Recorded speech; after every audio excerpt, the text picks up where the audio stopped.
Good evening and welcome to the, it's the 13th meeting of fiscal year 2023. At this time, I would like to call the meeting to order. And to begin, we have a few administrative items, beginning with the approval of our minutes. We have 3 sets of minutes that, let's see, date back to October 27th. We have November 10th and December 5th. Has everybody, I know Cheryl sent over some edits this morning. Has everyone had a chance to look these over? Meredith, could you also take a revote on the September 22nd? Sean had some edits to those, but then he decided against it. So just to keep them consistent. Okay, that was September 22nd? If I could, Meredith, if I could just stop for a minute. Do we need to introduce the members? We sure do. Go on? Yes, okay. Absolutely. Let's do that. If we could all go around and introduce ourselves. Members, Sean? Sean Fahey, member. Maggie? Maggie Oldfield, member. Cheryl? Cheryl Tagayas, member. And Meredith Hall, chairman of the planning board. Now if we can introduce our staff as well. Tim? Tim Zerwinski, Director of Planning and Community Development. Josh? Josh Lee, Assistant Town Planner. And Julia? Julia Getman, clerk. Great. Thank you so much. So now back to the minutes. Was that September 22nd you said? I think it's 27th, isn't it? Was it 9/27, Julia? Yeah, the 27th. Yeah. 9/27. Yep. And I sent Julia a note earlier today, and I said I'm fine with the minutes as they were prepared and then edited by Cheryl.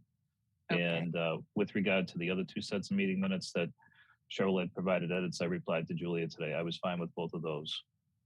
Okay. I think it's 12/5 and 11/10. 11/10. Yeah. And October 27th too, I think. Yeah, that was an old outstanding. Or were those approved at the last meeting? No, we did not approve that. I think there were some questions or people hadn't reviewed that yet. Okay. In it 9/27, if people want to go back, it is the way it was sent to us. Other members can make edits or suggestions if they like. So if somebody had concerns, I don't remember exactly, but on 9/27, I think it was part of the discussion in the MPIC nomination. That's what I referred to. I was fine with the 9/27. I sent that note to Julia today. Julia replied, so Julia has that. Did you mention an October meeting minute date? Yes, I had and maybe we did the October 27th. Julia, do you have that signed off on? I'm looking through my notes. Then that November 10th, December 5th, and Our 11/10 meeting minutes say that we approved those at that meeting. Yeah, the November 10th have been approved.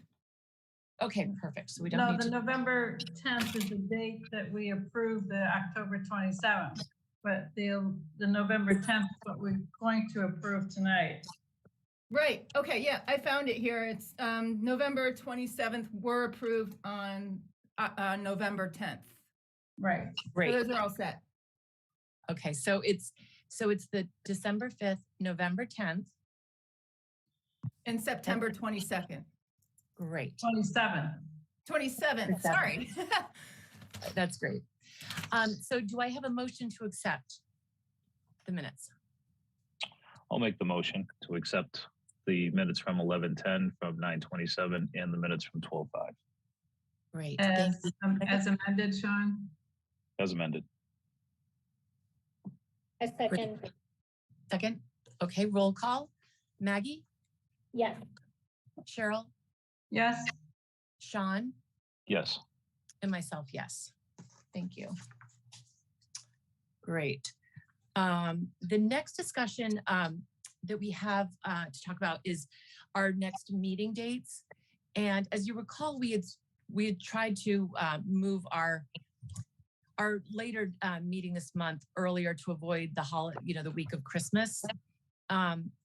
And I was trying to accommodate also Ned and, offering enough time for public hearings. Tim cannot make the meeting on the 15th. And so I'm wondering if maybe we do just keep our meeting in the second week, or, and maybe we can actually wait to hear from Ned on whether he feels like we need a second public hearing in December, or if we should try to meet early in January and skip that meeting altogether. So I don't know if anyone has any strong feelings, or Tim, your thoughts on that? Yeah, I mean, I do have a conflict on that night, but you'll be adequately staffed, I think, with Josh and Julia if the 15th is really a date that you guys need to keep. I can't make the 15th, Ooh, but all right. I guess I spoke too soon. I can watch the tape though, so that's fine. And it was really being driven by having enough time. This is sort of late in the and we can hear from Ned on whether it's a meeting early January, and based on our discussion, maybe we just leave that open until we hear from So the winter Meredith, valley.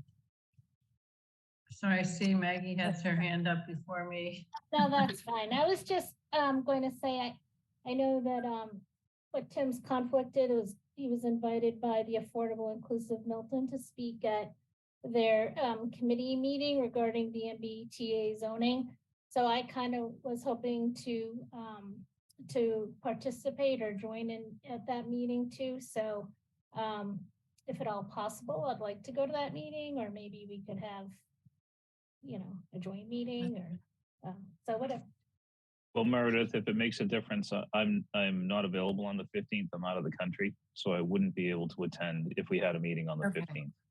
All right. So let's say for now.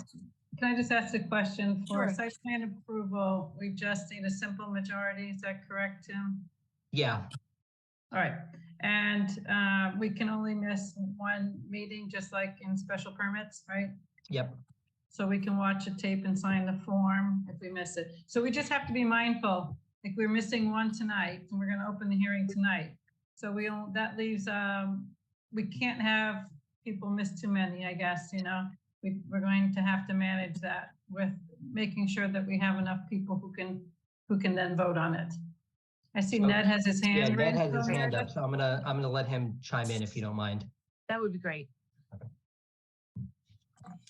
Go ahead, Ned. Good evening, all. As I'll get into in the presentation of the public hearing in a little bit, I think we need, we'll know better at the end of the public hearing tonight, whether we think we need a second meeting, a hearing, but I do think if we do need another one tonight, after tonight, we need to have it within the month of December. We're trying to respond to a notice of funding opportunity that was put forward by HUD. The application for which needs to be in by the third week of January. I think we have to pay attention to the appeal period from the issuance of the site plan approval.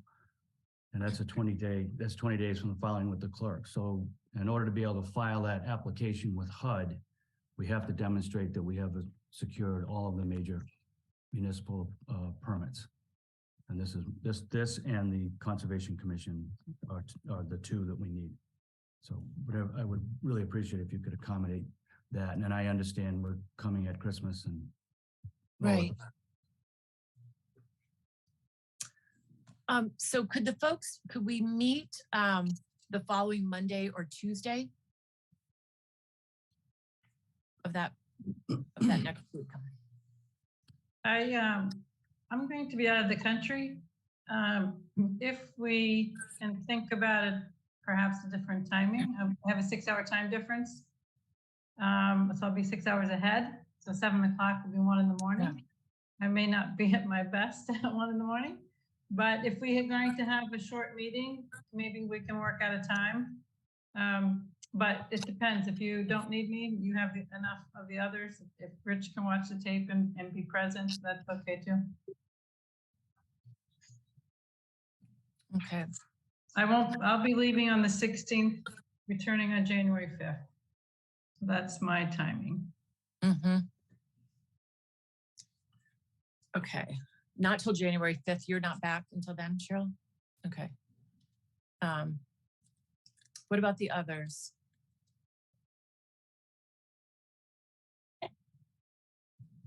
So, Sean. Sean, you're muted. Apologize. Thank you. I'm happy to work out a time slot that, allows Cheryl to participate. That's good with me if it works for everybody else. All right. Why don't we do this? Tim, can you send an email out to everybody and again, just a doodle poll? Maybe we'll find out Rich's availability as well for that following week. Could I address that? I think if you do not close the hearing tonight, you have to continue it tonight to a date and time certain.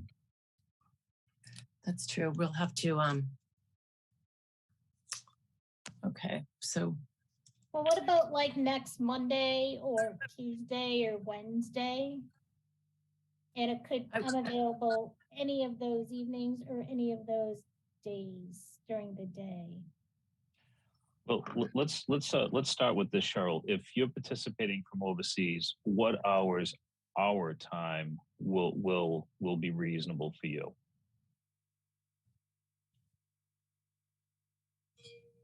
So that is some days things are on the calendar and some days aren't. So I'll have to work with. I'm thinking if we try to pick where it would be maybe at 6 p.m. there, which will be noontime, just because that will probably be between daytime activities and evening dinner. I'm just trying to be somewhat realistic about if I'll have internet and so forth to be able to do it.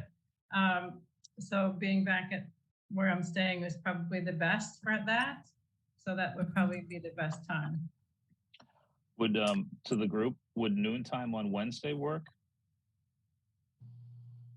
So that would be the 19th, 20th, 21st? Yes. Yep. Yeah, I can do that. Yeah. And I can do it. Right. Okay. Tim, are you available? Lunchtime, but I'll manage. Sorry. No, Okay, think cool. about it. It's fine. Okay. So public noon. So we said the 21st at noon. Yes. Yeah. Let's noon say on the that. 21st. Yeah. Good. That sounds good, Ned? I'd like to see how far we can get with it tonight, actually, first, but I think that's why I recommended we dedicate a good chunk of tonight to it if we could, but in any case. Yes, definitely. Noon on the 21st is fine. Thank you. Great. Okay, perfect. Okay, then we can now go on to our staff update.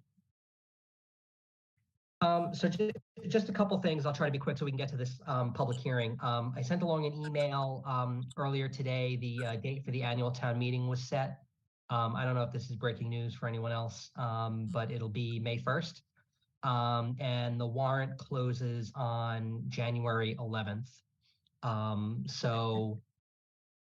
I've been in touch with the town clerk. I haven't heard back. I just kind of shot her an email this afternoon regarding our zoning recodification efforts. She's kind of spearheading that project right now. So I'll hopefully have at the next meeting an update on that. That'll have to be an article that comes, from the planning board. So we'll want to make sure that anything is in your hands with enough time to make a submission to the select board. But you've got that email. I think it's got all the relevant details in it.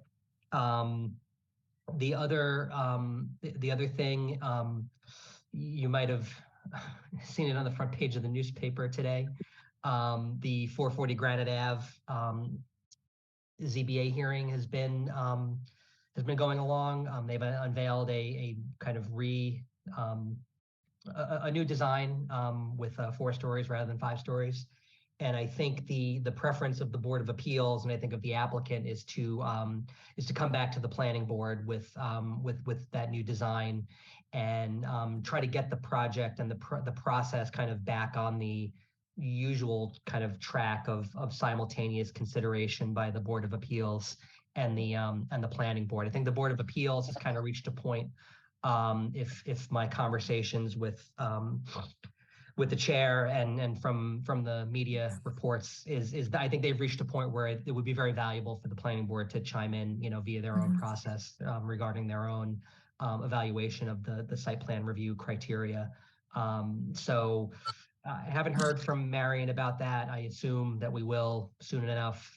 So I'm anticipating, January we'll probably want to be scheduling a public hearing on that. But I've only seen a couple of renderings. I know the height was a big issue, so they've addressed that. I'm sure there are still a number of additional concerns that we'll want to take a look at. But there was a relatively I hesitate to use the term positive, but a pretty okay comment letter from the Neighborhood Association, kind of acknowledging the progress the project has made, raising some still outstanding issues. But hopefully we'll get that application and we get that scheduled for January.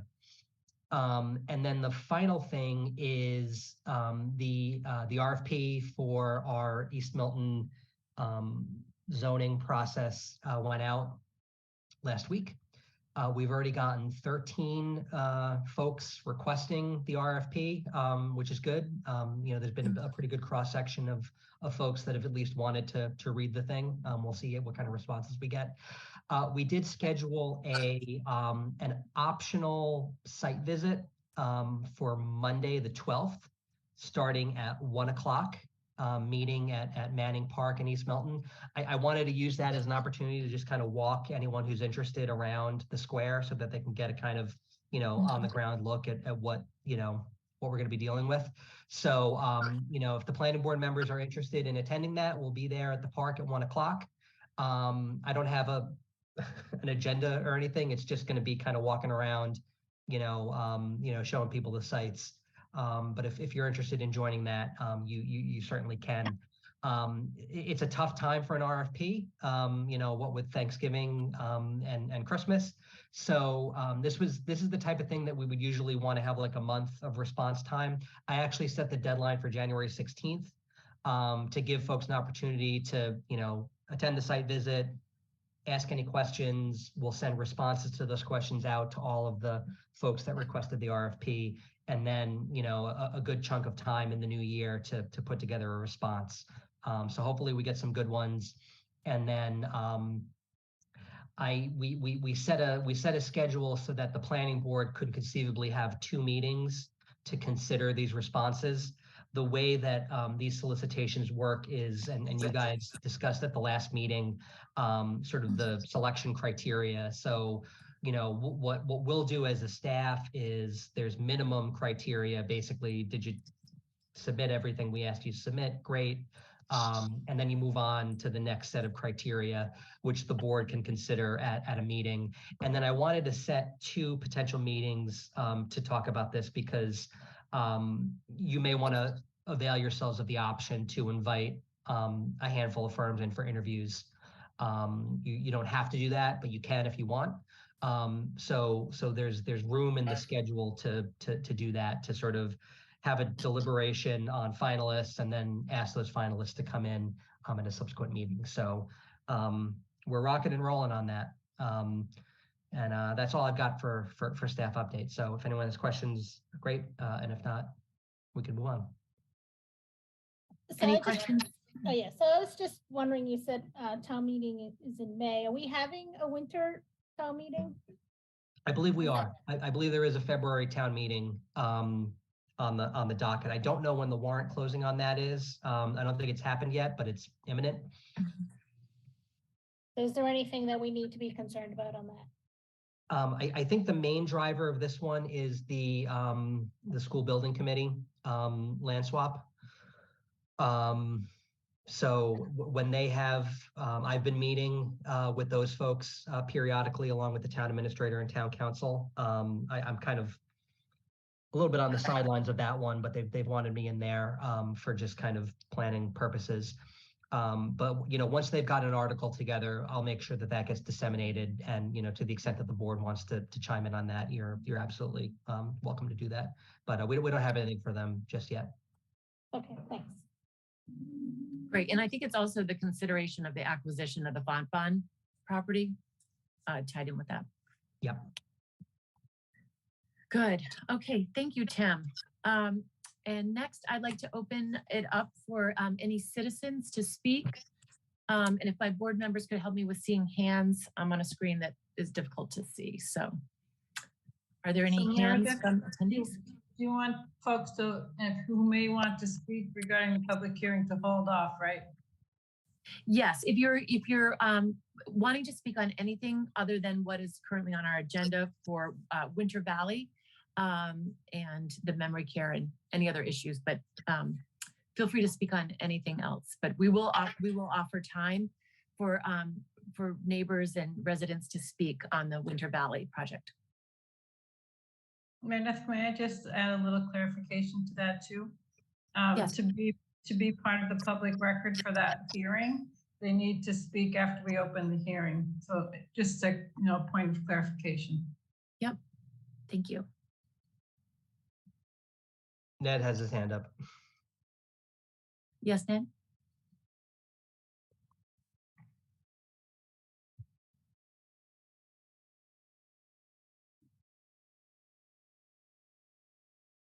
I think the next item after the public hearing is the traffic study scope for the memory care. It would Correct. strike me that if they're speaking at that you should wait for an opportunity to speak at that as well. Yes, that is fine. They can speak either, but yes. So Bard has his hand up. Bard, go ahead. Yeah, and I'm sorry if I didn't quite understand the instruction, but I was going to give some feedback on the traffic report that Ned and the Northbridge team had kindly shared with us, and we spoke to them a bit about it last week and discussed, might be good to voice some of the feedback here with you. So I don't know if now is appropriate, or if not, I'll wait. It's fine. You can do either, but if you want to wait until the presentation, if there's anything else. Yeah, maybe it makes sense for Ned to go first, and I'll yeah, go after. that would be great. Right. Perfect. Thank you. Yes, thank you.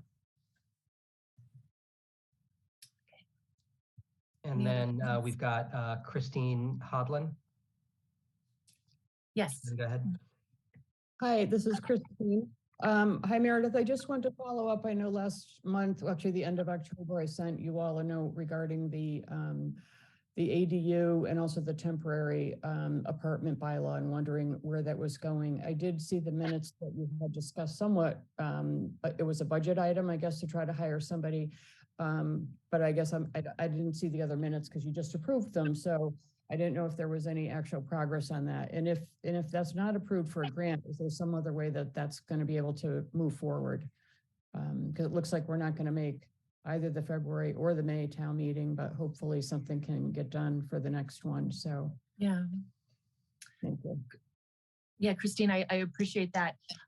Yes, our last conversation, and you'll see the minutes, because it was sort of a polarizing article, both that and the citizens article, we really, we talked about having somebody come in and doing a study such as some other communities have done, and really doing public outreach and really looking at what the communities would like.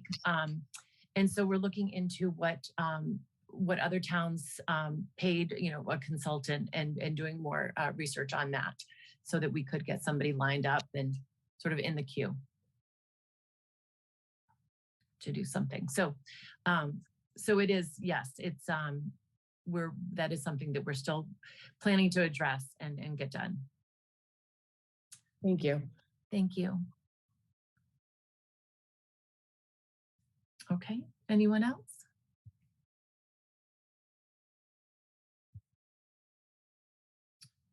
To that point or question, Meredith, are we going to set a goal for when that consultant will be brought on board? Do we have funds available for it? Is there a goal for completing the study? I think Chris Hadlin, has a point, just in terms of not losing kind of the spirit of the discussion of town meeting, of being Right. interested in seeing something happen, so. Right. I know. And unfortunately, when all of that was happening, we hadn't found out about the MBTA zoning that we're doing the East Milton overlay zoning. But we haven't lost, interest in seeing something happen. So I can talk with Tim further. We can meet and, sort of talk about a timeline that might work and his plans for budgets and so forth on consultants. I'm just going to make one more pitch for how there's articles that in the past have been sent back to the planning board for further study. We had a list. I think there's probably some that have not been thought about in years, but I really don't like that when they go to a graveyard, when town meeting sends them back. Because I do think when they're sent back, it means that there is interest in them. They want the board to work on them. And I think that's sort of a charge to the board to say to go do it by the largest legislative body in the town. So I just think it's really nice if we can keep or bring back what we had, which is a list. And, we can't get to everything. Appreciate that. You said MBTA communities just popped up.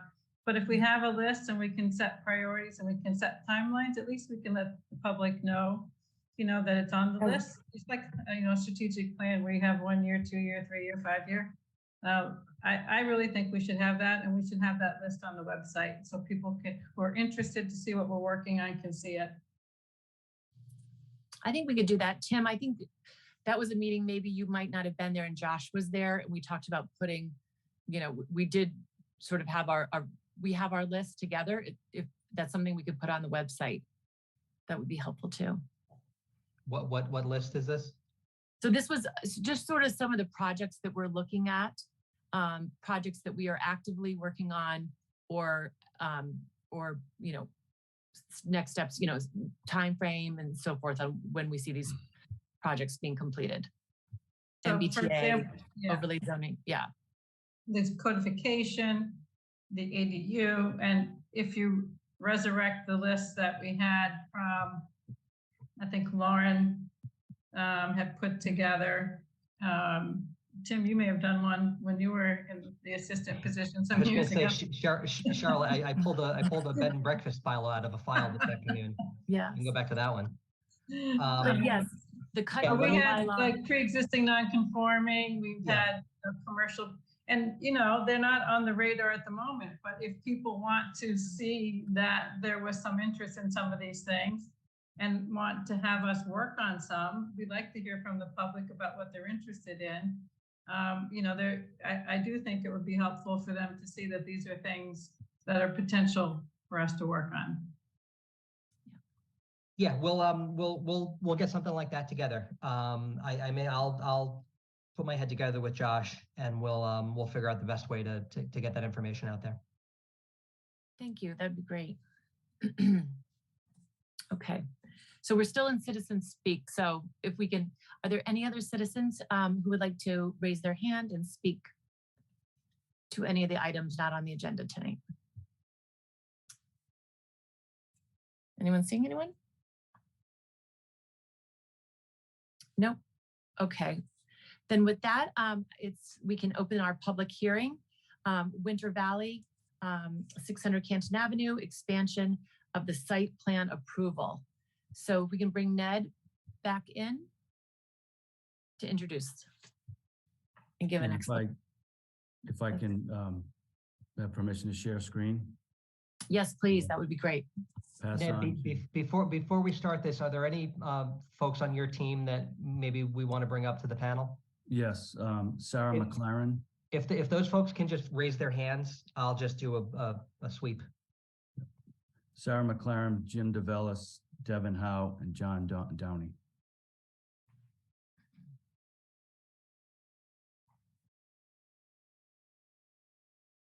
All right, all those folks should have permission to speak. When you can lower your hands now.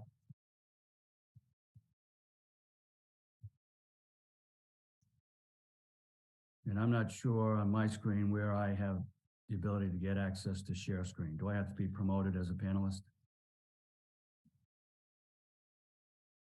Yeah, maybe. Let me, Here we go. Yeah. Yes, that's correct. yeah, so Ned, I just promoted you. You can hit that and hopefully you'll be able to share screen.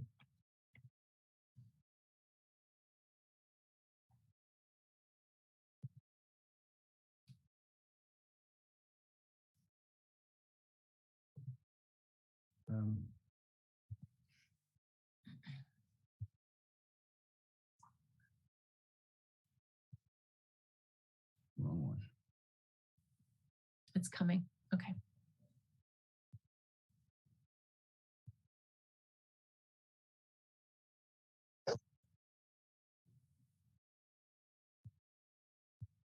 There we go.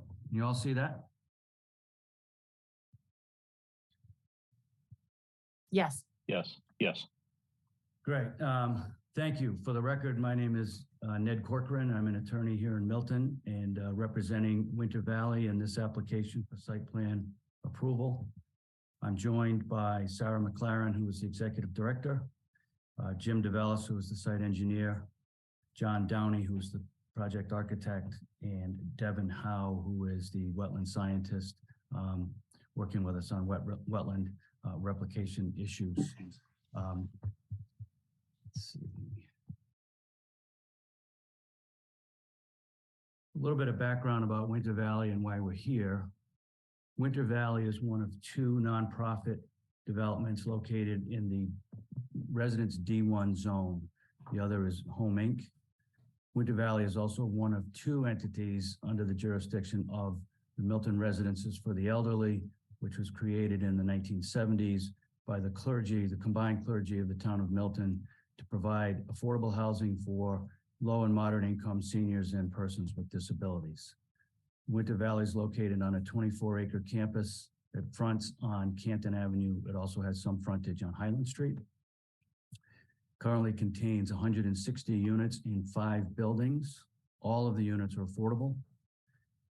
Roughly 76% of the occupants are women, 34% minority, and 93% have incomes at or below 50% of the area median income. The last building was built in the early 1990s with 32 units. It was subject to a 1989 zoning amendment that authorized that building to be built. That's known as Building 5.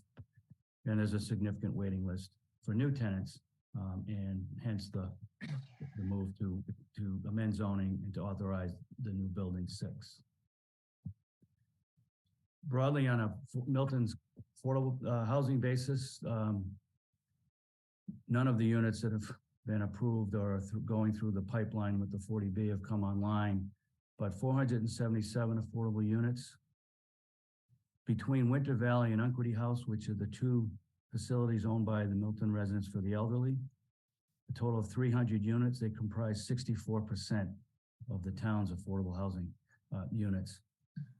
36 new units approved by zoning last year will increase that capacity and will be done without the need to produce market rate units if this were a 40B type approach. And importantly, this project is an important component of the housing production plan that was approved by the town a couple of years ago. Last year, May 2021, town meeting approved Article 48, which amended the D1 zoning district. It allows Winter Valley to add the new building with up to 36 affordable housing units. We are filing or have filed 2 parallel permit applications. This application for site plan approval, along with a notice of intent with the Conservation Commission. The hearing commenced on the NOI with the Concom on November 15th. There's a site walk Saturday morning at 8:30, starting behind Building 5. I know that members of this board have been invited to attend as well.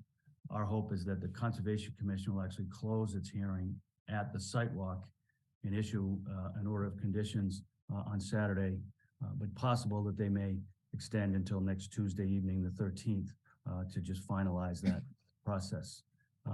As I said before the hearing started, Winter Valley is preparing an application for funding with HUD, Housing and Urban Development, provides financing for all of the buildings on the campus They've just announced what they call a notice of funding opportunity. In January, third week of January is the deadline for that application. And part of that application, we have to be able to check the boxes that say we have zoning, we have all permits necessary in accordance with zoning in order to be able to compete for that in that process. This is an overview map of the campus with Canton Avenue to the north of the plan. There's a long site driveway that comes in and serves buildings 1, 2, 3, 4, and 5. Buildings 1 through 4 were all built in approximately 1980, 81, 82, in accordance with the original zoning.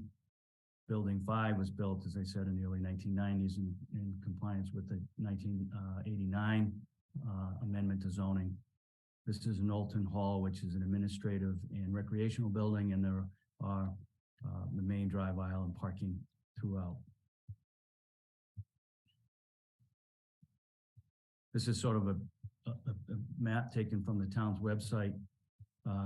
It shows the parking and the drive aisles pretty well, but building 5 is located here. This is the area that's being proposed for building 6. There was a 30-year temporary restriction on further development that was imposed at the time that the zoning was passed the last zoning was passed in 1989. The temporary restriction on this portion of the property expired in 2019. There's a further restriction on development on the end of the tail of the property, but that is there's substantial wetlands on that property, and there's at least currently no consideration for going further to the rear in that regard. When we presented at town meeting last year, we showed a building that was located, is building 5, and in this way, with parking here and a drive turnaround here. We've modified the plan. This building at this time was set 55 feet off of this property line. We had reached agreement with 3 abutters, the Yandles, who are no longer here, Beth Janiga, who is no longer here, and Berger Vernefelt and his wife Cynthia Montgomery here to support the zoning. And in context of that, we agreed to coordinate any further work. We have been in contact with now the Koval's here, and there's been some discussion back and forth about plantings with respect to the development. But one of the things that's significant is that in context of thinking about the development of this location, we actually shifted the building, we turned it 90 degrees this way, so the Koval property would be here to the left. We turned the building 90 degrees and moved the parking and the turnaround completely to the other side of that building. Property on the other side is property that's owned by the hospital and is the property that was subject to zoning this past spring for memory care facility. One thing that this, and I'll show it here, and you'll see it more when Jim DeVellis gets into the details of the plan, is that there is a final throes of an agreement to bring sewer for the memory care facility through this property and tie it to the sewer line that will go down and connect to Canton Avenue. That was in response to a request from the memory care facility in response to a request from neighbors on Spafford Road and Highland Street to have the sewer connect this way rather than go across Highland Street, up Highland Street, and up the hill on Spafford Road to tie into the town system over there. There'll be substantially less impact associated with the construction of the installation of the sewer pipe this way as opposed to going out the other way. And Winter Valley has been willing to accommodate that request, and we're waiting for final review by Chase Berkeley and Marina Fernandez to whether or not the town has adequate capacity to receive sewer from both new buildings. But it's in the plan and would get developed assuming that site plan is approved and assuming that the final review by the town is complete. The wetland, very briefly on the wetland, building 6 is proposed to sit on an isolated wetland that is about 5,000 square feet. We had site walk a year ago with the Conservation Commission about this, and we reached a tentative agreement with them that we would be able to mitigate or replicate those wetlands. And we looked at initially at 2 ways to do that. One was back in the corner, tying it to the wetland that is in that rear portion of the property. That is a significant wetland. It serves a good function.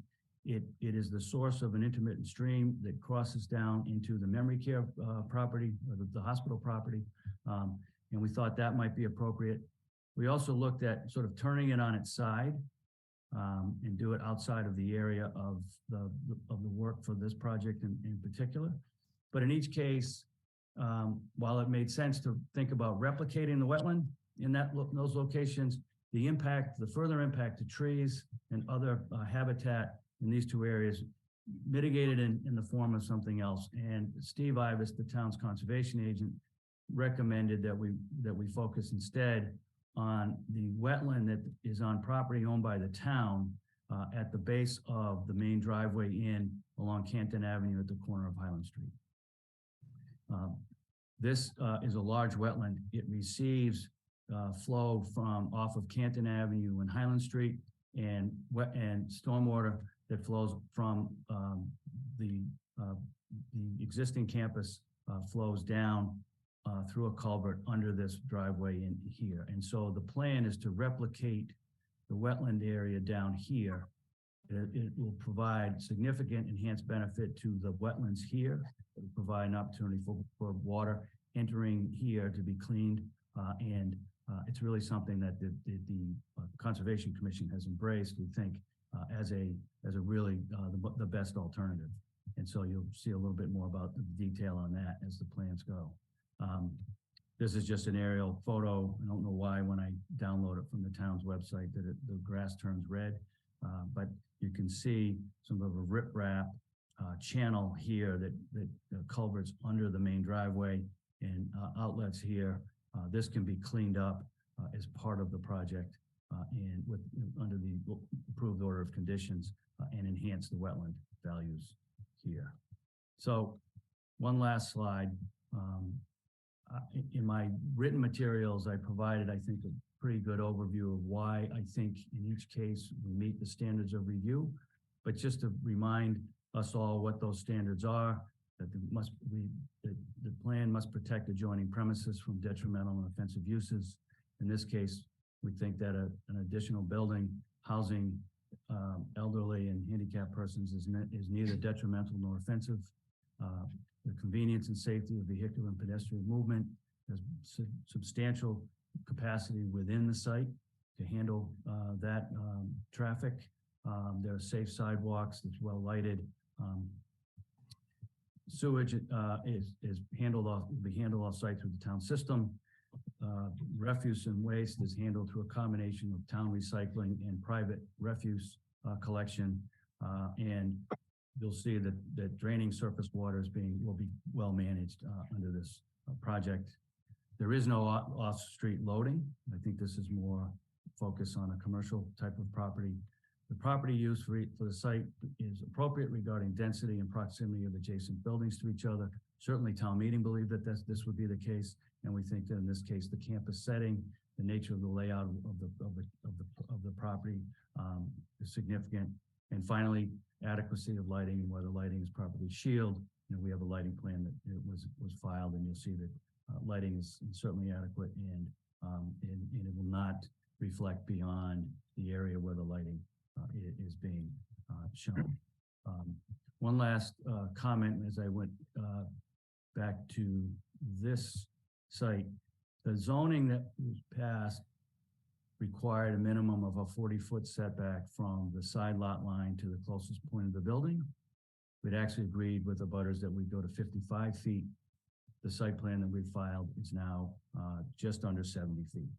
So we're at 68 and change feet from that property line, and we've located the building such that the closest point is a corner and the building on both sides sort of moves away rather than being set broadside to abutters. And with that, I thank you now, and I would hand it to Jim DeVellis, who would present on the site plan itself. Great. Thank you, Ned. Wondering, can everybody hear me? Yes. Okay, great. And could I also be promoted to? Jim, I just promoted you, so you can go ahead and click that.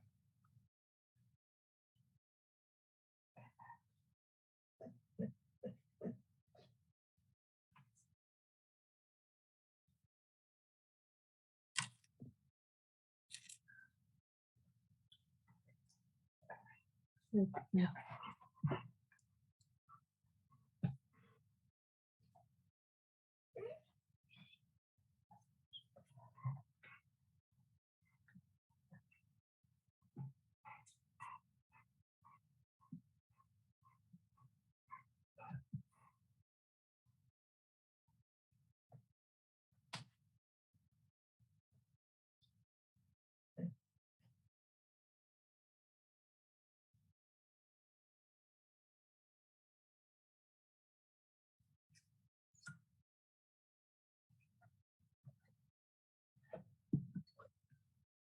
Try it again.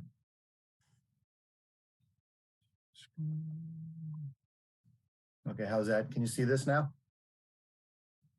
Yes. Okay, great. All right, thank you, Madam Chair and members of the board.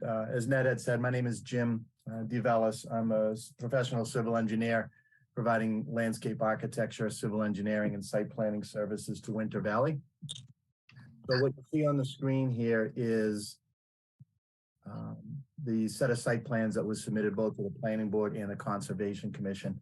So I'll go through it briefly and kind of touch on what Ned has said. The cover sheet here in the front shows a zoning table, and I'll go over it very briefly. So the requirements under the zoning is all tabulated here: lot area, lot frontage, side yard, rear yard, minimum setback, number of units, and parking. So I provided you a table that says everything that's required and what's provided on the site design. So for instance, 20 acres is required. We're providing 24. Frontage on Canton Ave, 150 feet. There's 152 existing. Minimum side yard, has Ned had just said, was 40 feet. We're providing on the residential side 68 feet, and on the hospital side 77 feet. Rear yard setback, although it's 30, it's 679 all the way to the back. Required to be 150 feet from the right of way. We're about almost 1,500 feet. Number of units under the zoning, we're allowed 196. There's 160. We're proposing 36, so that brings us up to 196, which matches what's required. Under the parking, one space per 2 units. We're proposing 36 units. So we required to provide 18 spaces. To do this design, we removed 8, we added 37 back. So we have a total of 29 spaces. So that's pretty much the zoning parameters. Second page in the sheet, it's a little turned 90 degrees, but as Ned showed you a few times, this is building 5. This is the area of building 6. This is the delineated wetland in this area. Small corner has delineated wetlands there. And the other things on this plan, it shows the topography and the utilities. Property line comes up along here and continues way off the sheet in this hatched area for another couple feet. And then the eastern property line is along this side. Next page, orientating it similar to what Ned had. Building 5, what you see here in the hatched area is the areas of pretty much of the disturbance that's not disturbed now. As you come around here, turn into building 5, you come up and there's a dead end parking. We're removing these spaces and continuing on. This dock area is a construction entrance, so everything's going to be constructed through this area, and this is the area of clearing. So our next plan is the layout plan from a bird's eye view looking down. You can see where we're proposing building 6. You're going to come in here, as I just said, off of the parking for building 5. Continue on. This is the turnaround. Come out, more parking, and then you go back that way, same way that the vehicles came. Handicap parking along here. This hatched area is sidewalks, all handicapped accessible. Around this side, the back, and this side, really nothing proposed. This dash line that comes around is the limit of disturbance. So anywhere where we're grading or bringing utilities stops at this dash line around here. And it continues in this area. This is where we have stormwater mitigation. Next plan, kind of the guts of the project underground with the utilities. Same layout. We have, I'll just go through the utilities briefly. Water line is coming from the building, coming down here, connecting into the existing water line that's right here. So we're bringing in a new with a hydrant and a fire connection right here. Drainage, the entire building and the parking is being brought down in this direction. It's all captured, and this is being reviewed with the Conservation Commission now. Meet all of the standards for new development as far as best management practices, decreasing peaks, water quality enhancement. Everything comes into a detention basin designed for the up to the 100-year storm. It's mitigated slowly back out of the basin here into a closed piping system, and then continues down in this direction through a closed pipe. The sewer, there's 2 things that we're showing on the sewer. As Ned said, over at the hospital property here, they have requested to bring their sewer across our site. So we're showing a sewer line here, a manhole, and then connecting into an existing manhole. All 5 buildings and some neighbors down in this area are serviced by an underground sewer pipe that comes through here. So we're tying into, or the hospital would be tying into here. And there's some notes here that basically says if it's not achievable for whatever reason, then our project stands on its own, and our project from this building is tied with a sewer line right into here, going into the existing line and on its way. The next plan is a landscape plan. So we have a whole series of different types of plants. Inside the basin, it's natural New England style grasses, some shrubs, deciduous trees in this symbol along the edge, a hedge here, landscaping within the island, foundation plantings in front. Around this side and along the back, these round circles are pine trees that we're proposing here in for 2 reasons. Even though this is all wooded here, once you cut into it, you'd be looking into you know, some bare trunks here. So we just wanted to give the back of the units a little more screening and a little more pleasantry as they sit back here, but also taking into consideration that there are residential properties on this side, and that offers some screening. Ned said, you know, the original plan that we had all the parking and turning around here. We flipped it so the building 6 kitty corners with building 5. So the views to all of the parking here is really limited from the residential side. Next plan, actually, let me just go back up to this. So associated with the landscape plan, these are all the different palettes of trees and shrubs in quantities and sizes that we have throughout the planting plan.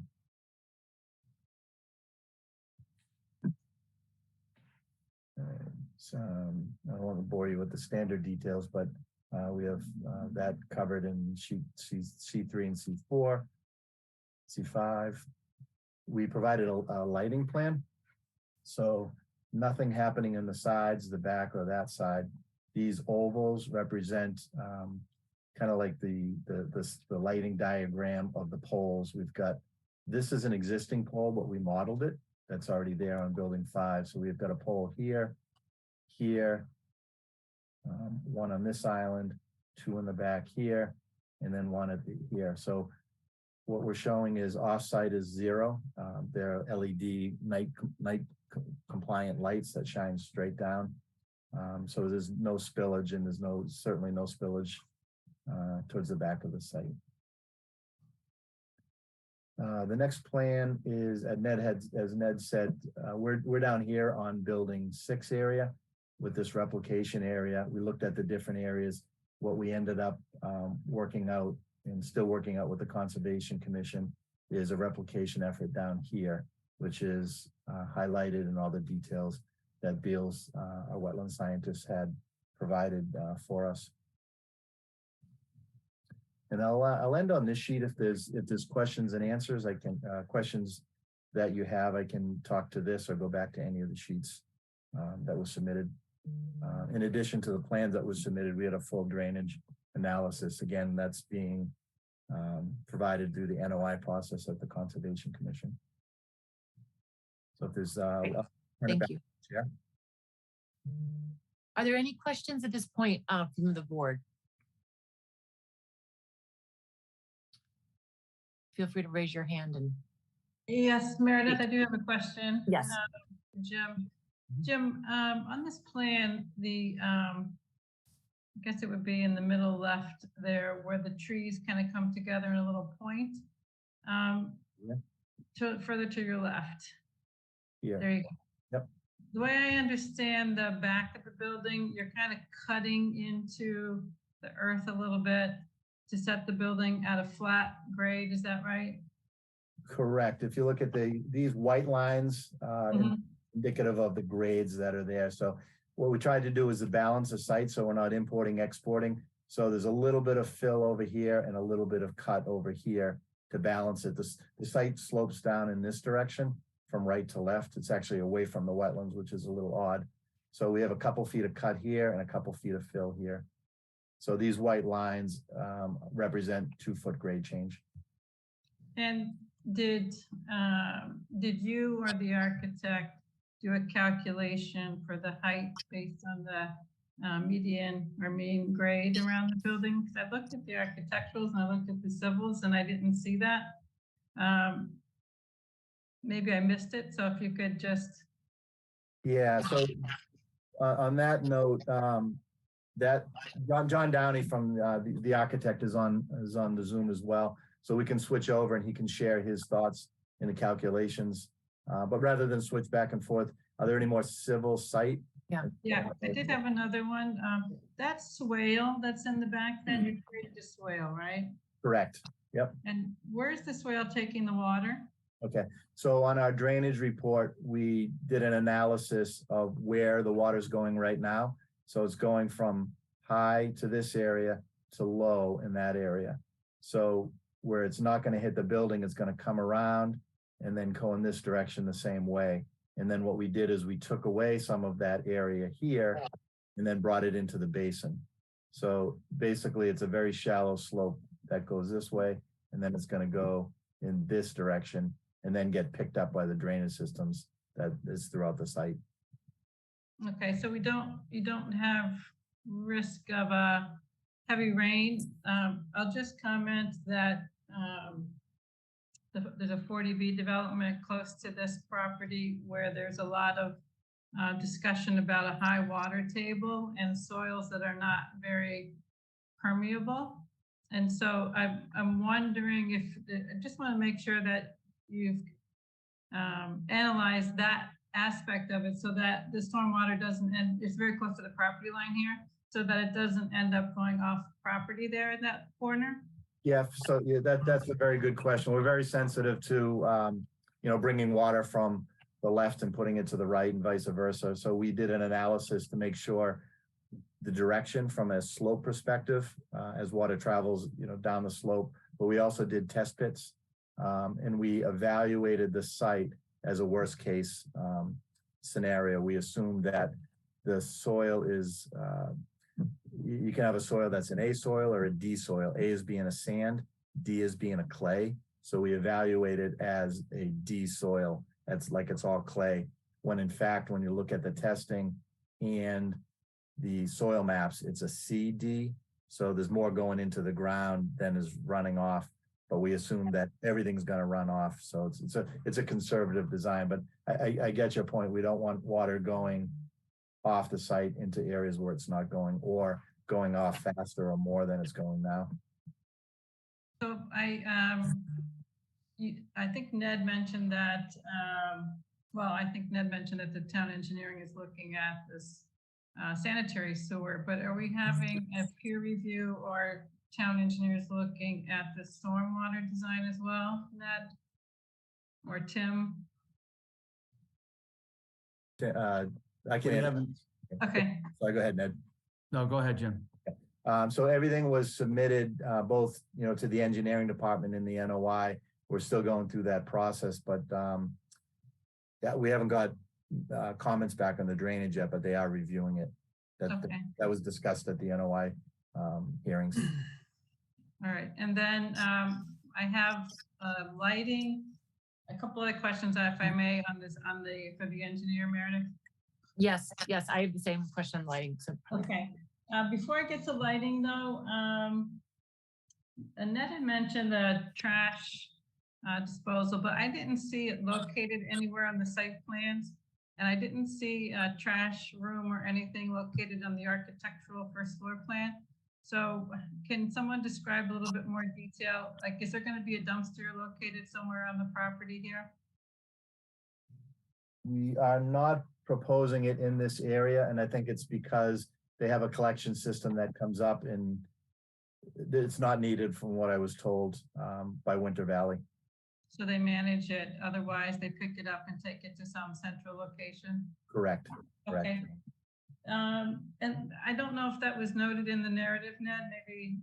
I think it was, yeah. Was it? Okay. Well, I noted, talks I about the did trash. note that there was private routine trash pickup. Okay, Yeah, it's in the narrative. okay. I think it says- And then on the on-site lighting, I didn't see whether or any narrative on the controls. And I was wondering if they go to a lower light level at a certain hour or turn off at a certain hour so that you're not getting sort of a lit parking lot all night. And then also I was wondering if it's the same type of lighting that's elsewhere on the property. So you're getting the same sort of temperature of light. So you're not seeing something yellow and something kind of cold, something warm in temperature as you look up the site. Yeah, both good questions. So we had our lighting consultant do an analysis, and we showed them the lights that are there now to match them as far as height. But these are all going to be LED. Some of the ones that are on site are not LED. So very rarely do you see anybody do anything that's not LED. As far as the timing, because they're LED and this is all separate, we almost could do anything we want with it. That is not going to be affect the other lights, but I think I would leave it to Sarah in how they manage their site now, because it's elderly. It is a low lighting. I don't know if they turn it off at 3 in the morning or need to keep it on at 3 in the morning because of different trips, but it would be no different than the other buildings that they manage right now. Okay, and then I'll just, since you're answering these, we can let those people jump in, but if you don't mind, I have a couple more for you. What's the pole height on these lights? 18 feet. 18 feet, and that's what you need in order to keep it at this number of fixtures? Correct. So that the higher it goes, the less you need, the lower it goes, the more you need. And is that the same height, do you know, as the other fixtures on in the parking? It is. That's what they have out there now.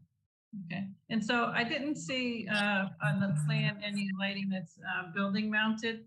And I imagine there might be some at least security lighting around the perimeter. I know that there's no exits that are entering the rear, but there is an outdoor patio. And so maybe John Downey, the architect, can comment about that. But if there are lights there, we'd want to make sure that those are on controls as well. And then on the landscaping, I appreciate the attention to the front of the building. It seems to me more attention should be paid to the rear. And you know, I don't know exactly, I guess the site walk will reveal a little bit better how much tree cover there is, but in that one corner there, it's, there, you know, the construction's gonna get pretty close to that property line. And so that, I understand from a casual conversation I had with Ned recently is that, there might be some additional landscape work done here. And so I wanted to see if there's an intention to have an updated landscape plan that might show more attention to the rear of the property. So Ned or Jim, I don't know if you can Yeah, comment. you know, we were approached by the Cavals who live here now, and they hired a landscape architect. So let me, I'll go down to, let me go to the end of this. Okay, this shows a little bit better. So when they approached us, they shared with us, they're putting a pool and a sauna area here up in this area. And their concern obviously was if they're outside or in the building, this line of sight. So this distance to the property line is probably the same. It's about 70 feet from here to here and here to here. So we're no closer, and there's woods here. So what the last correspondence I had with their landscape architect earlier, I think it was late last week, early this week, was we will continue to work with them. If they want more along here, we can certainly do it. We can't go any further here. There's a sewer line here, so we can't really plant anything closer, plus there's woods. So I have no problem with adding more along here. I don't want to put too many in just because you can't really plant them that close to each other. But speaking to Winter Valley, they don't have a problem working on our site to add more landscaping. Yeah, because it seems to me a line of pines, you know, is less natural. And there might be a more natural way to sort of buffer the site of the building than a line of pines. So I would encourage you to submit an updated plan after you work with them a little bit more. And then I was just curious because you did mention there are a number of trees being removed. Did you have some sense of how many trees are being removed? We're in the process of evaluating that right now. We've got a consultant going out and actually counting them in the caliper within. Not quite complete, but yeah, that's something that the commission the Conservation Commission had asked to do. So we're just not complete with that yet. Okay, those are my questions for now. Thank you. There's a lot of trees being removed. Yeah. It's essentially a wooded area now.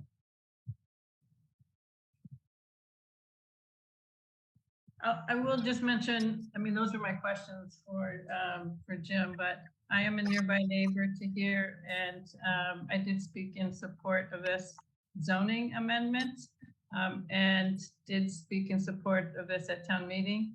I do think the additional age-restricted affordable units are a great benefit to the town, and we just want to make sure that that's appropriately cited and screened so that it's a good neighbor as the rest of the development has been.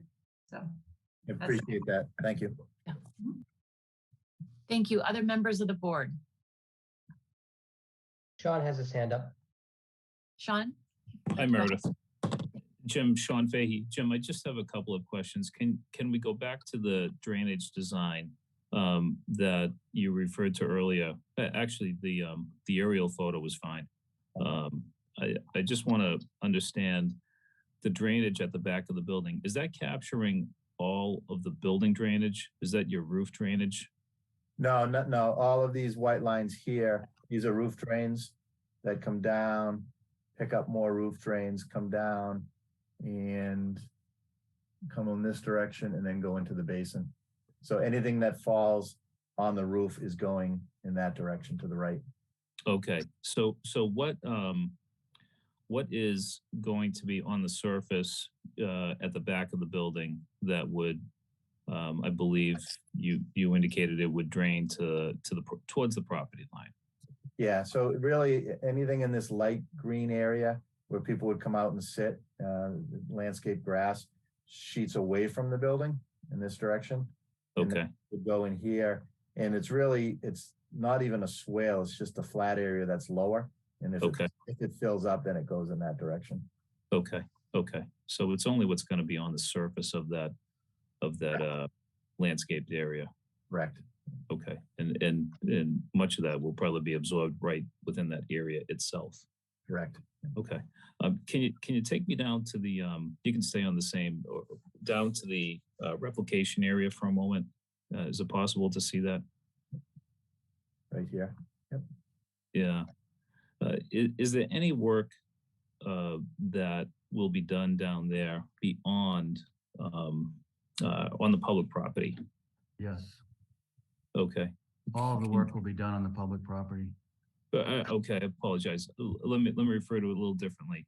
Beyond the limits of the stone wall, Ned, there's a sidewalk there. There's a stone wall there, and I'm referring to that sidewalk area. I walk that area fairly frequently, and I believe that there is whether it was created or occurred. I believe there's a depression in that sidewalk that allows water to enter that area. Am I right, or am I? There is there are a couple of things. There's water that comes off of Canton Avenue and drains into that wetland. And then there's a gully, if you will, just coming up with the wrong term, that goes under the main driveway through a culvert and enters into that wetland area there. That's where any of the surface drainage that flows down through the property connects into the town's property. The wetland flags are just on the top of the plan. That's all of the wetland. All of that wetland, substantially all of that wetland is on the town property. You can see where the property line sort of intersects a little bit in the corner of that wetland and then comes down. The idea is the substantial portion of the work would be done on town property. We've met with the select board. The select board would have to issue a license to enter onto the property to do that and to do the work that's approved by the Conservation Commission. So we've managed conversations with both the select board and the Conservation Commission about permission to do that. And as I said earlier, this design is responding to a recommendation made to the commission by the conservation agent, Steve Ivas. We thought that this was both a chance to enhance and improve the quality of the wetland area, but also a better way to manage the replication without affecting more trees and other habitat back up in the area of the building. Mm-hmm.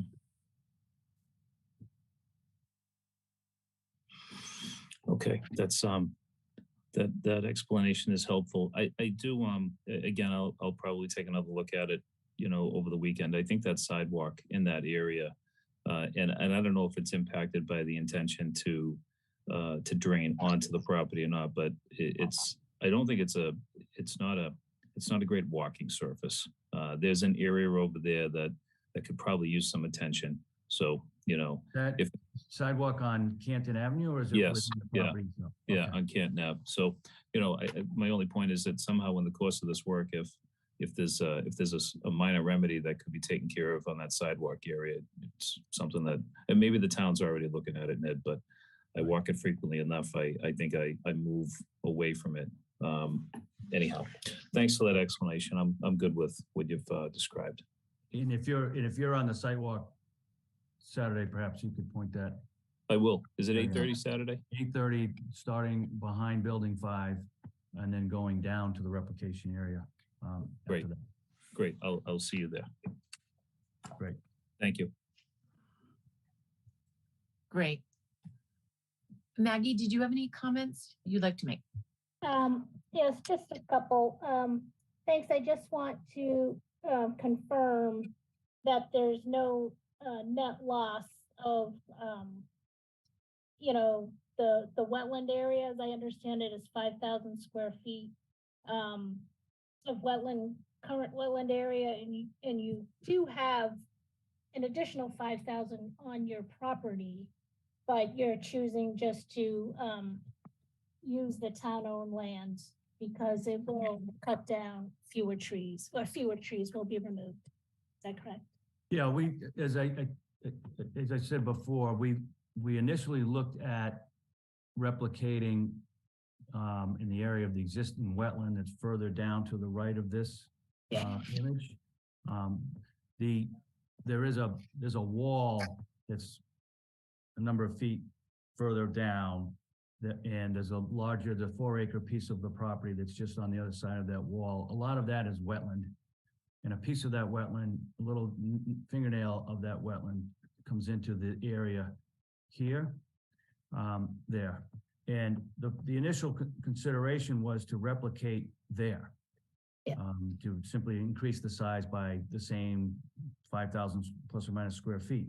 And or to turn the wetland sideways and replicate sort of along the edge of the work where Jim's pointing now. Yeah. And we were prepared to go forward with either one of those designs, but it was really Steve Ivis who said, you know, you're already affecting enough of this wooded area.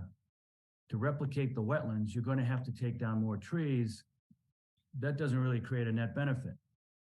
So his proposal was to replicate down at the town property where he saw a real need to increase the wetland, to improve the quality of the operation of that wetland as it receives water and protects water quality as that area drains into the Pine Tree Brook.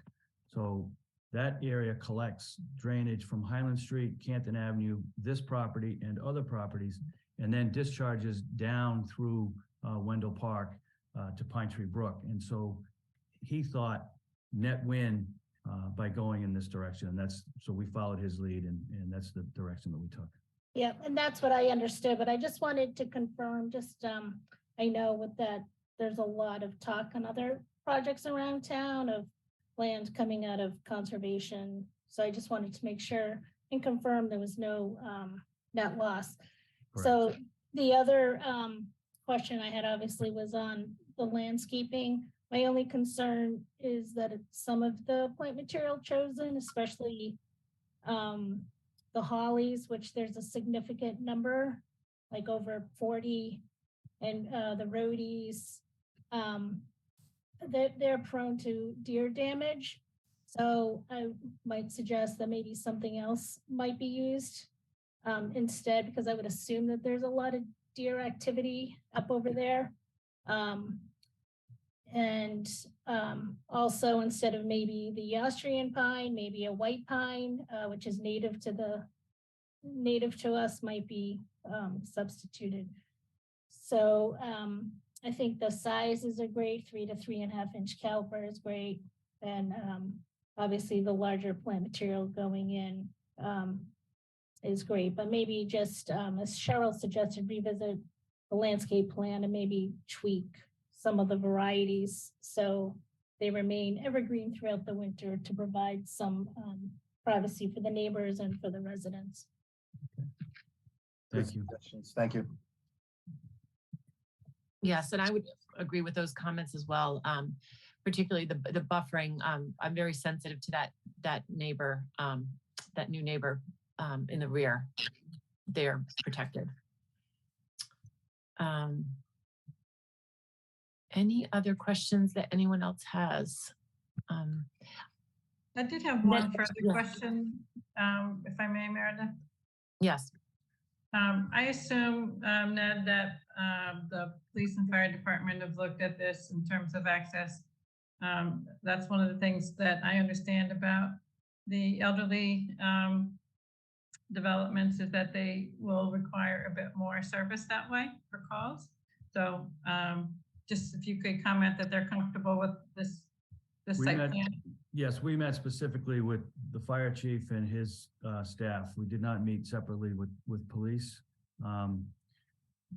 but particularly with fire because you know, how did they want the building interior to be designed? You know, I think we have standpipes inside. The way that the roof system was being designed to accommodate fire access.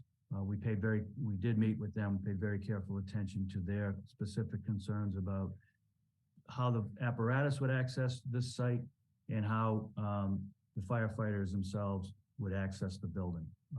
And so the building was designed in the entrance areas. The turnaround was designed specifically to be accommodating of their requests. I just wanted to confirm that. I thought that was the case. Thank you.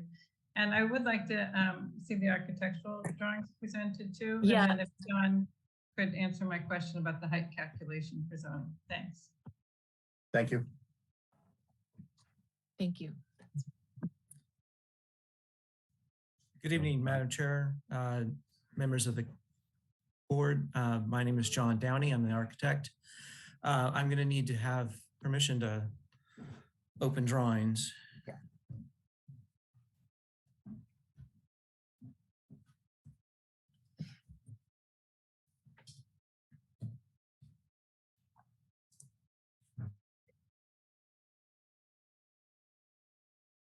Tim, go ahead.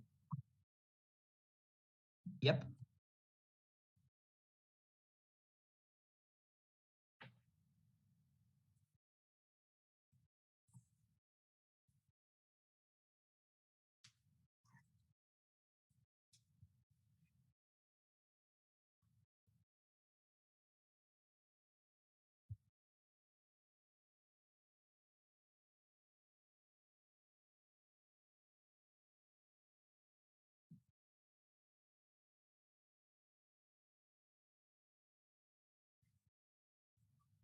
Sorry, I was muted there for a second. Can everybody see the drawings?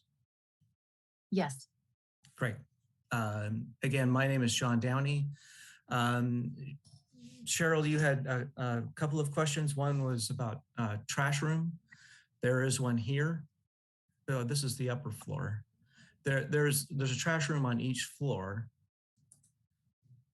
And then on the ground floor, there's another one here. The trash is collected at this point twice a week from each of the buildings, and probably will go to 3 times a week once this building is online. Does that answer your question? Yes, thank you, John. And then your other question was about the calculation of the height of the building? Right, and then thirdly was the building mounted lighting. We haven't really looked at any building mounted lighting yet. So far, it really just hasn't come up. We will have some lighting at the back of the building because we have a screen porch and a patio.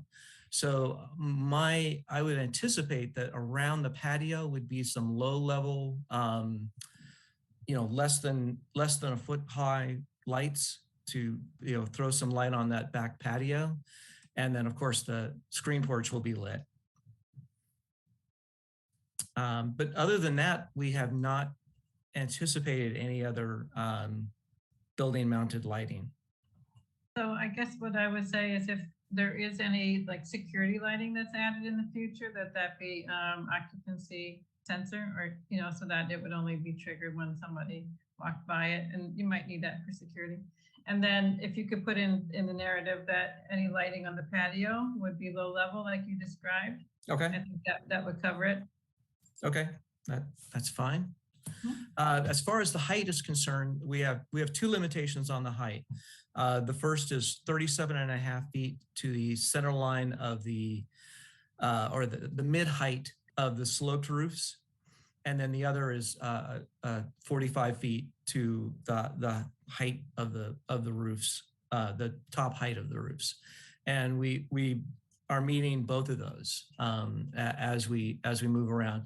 Basically, what is happening with the site is that we're getting a level pad on which to build the building. So it's not gonna have variations around the building as far as the height is concerned of the grade adjacent to the building. So we'll measure from there. And one thing I think that would be helpful is if on the elevations, I think your building might be at elevation 132 and your grade might be at 131. If you put those on your elevations, then you have a point from which you're measuring your height. Because right now it's just a line on the drawing. It's not tied to anything. And I just think for confirmation or verification of zoning, it should be tied to something. So I don't doubt that it meets it, but I just don't think it's documented on the drawings at the moment. Okay. So, and I think it's a minor add for you to include those. Okay, yeah, we're gonna have to meet those anyway. And it, depending on, you know, as the building design progresses, I'm trying to keep as much height as I can in the floor to floor, and anticipating that we're gonna end up with some mechanical spaces or mechanical runs that'll take away some of the ceiling heights. So I'm trying to keep those as much as I can, with then looking at, you know, how the roofs work in conjunction with that. So there are a couple of things, and they'll get manipulated a little bit as time goes on. I may even have to change the slope of the roof a little bit. Right now I'm at 12 and 12. I've been looking at designs where I go to 11 and 12 in case I need that height in the floor to floor dimensions. One thing that I think is of interest to us is the slope, because we wouldn't want the slope to get too flat. Oh, agreed. Yeah. I wholeheartily agree. I'm going to do everything I can to keep the 12 and 12, but I also have to stay within the limitations of the zoning. Understood. And you obviously haven't had the structure developed yet. No. I think in terms of you know, what you have indicated is consistent with what you showed before, you know, or what was shown to us before for the zoning. It's just, I think you need to add that information to the drawings to confirm it. And we certainly will, Cheryl. We did meet preliminarily months ago with Joe Prondak just to review schematically whether what we were working on was meeting his sense of the zoning. He won't issue his building permit, obviously, until we have confirmed that the height is the height, et cetera. So. Understood. Thank you. And I might have missed it, but you said that the lantern, the light poles, those lights are dark sky compliant? Yes, they are. Sorry, I was on mute. That's okay. Thank you. I just wanted to confirm. Any other questions? So John, you've answered my questions, but did you want to show us the rendering, or did you want to walk through the plan? Well, you know, the plans are fairly simple. I'll just spend a few seconds on that. That would be great for the public. I think they would like to see it. Yeah. Okay. The building entrance is here. There is a lounge just off to the left as you enter. The mail room is here. We have a small office. Beyond that is an exercise room and a couple of public bathrooms. And then across the hallway, the main hallway runs across the building this way. Across from the office is there's a lounge, a library, a cards room, a kitchen that can be used for meetings and other parties and that sort of thing. Each floor has its own laundry room. And again, in this case, this is part of the library, and then out to the screen porch. And then there's a patio that is off the public space, but not off the apartments that are on the first floor. And then on the upper floors, it's all apartments, with the exception of the small lounge, the laundry room, and then the screen porch. So John, are most of these one-bedroom apartments, or all of them one-bedroom apartments? Yeah, that's a change from what you've seen before. This plan shows it. We used to have 2-bedroom units at the corners, and because of the HUD financing, we're changing those to 1-bedrooms. So the building's gotten slightly smaller. We've learned that HUD will not subsidize two bedroom units. Okay, because I think that was something I think that was been spoken about before in terms of number of bedrooms, right? Okay. Correct. Thank you. We're learning a lot in the HUD process, and we're moving on the fly. Yeah. Okay. Anything further on the renderings, John? Do you want to? Yeah, we did a very quick conceptual rendering of the building. The front, this is at the entry. That's the actual entry right beyond that white car. And it's covered, so we have a covered porch so that people who are waiting to be picked up, for instance, will have a place to be protected. The stairs, both stairs empty into the same area. And then the building is a combination of, there's a stone base, and then the bulk of the building is going to be fiber cement or hardy plank. And then we're going to do some shiplap on these small forms at the corners, and then at the entry and across the top. That hardy board is a clapboard style, is that right? Yes, the hardy is a clapboard, and then the shiplap is shiplap, obviously. So James Hardy is the same product that is being used at the Goddard School. And we've been advised And by HUD. We're advised by HUD that they will not pay for cedar shingles. Well, I understand. We've had this conversation. I understand why. But the Hardy comes in a smooth or a wood grain. It does. Are you anticipating a wood grain or a smooth? I would anticipate smooth. Of course, we really haven't had that kind of a detailed conversation yet, but I would advocate for the smooth. And is that what's in the other buildings, John? The other buildings, buildings 1 through 4 are all vinyl, and building 5 is cedar shingles, the bulk of it.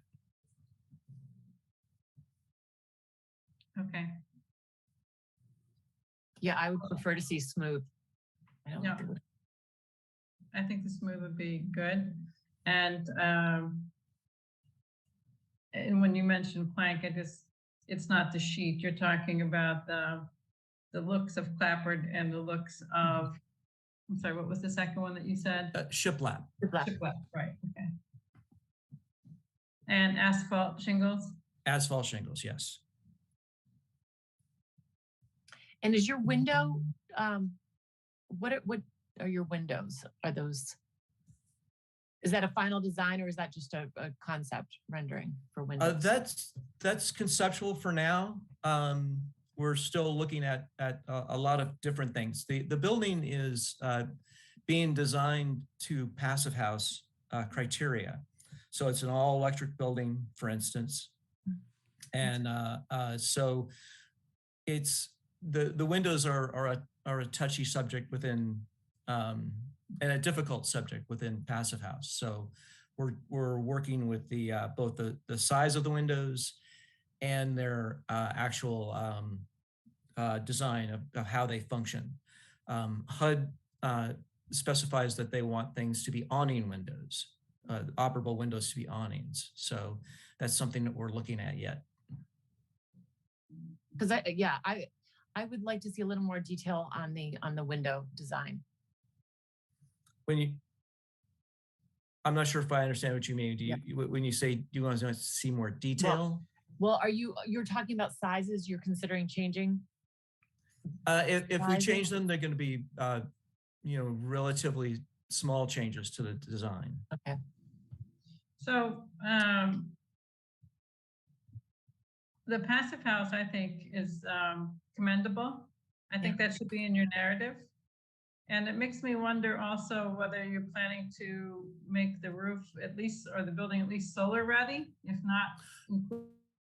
Yes, yes. So let me go back to the roof plan.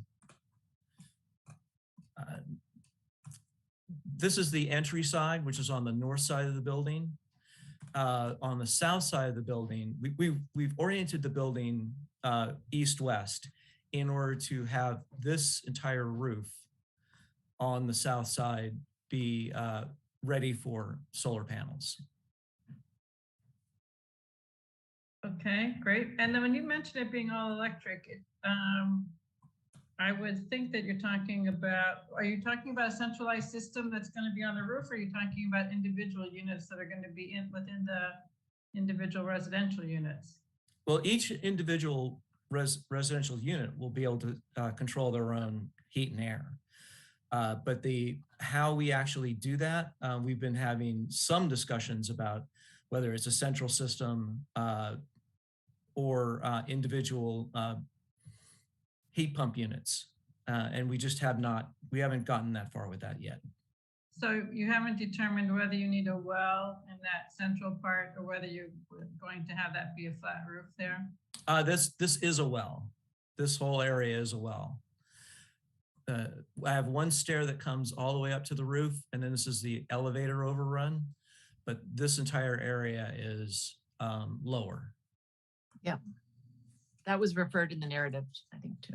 Yeah. Just if you don't have a central system, you might not need it, that's all. And one of the conversations we had with the fire chief was how to make sure that there was a safe way down into the well. From the roof. From the roof. Yes. There'll be a catwalk that runs along this edge. The fire chief was very clear that his guys would enter or get onto the roof from the front of the building. And then he just wanted to make sure that they had a safe way to get down to the flat area. So there'll be a catwalk that runs along this whole edge. And then I'm not sure exactly where, but probably over here next to the stair, there'll be either a ship's ladder or a metal stair that gets you down to the flat roof area. So is that catwalk going to require railing? Yes. Well, then I would request that it not be an industrial style railing. Oh, it'll be down from the roof. So okay. the railing, it'll be 3 or 4 feet down from the roof. So the railing will not ever be above the roof level. Okay, got it. All you'll see from the outside is the pitched roof itself. Correct.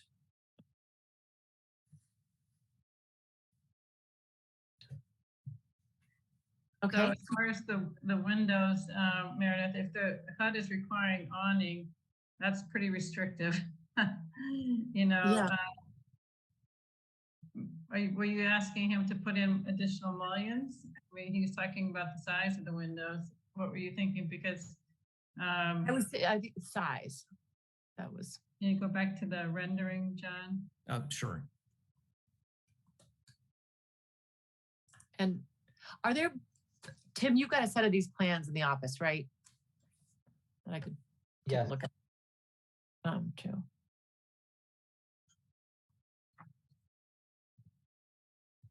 Yeah, maybe I'm just seeing the shadows here.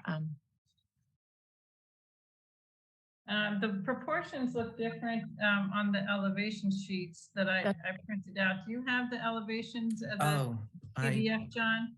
Yes, I do. Can you give me a second? Maybe that's what I'm struggling. Yeah. Yeah, because they look a little more square here and they look more vertical in the elevations. Exactly. Which is, yeah. Better.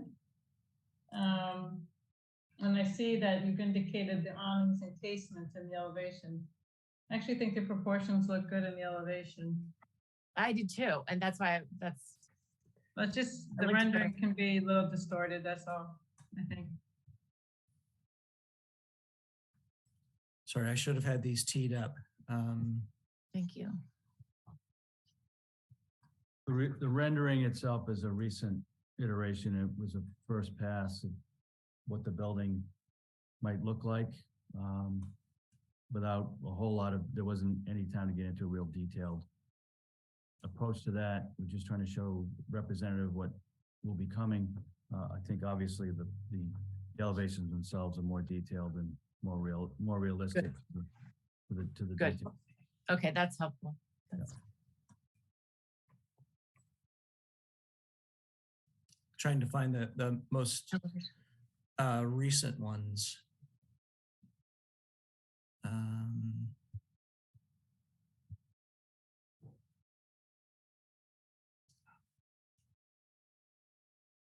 I have what was submitted if. Yeah, no, let's see if I can get to it this way. Yeah.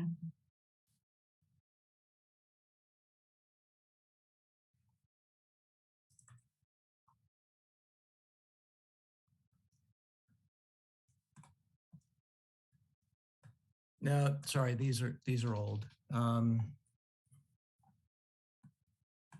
yeah, we have a newer set, I think. Right.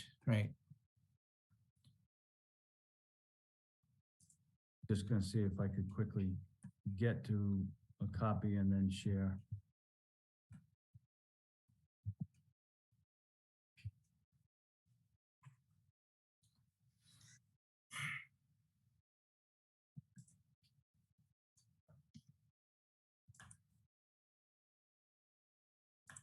Oh, that's where it is.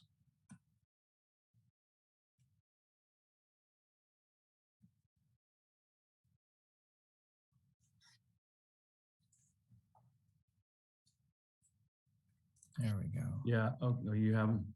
Yeah, I'm getting there. Okay, I just got This them. is the set that was submitted, I believe. Nope, I take that back. It's not. If I can share, I have mine teed up here.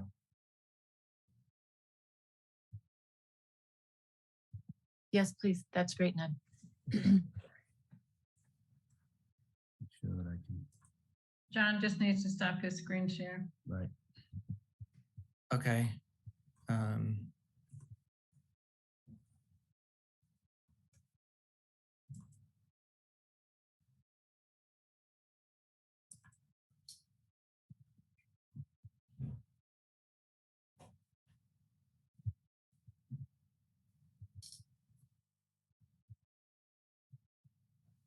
These are they.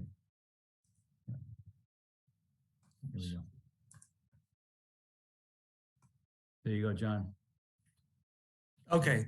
Thank you, Ned. With the elevations, and then in the next sheet is the East and west. east and west. Yeah, These windows are consistent with what we have in the rendering. Yeah, it's just that they're a little bit distorted when you get close. So like if you zoom in, let's say if you zoomed in on the front elevation, maybe just like half of that front elevation, the north elevation. I've got a pop-up here that says a participant has enabled closed captioning, and that is right in the way of my ability to enlarge. You can close that, Ned, if you click on the X on Oh, that, there I we think. go. Got it. Thank you. Yeah. Mm-hmm.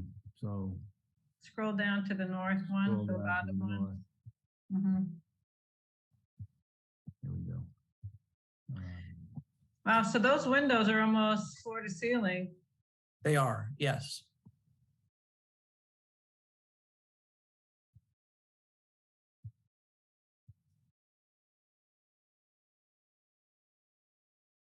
I think the proportions of the windows relative to the bulk of the facade look fine. So the window dimensions, they're longer than, they're not square, actually. They are taller than. Yes, slightly, yes. Great. Okay, that's what. Perfect. So John, what would you think of making the windows in the bay? If you had a center mullion, would that make those two windows the same size as the windows on the right or left of it? You're trying to get variety, but. Yeah, I don't know. I mean, the design as you see it right now, the bottom, well, this is before we started talking to HUD, and they want awning windows. My intention was to do a casement window on one side. If you're looking at the bigger windows, like in those bays, it was supposed to be a casement and a fixed window, and then 2 awning windows down low. But we've been talking about that lately, and we're probably going to change that to being the operable windows to be only the ones on the above that median line, the horizontal line, and that the windows below that level, which would be a typical sill height for a typical window, any windows below that will be fixed.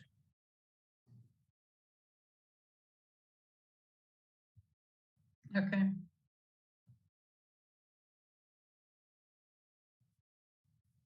I know you can have both of those upper windows, upper sections operable. Probably, yes.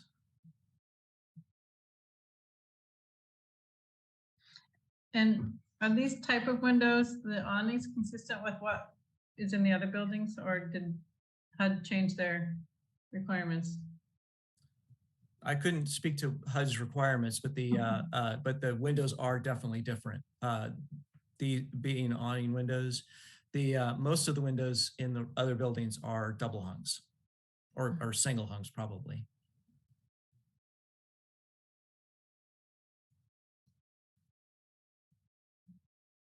Yeah, which I would have preferred, but that you don't have any say on that. No, and passive house does not work well with double hung windows at all. In fact, I can't think of an instance where they have worked. Well, the energy ratings of double hungs are not as good as casements and awnings. That's correct. Because the meeting style it doesn't give you the same seal as you get on the awnings and the casements. That's exactly correct. And for passive house, it's critical that the building is sealed. No, that's great. Yeah. So I assume that they're going to be a vinyl window then. No, they're probably going to be fiberglass. Fiberglass. Okay. And do you think that the sight lines that you show in these elevations are going to be what you end up with? Because sometimes those windows have a larger sight line. You know what I'm talking about, right? The frame size. Oh, I see what you mean. Yes. Again, we haven't, this is a design. It's not, we haven't started to look at actual products for this yet. So it's, this is a goal, certainly, a thin sight line. The thin sight lines help with passive house as well. All right. Yeah, so maybe just add notations to your elevations about, thin sight line, passive house standard or something to that nature. Do the awning windows come with a more of a divided light look appearance? No. Well, yeah, you probably could get them awning windows that way, but that also is not something that's consistent with passive house. Those the divided lights end up being less. They perform less well. Really, that's interesting. Yeah, because they're in between the 2 panes of glass, and so they're taking away from the. Well, they can conduct a little bit more between the 2 panes of glass, which is normally with your airspace is your gap, so you're not conducting the cold through it. That's correct. Yeah, I was just thinking more being a consistent look throughout the property, but that's, yeah. Well, I think these proportions and size windows with those sight lines, the scale of those relative to the scale of the building looks good to me. So as long as you can maintain that throughout your development of your details and your product specifications, I think that would be great. Agreed.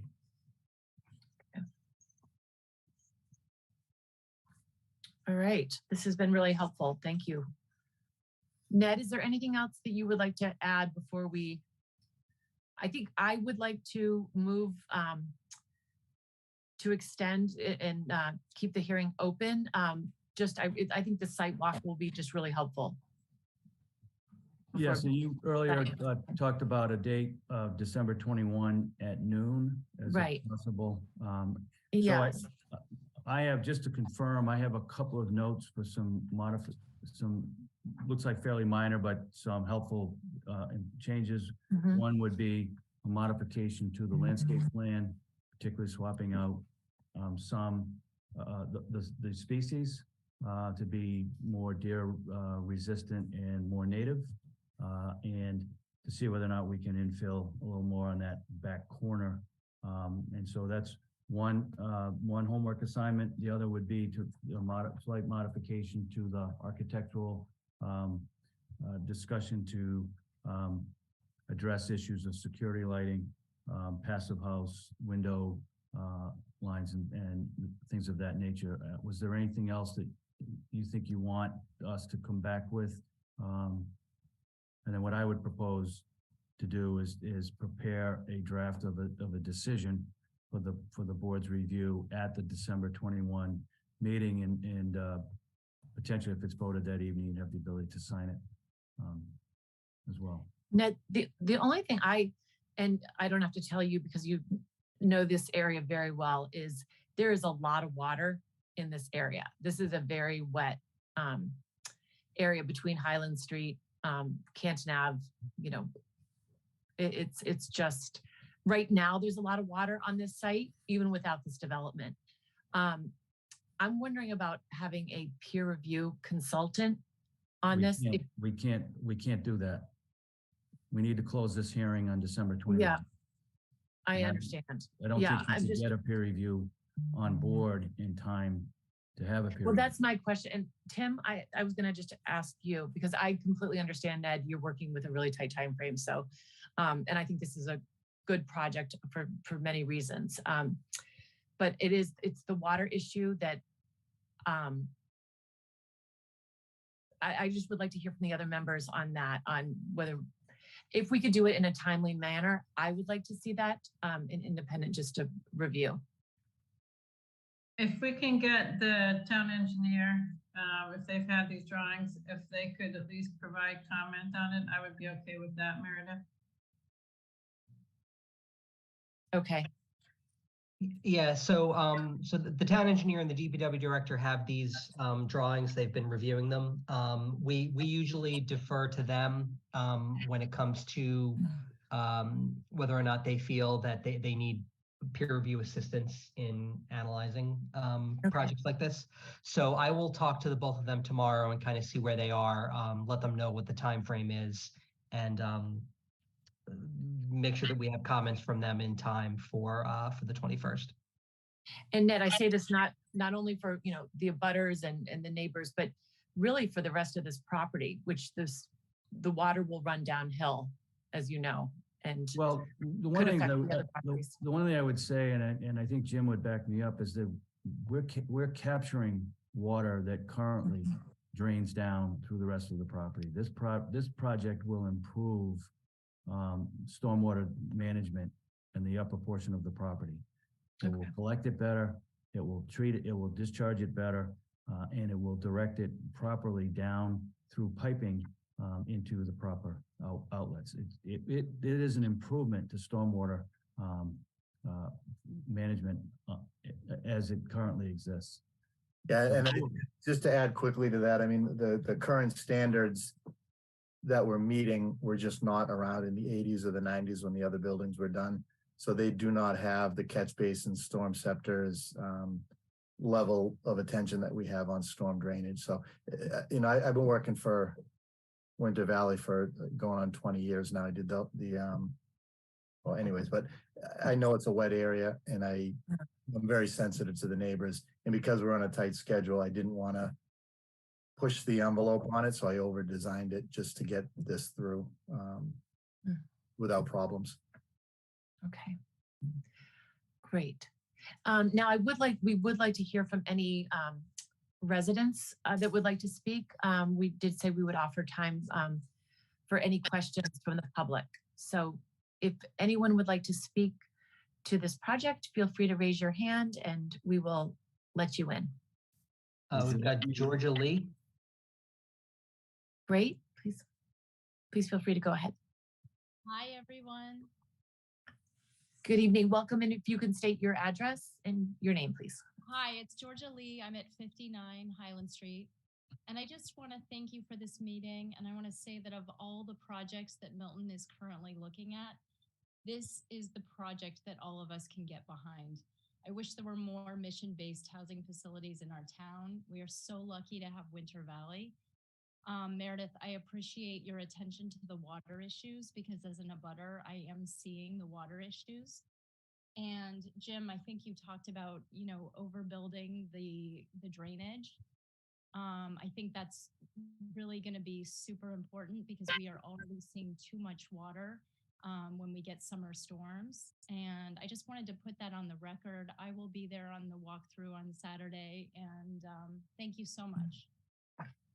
Thank you. Thank you. Anyone else like to speak to this? You see hands?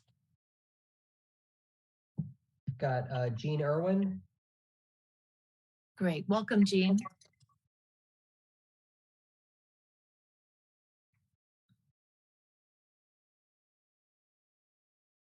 Hi, can you hear me? Yes, welcome, Jean. Hi, hello, everybody.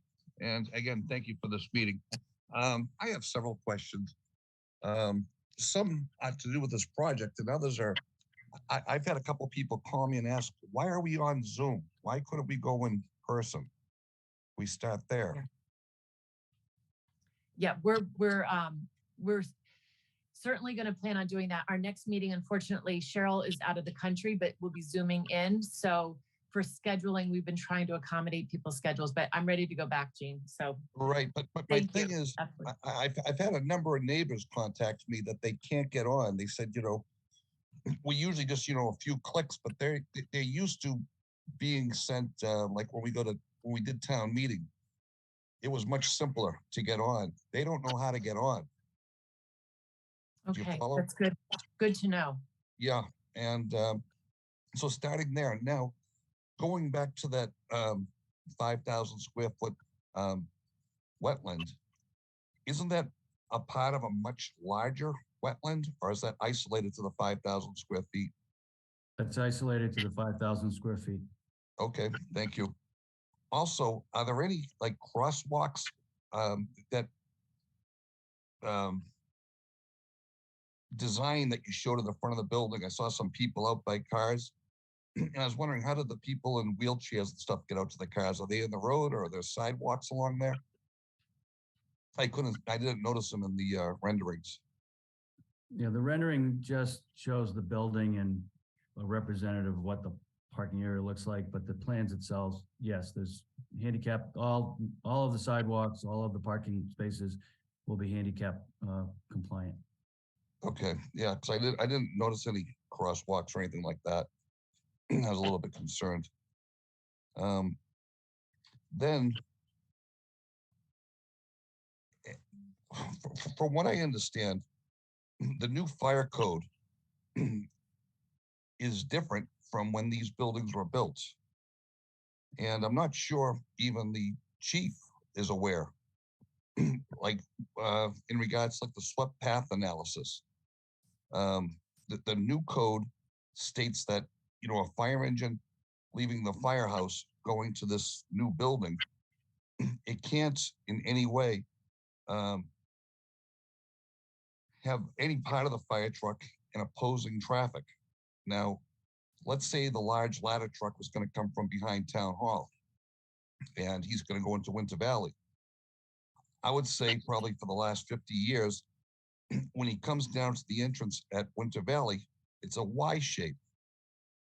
And I imagine during the emergency, the fire engine coming from town hall is going to go up the wrong way of the Y because he'd almost have to pull a U-turn to come up the right way. Do you follow?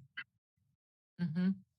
And I'm thinking we're going to have to redesign that entrance to meet the new fire code because it's going to keep coming up and up. And what is it? The Pioneer Institute, Cheryl, you might know better than me, or maybe Tim. The newer subdivisions in town, the Pioneer Institute has recommended Milton, and it goes back to when Aaron Henry was the town planner. And they went all through every town in the state just about. And they said that new subdivisions are supposed to have 50-foot wide egresses, or, ways to get in with 4.5-foot sidewalks. And I'm thinking we're okay on this one. I say, I think town-wide, everyone wants to see this thing go in, but I'm not sure on everything else down the road. The sentiment is the same, that it's as well received as, this complex is. If you go back to, I don't want to get on a different topic yet, but the memory clinic, I had said day one, they lack the infrastructure to do the memory clinic where it is. I said right off the bat, you're gonna have to run the sewer through Winter Valley. You're gonna have to run the water through Winter Valley. I also believe you probably have to run the driveway through Winter Valley. You don't have the infrastructure to get to the party, to the property right next door. Here at Winter Valley, okay, you don't have the traffic that you have on Highland Street. But Highland Street's about 20, 21 feet wide. Winter Valley, I think, is about 24 feet wide with sidewalks on both sides. It would be much safer. A question I have to just anyone out there, have there been any fatalities on this road going into Winter Valley? I don't think so. But we've had 2 right in front of the hospital already. So to me, it would be much safer to coordinate, if the memory clinic ever goes in, to have it come in through Winter Valley, coordinate this building so it can accommodate it. Great. Ned, do you want to answer any of the questions? I'm not sure. I'm not sure that those are so much questions as they are comments. Right. Well, the concerns I think all my neighbors share. On Highland Street, when we get to that next, we have to look at this at the macro. Cheryl, how many 40B units are going in right next to where you live? How many units is that? I can't hear. I'm sorry, I think it's approved for 116 or 118 units. Something like that, okay. But ballpark, say 115. So you got 115 there, then we got 36 more with Winter Valley, and the next thing on the agenda is going to be Highland Street. And then at the other end of Highland Street, we got 2 more developments with about another 130, 140 units. I think this stuff needs to be better coordinated. I don't think you can just keep looking at it and everything in isolation and somehow expect it's all going to work out fine. I think it all has to be kind of considered with the macro sort of plan as opposed to a micro, if that makes sense. Yeah. Thank you, Jean. Very good comments. Jean, could you just state your address too? I'm sorry. Yes, I apologize. That's okay. Yeah, Jean Irwin, town meeting member, precinct 9, 120 Highland Street. Thank you. Yes, I thank you for speaking tonight. That was good. Well, thank you. Great. Do we have anyone else to speak on the Winter Valley?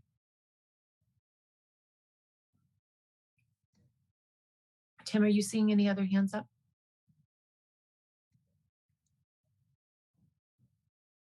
Tim had to briefly step away, but there are no other hands up in the attendees. No, great. Thank you, Josh.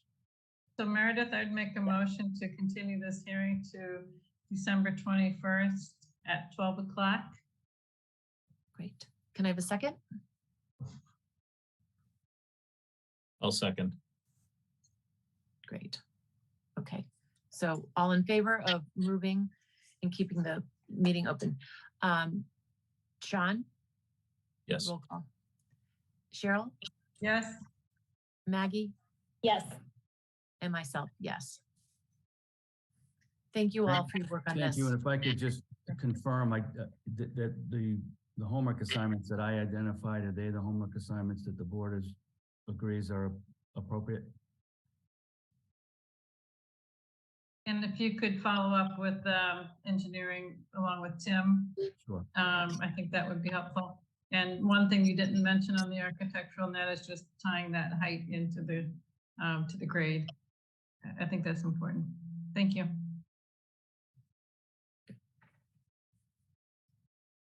All right, thank you. And we'll see All right. some of you at least on Saturday morning. Yes, thank you for doing that. Thank you all. Thank you.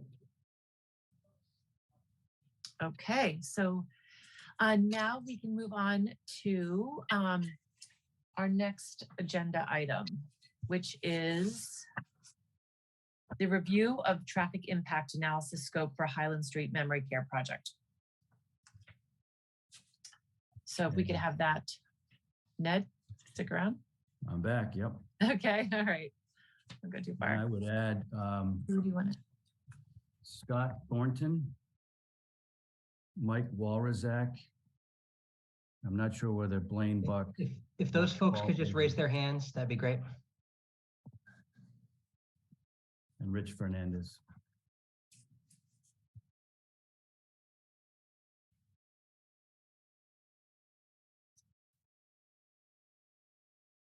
Okay. They're in.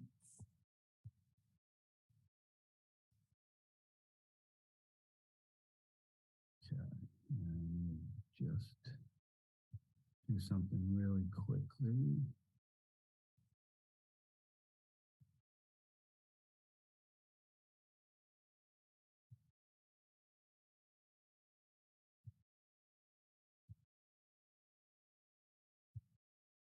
And if I could just share a screen, I'm going to bring up just get to view.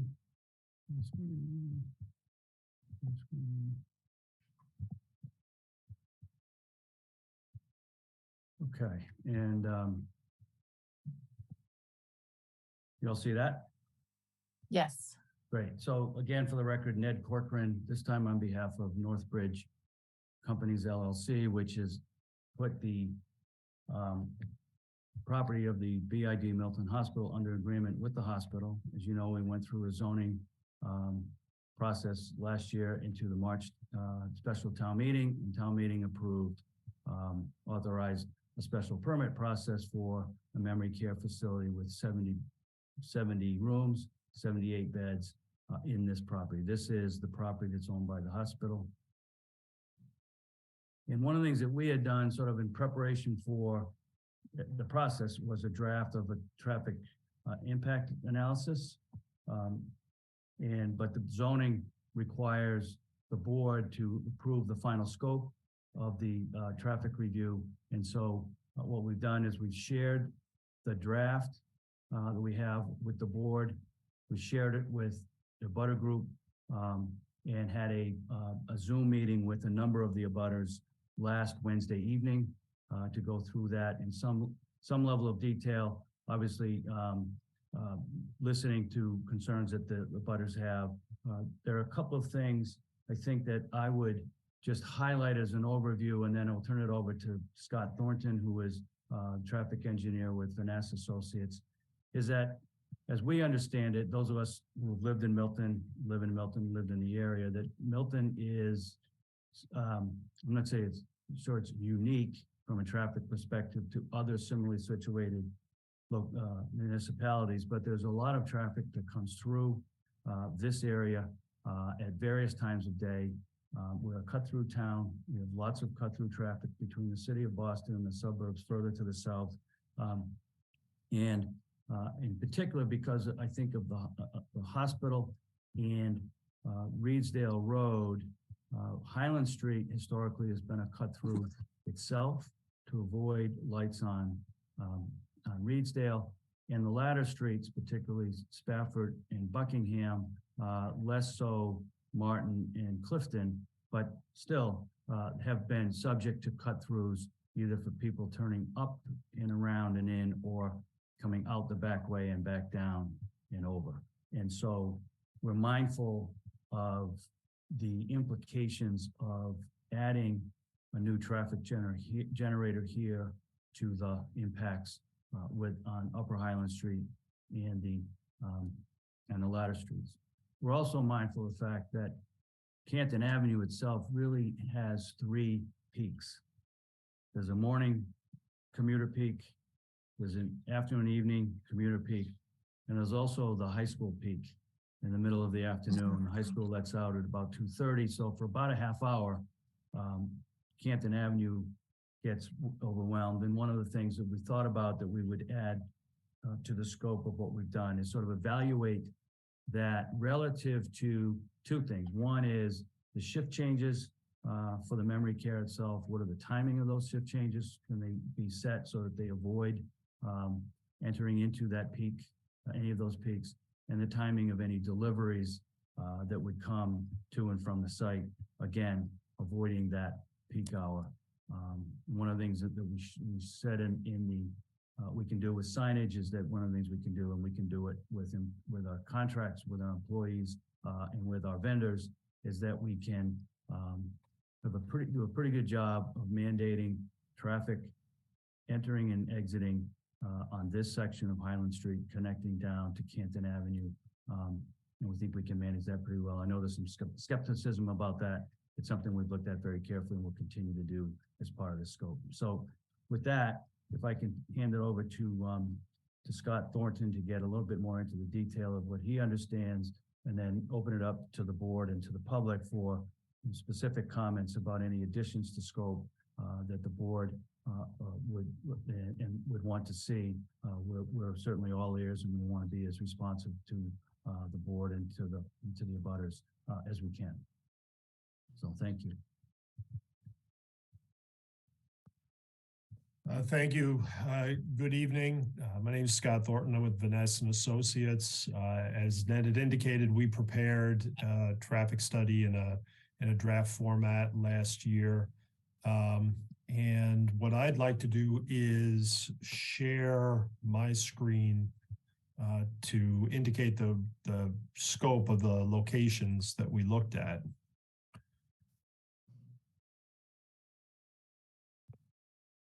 All right, can you folks see that? So just to orient you, obviously the site is located 107 to 111 Highland Street, and the Beth Israel Hospital, Milton High School are located as shown. And we had looked initially at 6 intersections. These locations are similar to the area that was chosen for the 648 Canton Avenue 40B project. The only location that's not common to both traffic studies is the Blue Hills Parkway intersection with Canton Avenue, which wasn't included. But then, if I could just point out, Vanessa Associates is the town's peer review consultant with respect to the review of the 40B traffic analysis. They did not do that work for the developer in that case. They represented the Board of Appeals with respect to the review. Correct. So in addition to those locations along Canton Ave, we also looked at a couple locations to review impacts of the project in the neighborhood, which looked at the intersections of Spafford Road and Buckingham Road with Highland Street. And in terms of the study area itself, it's a pretty comprehensive area for review.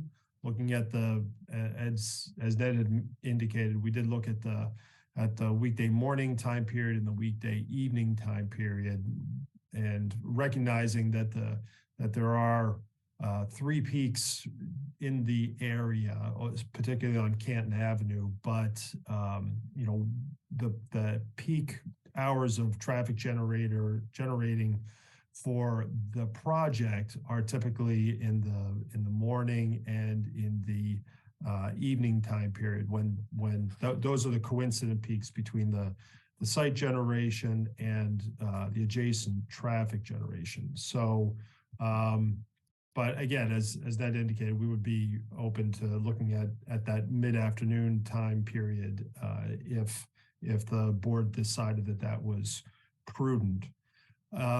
In terms of the overall scope of the study area, this traffic study looked at 6 intersections, which is the same number, or actually I think the 40B project looked at 5 intersections, but the memory care facility is only expected to generate between 25 and 30% of the traffic of the 40B development. So this is a very conservative approach. If this was, you know, some other municipality, we would typically look at the intersection of the driveway with the local road, and then the intersection of the local road with an arterial or feeder road, if you will. But in this case, again, to try to be responsive to the neighborhood, we looked at a larger study area than we would typically review.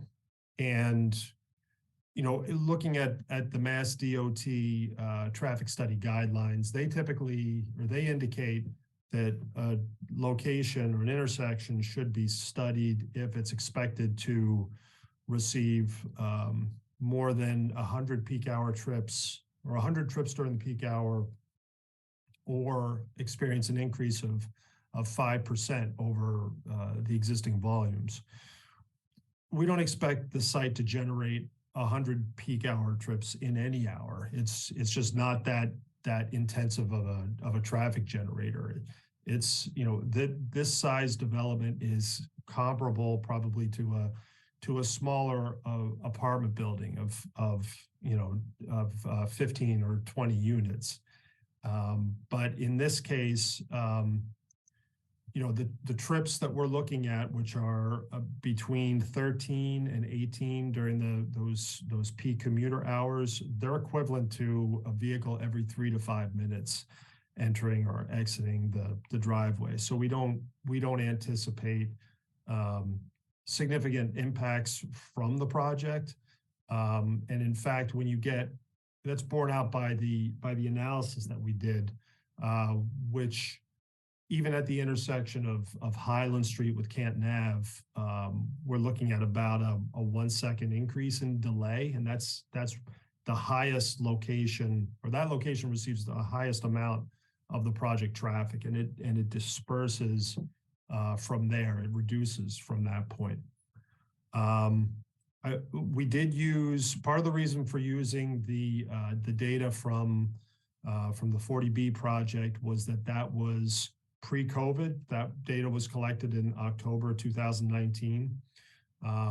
And the locations, the Spafford Road and Buckingham Road locations were counted last year in July, but they were adjusted to account for the effects of COVID. So, you know, that said, that data is, with the exception of the 2 locations counted last year, the other data at 2019, it's, you know, over 3 years old. It's a little long in the tooth.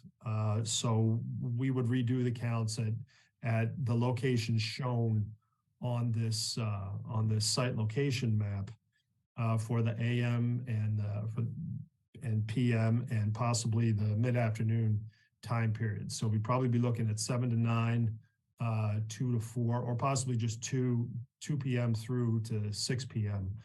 To identify both peaks in the afternoon, evening. I think that in terms of the other data that goes into the traffic study, background projects, I think we would include the projects that have been discussed here tonight. And if there's any additional projects, we could reach out to Tim to get that information. But I think that overall the project is we don't expect the project to have significant impacts in terms of delays at intersections or volume increases on Canton Ave. I think we were looking at a 0.3 to 0.4% increase during the peak hours, so pretty manageable. But anyway, that's sort of a thumbnail sketch of the scope and what we looked at previously. I'd love to get some feedback. Great. That's what we have at this point, Meredith. So we're Yep. open to obviously Okay. questions and comments. And you know what? In this case, I think, why don't we let the citizens speak who are here to speak first, and let them go. And then our board can make comments. So if anyone would like to speak to this from the public, please feel free to We've got raise your Bard. hand. Yes, Bard, let's welcome Bard first. Yes, thank you. Thank you very much for this opportunity to speak and, for the time. Would it be possible to promote me so that I can just share? I did prepare just a few pictures that I think might be in bullet points that might illustrate a little easier. I'm just wondering if Bart could identify himself first and last. Yes. Oh, yeah, thanks, Ned. Bard Hyriza, I'm 11 Spafford Road. Met many of you and spoken with Ned and the Northbridge team a number of times, so thank you. Good talking to you.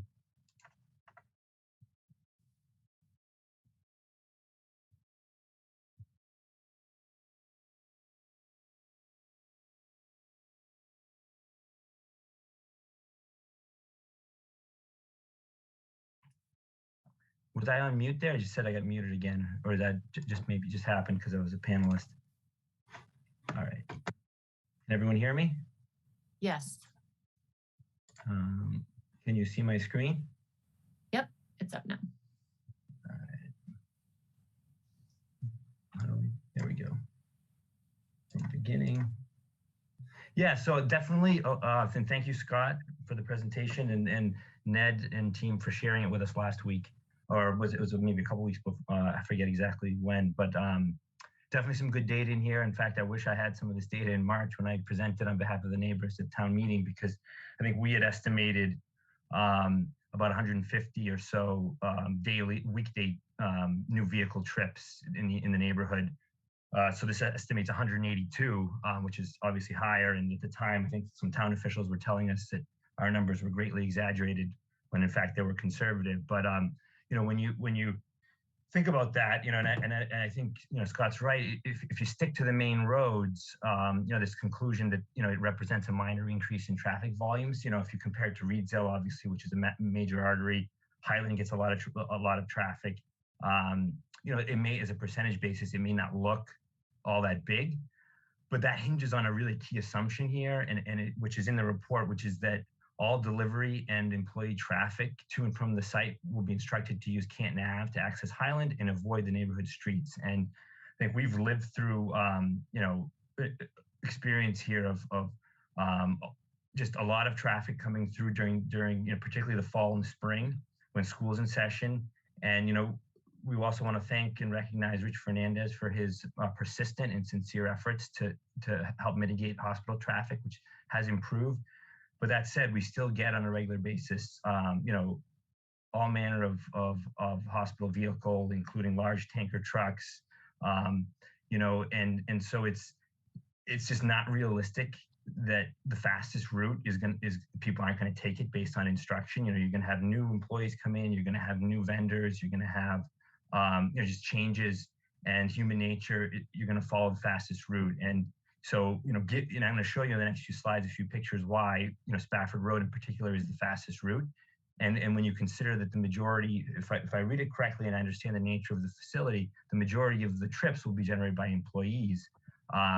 Many of them are going to be coming from the South Shore and points south of Boston, but even points north of Boston, Spafford Road becomes the GPS routes you right up Spafford. So, just to summarize there, it might not be huge impact on the main arteries, but because we believe, and I'll show you why, a lot of that traffic is actually going to come up the side streets instead. Unless we make some changes to traffic, to the rules of the road here, we're going to see the majority, over 50% of these 1,000 additional trips. And as a percentage of the traffic on Spafford, that's a pretty significant impact on a street that's already, overrun with cut-through traffic, doesn't have sidewalks. In fact, it's only 20 feet wide, which is narrower than the driveway entrance to this facility, which I believe is 22 feet to 24 feet based on some discussions I was a part of or listened in on. So it's all relative. And so I'll go to the next slide. I think the site map, I don't know if it's completely relevant. We looked at it in the last one. I'll go quickly, but the nice thing here is you can see clearly that, look at the sidewalks. There's one partially on Highland that kind of stops halfway up as you head towards Route 28 and Randolph Ave. Spafford is the only street that doesn't have sidewalks, which, is a significant concern for us, as I said.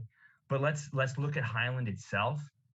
So I know the study kind of focused in on those 6 intersections, as Scott said, but I think what's obvious to those of us who live here in this area, and it may not be obvious to everyone, is Highland's actually sealed off where it connects the main artery on Route 28 and Randolph Ave. It's a 24/7 do not enter. And it's also supposed to not have heavy truck traffic on it. It's protected. It's, historic street, and it is narrow in itself.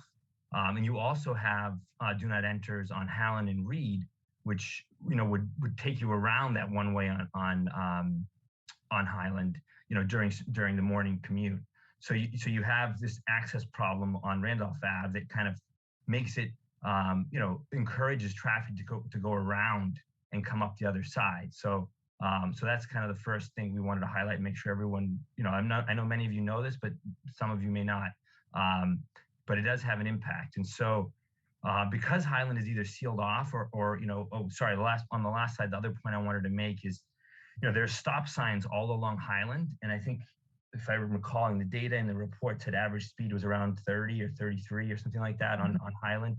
And that's pretty good considering the speed limit. And if people who drive in Milton a lot, they'll see, a lot faster speeds than that. And I think part of the reason the speeds on Highland are controlled are this series of stop signs that you see along it, which is good for a safety perspective. But what it also means is that it's a slower route, and you can go 50 or 50 plus on 28 and loop around and not have to stop anywhere, and then just zip up the shortest distance, which is the Spafford. It's kind of like you want to take the intercontinental flight as long as you can, and the domestic flight only 45 minutes if you can, because it's just much faster and more comfortable that way.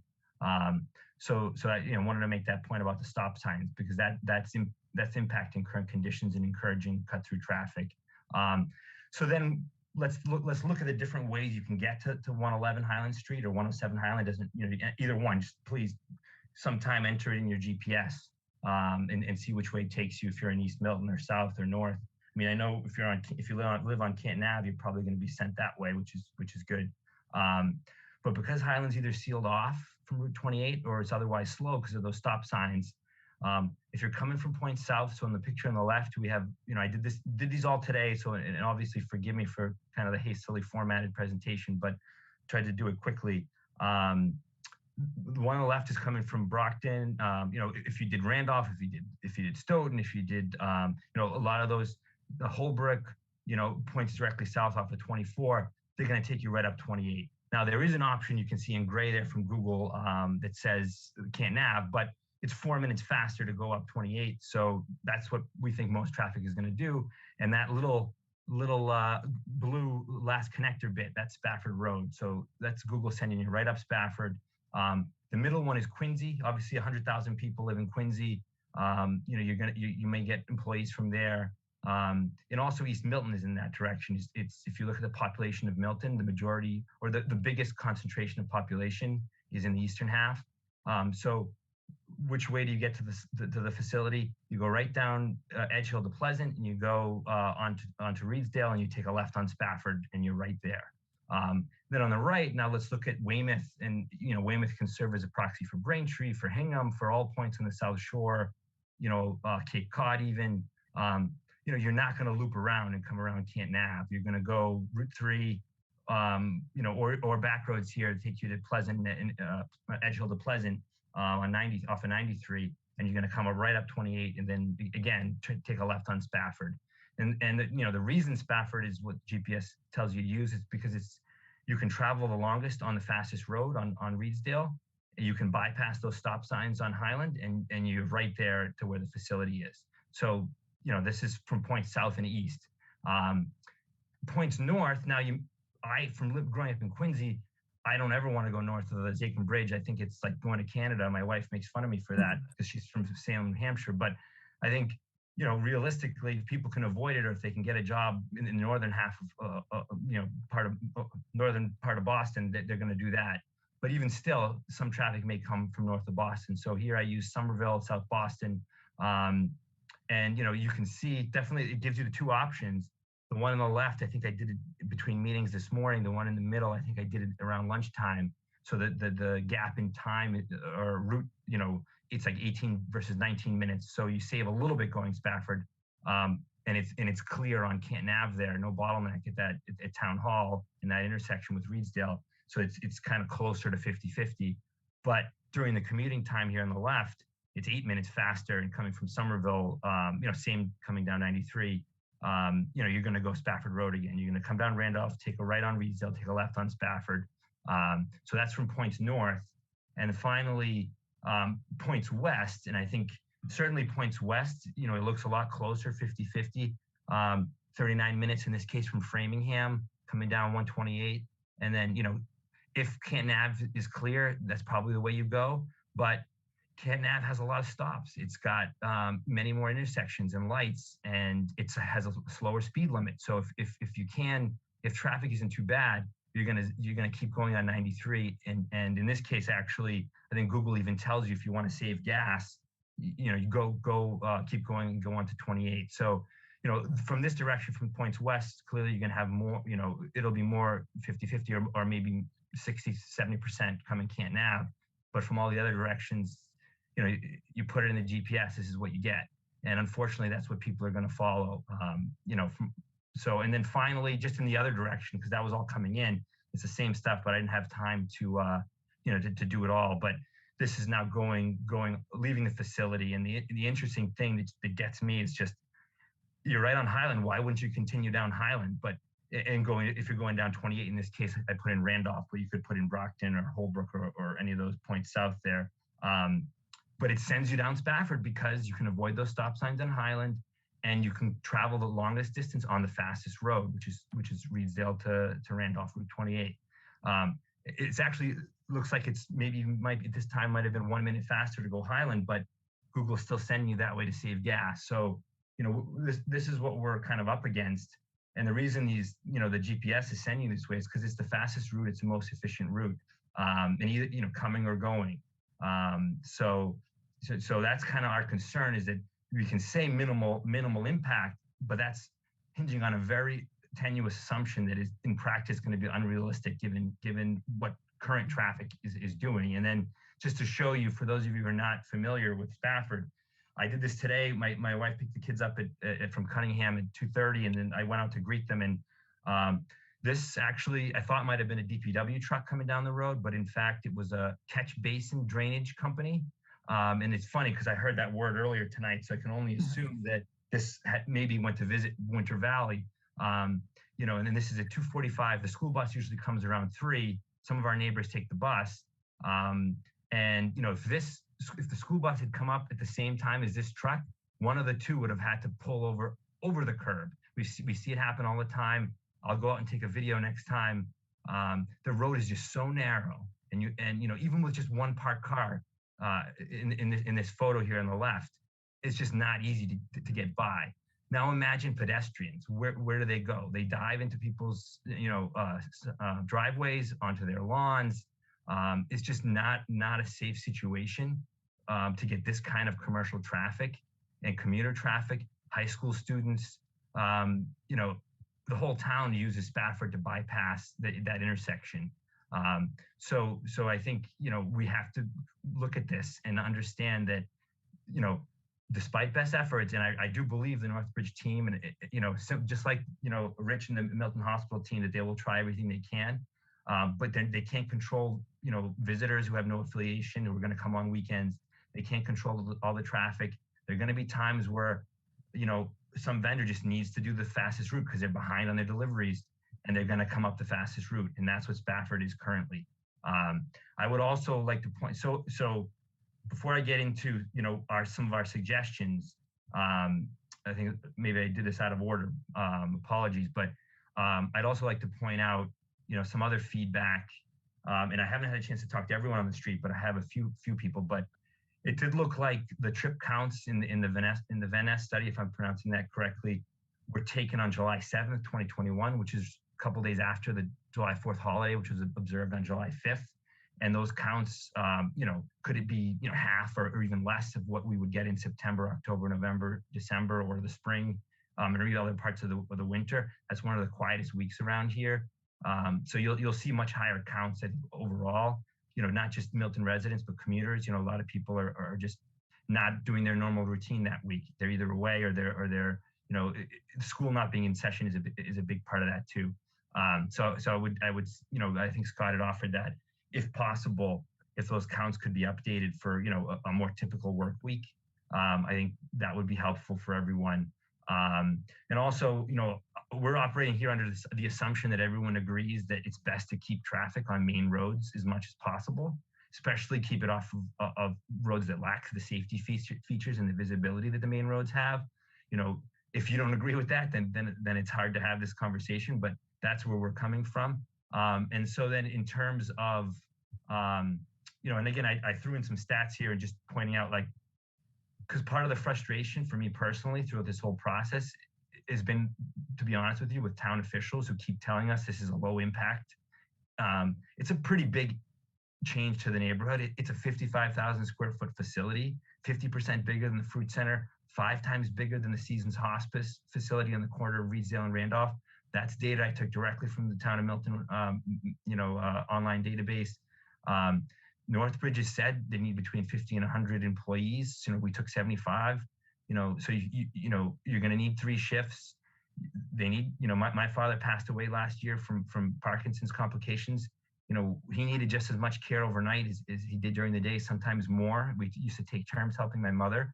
So this is a big infrastructure project. It may not be as big as a 40B in terms of traffic, but it's still pretty significant.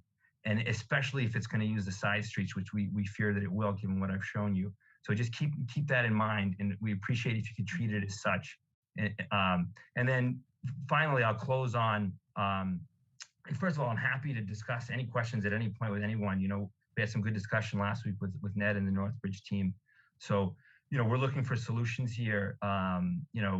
We don't want to just, oppose for the sake of opposing. One of the things we've tried to do over the past few years, we've met with the Traffic Commission. We've submitted even a petition to the town, and had all kind of efforts rejected, with things said like, oh, you guys aren't as bad as Governor's Road, and never mind, Governor's Road has sidewalks on both sides and is wider, but it's very little coming back to us in terms of concrete. How can we fix the current situation? Never mind any incremental traffic.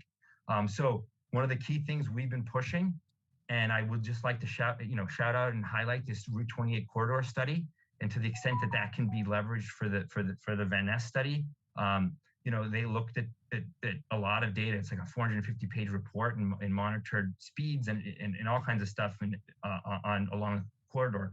One of the things they recommend is time of day do not enters for non-resident traffic along not just the ladder streets, but all the abutting streets on 28.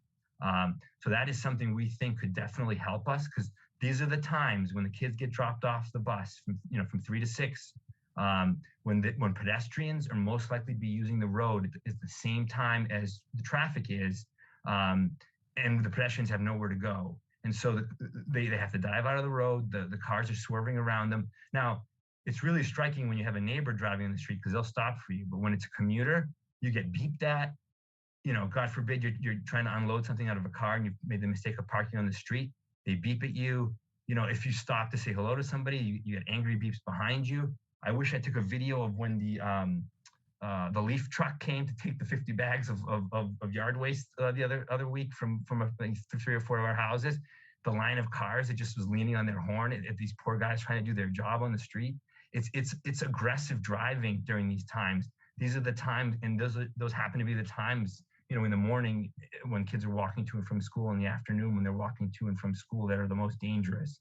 And so that's what kind of we think, you know, to make that assumption of keeping the traffic off of these side streets, to make that a reality, something like this is a tangible solution and really needs to be considered. You know, if we can change zoning in an area that was residential for many, many years, you know, maybe even over 100 years or centuries, you know, we can definitely change some traffic rules, you know, to protect the neighborhood. And I think that's what we're asking for everyone to consider as part of this. You know, don't just, you know, expect that everyone's going to abide by instructions. You know, traffic is going to, you know, the least common denominator, the squeaky wheel, you know, they're going to go the fastest way and the most efficient way. And that's going to be, if that happens, then that's a big issue for us. It's a big impact, not a minor impact. So I'm sure I've forgotten a lot of things, but I also don't want to take too much time. So I'll pause there and, you know, happy to answer any questions or discuss further. Thank you, Bard. Could you send us either just what you have as the recommendations from the neighborhood, just your, we don't need photos, but just sort of your the text of your presentation? Sure. Yeah. That would be great. I can send you this document or however it's easier for you. Okay. That would be great. If you can send it to Tim and he could distribute it and enter it into the public record. Now, it's not, just to be clear, you know, it's not all the residents. It's, you know, probably for me and a few others. Yes. So I don't want to, you know, but I, from having spoken to them, many of them, you know, before having seen this report, I think, you know, they would share some of these sentiments. But yeah, I guess I can find the emails on the town website. So I'll do that. Definitely. Thank you. That's great.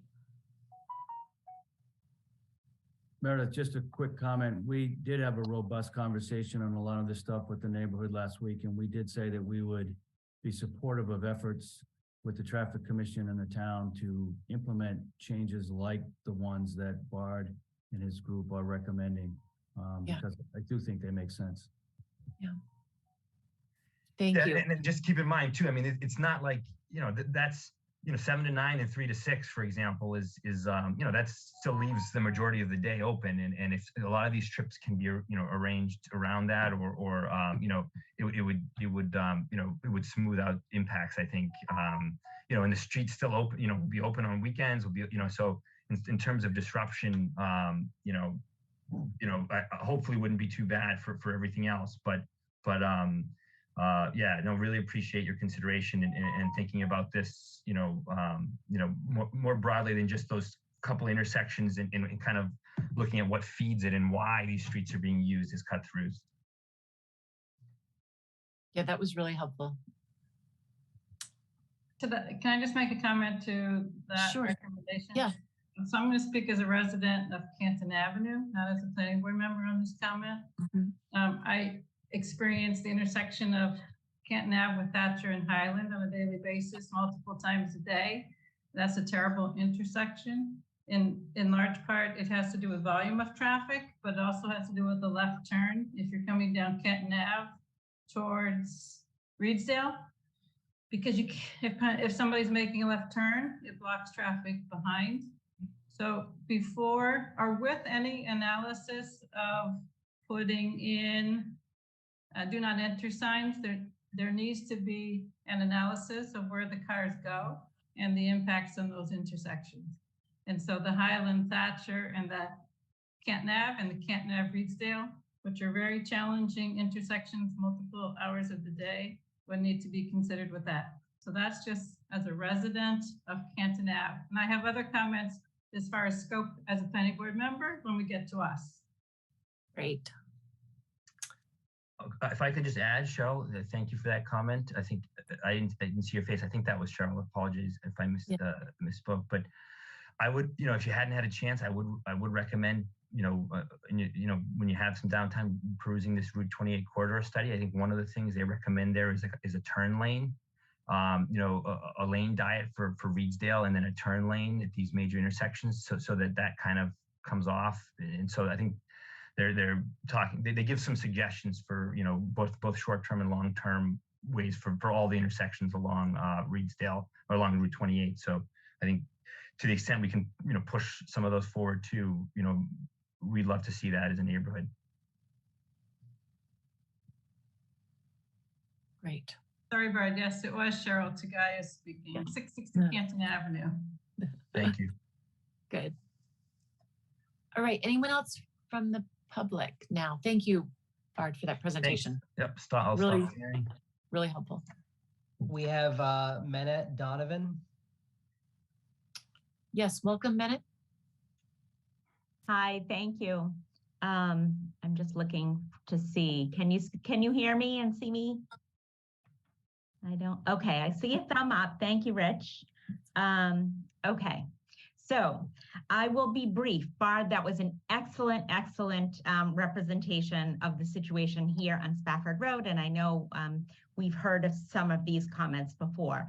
I just want to speak because I've been living on this street for a long time, and this is not a new issue on Spafford Road. In 2012, approximately, my next door neighbor and I, we were the only ones on the street with children at the time, went before the traffic board. There had been a fatality, pedestrian fatality, not far from here. And her dog also was nicked by a car as we were out standing in front of at the end of the driveway talking. And we were, basically told there's not much we can do. We went in large part because the installation of the stop signs had increased traffic. So it was sort of let go. And I think it's excellent that the neighborhood is hopefully going to get this issue addressed. But I would invite you, I don't think there's any substitute of parking your car at the hospital and walking the block.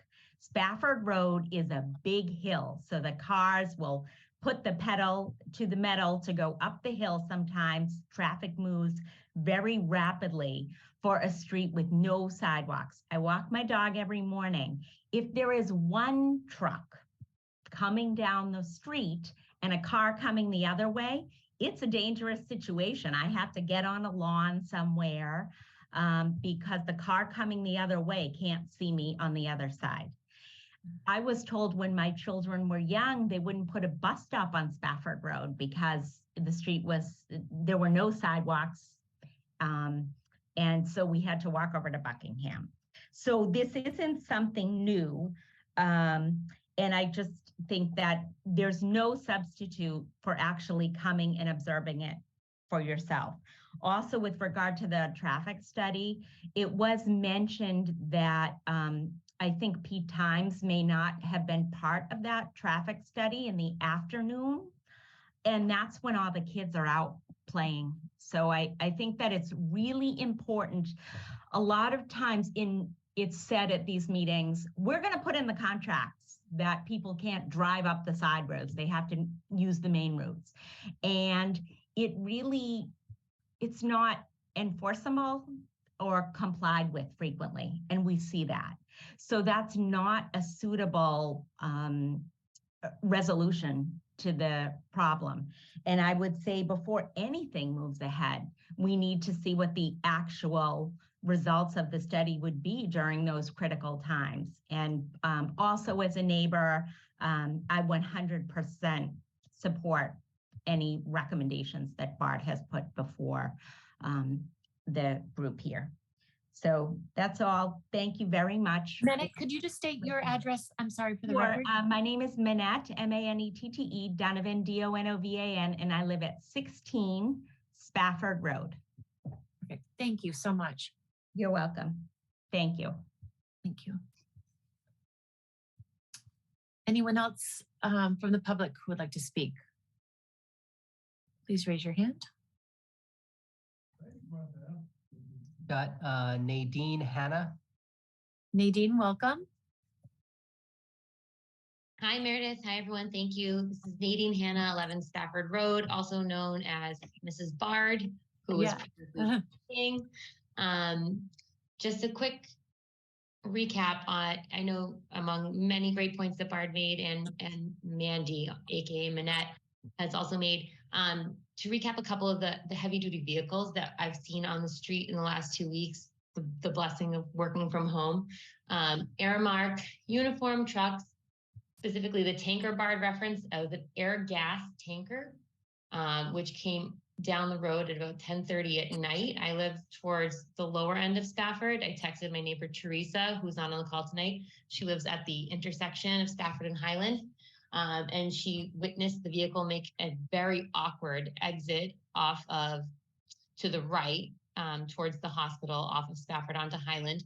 Awkward being because the vehicle was so large, it didn't belong on the straightaway of Stafford to begin with, let alone could barely handle the narrow turn. It returned back down Stafford within the hour or so, I think 45 minutes.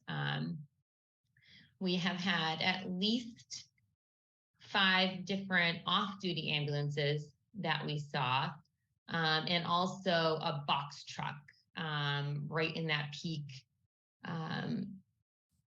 commute hour in the evening. I was coming back from Taekwondo at the intersection of Canton and Highland. They're in the back where the Carriage House nursery school is, which we can barely exit as well, referencing Cheryl's mention of that intersection being terrible for traffic, especially at that time of night. It was Genesis Solutions was the name of the company on the side, which I looked up, and they typically are a distributor, very likely heading somewhere like the hospital, was the assumption. So needless to say, there's a lot of traffic, as everyone's mentioned, but not just local traffic, not just neighborhood traffic, not just high school traffic, which those are still Milton residents coming and going from where they belong within their town. We're talking about heavy duty industrial commercial vehicles taking up space on a very narrow road. And when Mandy pointed out that this is when the children are out playing, my children are not out there playing, frankly, because I do not trust the driving conditions on the street. If my children are going, my children being 7, 5, and just a 1-year-old, if they're going anywhere to see anyone on the street, they're being walked up and down with my body in the middle of the road and theirs on the curb. Because I do not trust them not getting clipped by any oncoming vehicle from either direction. It's a great concern for me as a citizen, as a mother, as a resident. Thank you. Thank you. Clearly, this needs to be addressed by the town. Great. Are there any other residents who would like to speak? We've got Jean, your hand keeps going up and down. I'm going to hit allow to talk real quick. I assume you still want to offer some comments. Yes, can you hear me? Yes, Jean, thank Hello. you. Yes, I was afraid I wasn't showing up, so I was flashing my hand so you'd notice it. I've lived here at 120 Highland Street with my wife and 2 boys for the past 17 years. And I'm right at ground zero from this property. And, to Cheryl's point, living on Canton Ave, I really feel for those people. As much as I dislike the traffic on Highland Street, myself and my neighbors, we fought to get those stop signs. And yes, we thought it would thwart some traffic from cutting through because, I had friends up in Indian Cliff saying, oh my God, I hate those stop signs. Now they're taking Reedsdale, great. So, but we did that because there had been a lawsuit, even with the police station on Highland. And I've lived in this town most of my life. I don't know of any street that is more sped upon. We put the stop signs up because Teresa O'Brien, who lives on the other side of Spafford and Highland, before she got here, we had cars going through her fence, hitting their swing sets. We had other cars clipping the hydrant across the street from my house, going off into the woods. Now just picture Spafford Road when we get these New England snowstorms and the snow along the edge of the street, the snowbanks are, 3 feet, 4 feet high. Most of my neighbors have to back out into that street. Now, when I leave my house in the wintertime, I have some, sport SUVs and that sort of thing that are relatively safe. And I often think twice. I tell my kids, don't take Spafford. You hit some ice, you're going to be right out in the middle of Reedsdale Road. You got cars going 50 miles an hour in both directions. It's a dangerous, dangerous street, even if it had sidewalks, which it doesn't. And so now how do these kids who walk to school walk along Spafford with the cars and the trucks and no sidewalks? As I said, day one, we do not have the infrastructure to support this memory clinic. We're way behind the 8 ball. Now, going back to Cheryl's house and Sean Fahey and my friends who live on the upper end of Canton Ave, in the morning when I was taking my kids to Guile Road up to the high school, whether it was the junior high or the high school now, I'd leave my driveway and I'd get about as far as the hospital and I'd be stuck in traffic. And every time the lights changed, maybe 6 cars would get through the lights onto Canton Ave. But when I got up to the high school and dropped off my children and was coming back, I couldn't get home. Half the time, you couldn't even get out of Guile Road onto Canton Ave because the traffic was backed up, the lights would change, and you don't even move. And then you do get on Canton Ave and you're headed towards Reedsdale, and someone wants to take a left on Thatcher that Cheryl mentioned. And because the traffic heading, towards the Blue Hills won't let them cross onto Thatcher, you just sit there, and you don't even move. And then finally that one car gets to take a left onto Thatcher.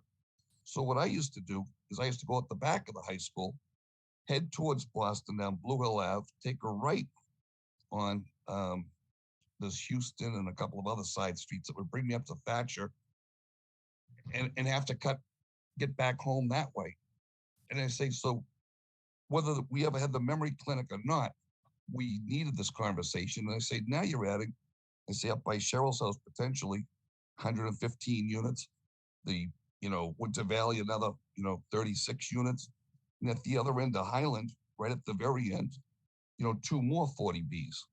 So, I mean, to me, to discuss the traffic on Highland in the memory clinic, it's like putting the frosting on a cake that you haven't even baked yet. There's so much going on that has to be calculated. To me, we need a traffic study now, where you have a count, you put those strips across the street and they count the cars, but it's still premature because we got 4 developments. This is like the 5th in line, the memory clinic. So I say, I think we're jumping the gun. I understand you want to get the financing done from HUD, but I don't think it's going to happen this year. I don't think it's realistic at all to expect it to happen this year. I think, we need to help the people on Canton Ave before we even get to Highland Street first. That's my comment. Thank you for your time. Thank you, Gene. Thank you. Okay, anybody else wish to speak? We've got Fred McFadden. Yes, welcome, Fred. If you could state your address, please. Thank you. Fred McFadden, 12 Spafford Road. I'll try not to repeat too much of what everyone else has said. Definitely in full agreement with Bard's full presentation. Just wanted to add a couple of other quick thoughts regarding the Google Maps searches that he showed. If any of you try that yourselves and plug in addresses, I would suggest that after you plug in the route that shows you to take Spafford, if you tap the walking route, it will switch and it will tell you to take Martin, because stop signs are no longer an issue. So it just clarifies that it is the stop signs that are steering people up Spafford. I know they are serving a purpose. Frankly, they're not legal state stop signs. The state has requirements that stop signs are not supposed to reduce speed. They're just supposed to control intersections. So they actually don't comply. But probably more importantly, they're a hazard.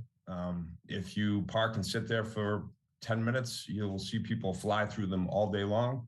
So anybody who takes any comfort that some car is going to stop because there's a stop sign, it's just a joke. And I'll say something else that everybody that's on this call that lives in the town of Milton knows. There's almost zero traffic enforcement in this town for whatever reason.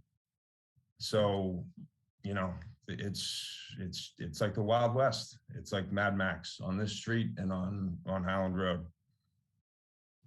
That's it. Thank you very much. And I couldn't agree more. It needs to be addressed. Anyone else? So everyone that's spoken still has their hands up. So Okay. if folks have follow-ups, you know, we can talk about that. But I'll. Yep. So no one knew. Yeah.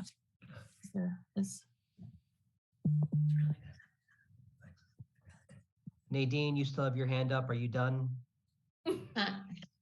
No, am I unmuted still? We can hear you. Okay, great, thanks. Still 11 Stafford Road, Nate and Hannah. We've all mentioned Teresa O'Brien from number 42, mentioned a number of times, being that she's aligned with our overall opinions here. One thing that she's made mention of a number of times on various phone calls, and that now, because she can't be here, I'm going to speak to as well, is please consider the construction aspect of this, all of the vehicles involved, and how that will also heavily impact Spafford Road. Perhaps not in the long-term traffic, but definitely in the 1 or 2 or however many years it takes period of time to complete that construction. Highland Ave, we all know, is extremely narrow. It's also a main access point for so many people coming and going that it's highly unlikely that construction vehicles are going to be parking on Highland. Where are they going to park?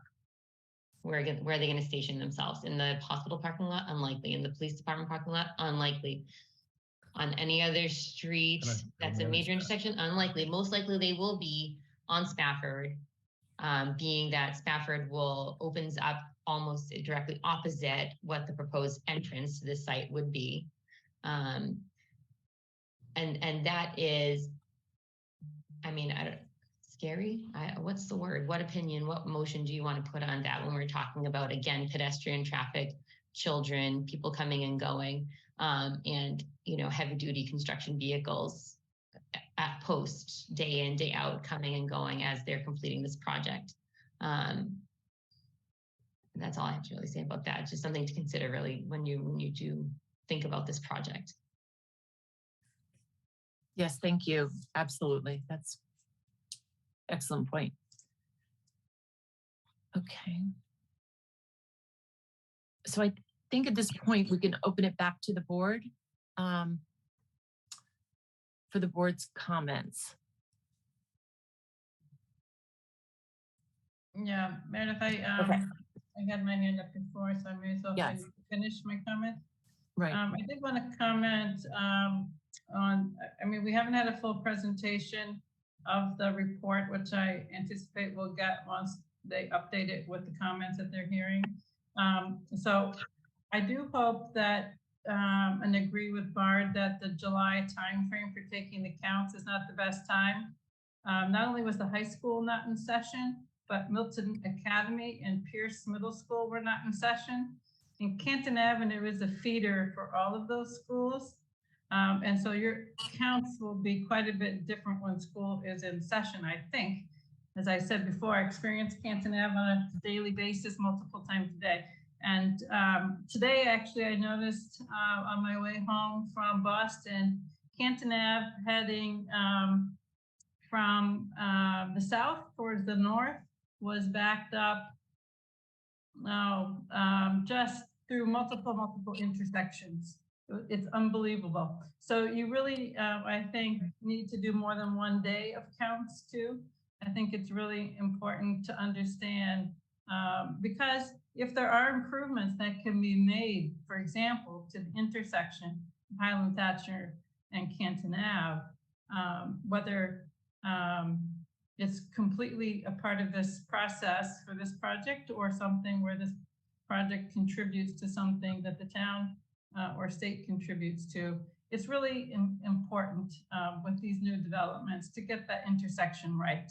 I've lived in my house on Canton Ave for 25 years, and I've seen this road change significantly in terms of our ability to pass.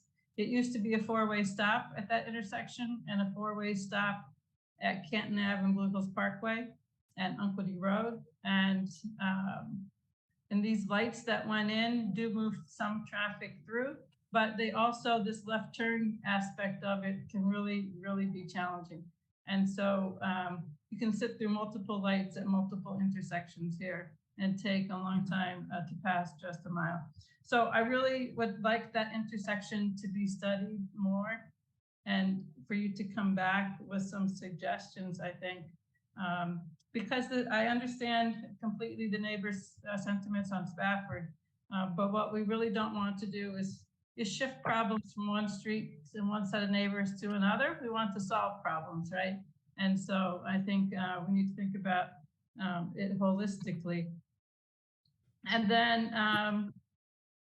I guess the other thing I would say is if there's any possibility to, you mentioned, I think, Ned, to think about shifts. I also think about the hospital shifts and if those are at the same times and if they cannot be, maybe they can be staggered and not be at the same times. And also whether even the hospital and this facility supports incentives for employees to use public transit, particularly if you're coming from the south. There is bus access up Randolph Ave and down Reedsdale, and that's not far from this site or from the hospital site. And so if there were some incentives to encourage the use of public transit. And then to Nadine's point about construction, we usually ask for construction management plan. And a part of that is where construction vehicles can drive and where they, I think where they can park is some of what we've done. I think we did that on Wolcott Woods. And I would hope that you'll consider that when you're working on that aspect of it. But to the extent that that informs this study, perhaps you can include that. We do anticipate a very robust construction management plan as a separate deliverable with the application, but we'll certainly take a look at that. Thank you. Great. And Ned, were you able to share the recommendations? There were recommendations made that I thought there were some excellent ones, you know, such as left turn only as you exit the memory care facility. I thought was a really good one, which would help the Spofford Road residents. Did they get to see all those lists of recommendations? And yes, they were the last 2 pages of the draft of the transportation study. Great. Were those recommendations. Great. And I too would like to see, you know, when I saw July 7th and 8th as being the dates, anyone who knows Milton, the town is empty and it just would not present an accurate count. And I'd also like to add on Canton Ave, Glover School lets out. And the way it's been redistricted, Glover School residents are all over town. And there's a big traffic when that lets out as well. It's that 3 o'clock time frame I think is really important to capture coming up Canton Ave.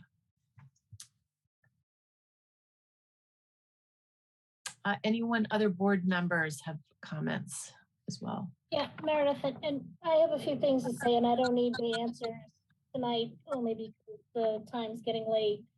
But basically, in reviewing the plan, I questioned the need for 74 parking spots, when in the report it said the industry standard is 41. So I question what the additional need is of the 33 spaces. Sort of seems unnecessary, and it increases the impervious surface. And so my question is, why are these extra spaces needed? Especially when in other projects around town, an argument is being made that there's not a need for so many parking spots. You know, and in this case, I would assume that none of the patients are in a position to drive. So basically we're just in need of accommodating staff, which leads me to the next question as to how many staff members will there be, and how many staff members per shift, and what are the expected shift hours, and is there like a mass exodus of staff at one time or is it staggered, like 3 shifts at 3 different times? And if at nighttime, if the staff is coming out with their headlights, what is being done to mitigate the lights onto the abutters' properties? I do think an updated study should be undertaken. I'm not sure if the 0.5% is the correct metric to use to project the increase. I feel like that percentage should be a little bit higher. Another statement in the study was that 182 trips per day is considered, in quotes, a minor increase. I tend to disagree with that. So my question is, what is considered a major increase? What trip count triggers that into a major increase definition? I'm also wondering if there was a possible tie-in to Winter Valley, so as to create a forward-only traffic pattern. A forward-only traffic pattern would help minimize any backup alarms on delivery trucks. So I'm also wondering if the delivery trucks are going to be limited to certain hours. I know in my business here in Milton, it's limited between 10 and 2. So I'm wondering if that's going to be limited there as well. And again, I feel like the report is slightly flawed because it was taken in July. And as we all know, Milton is a ghost town during the summer months. So I think a better time is winter. I think from when it gets dark at 4 o'clock until Christmas Eve, that's the worst in the afternoon for traffic. So those just are my thoughts, and I look forward to hearing about that in the future. Thanks. Thank you. I would, at this point, preliminarily pour cold water on the notion that there would be any traffic connection between Winter Valley and this property. I know Winter Valley would be strongly opposed to it for its own campus reasons. And I think during the zoning process, we discussed that as well. And that was part of the support for the zoning, was to have access from a public way directly. Yeah, so it would, in my mind, sort of would still be access through a public way off Highland, but maybe it's a one-way coming in Highland, going through Winter Valley out to Canton Ave. So I understand Winter Valley's position on that. I love Winter Valley. My grandmother was there for a very long time. But just to help minimize or reduce the traffic on Highland Street, just if it was a possibility. I would also say that would impose a safety risk then too for the residents of Winter Valley, now to introduce truck traffic into their property.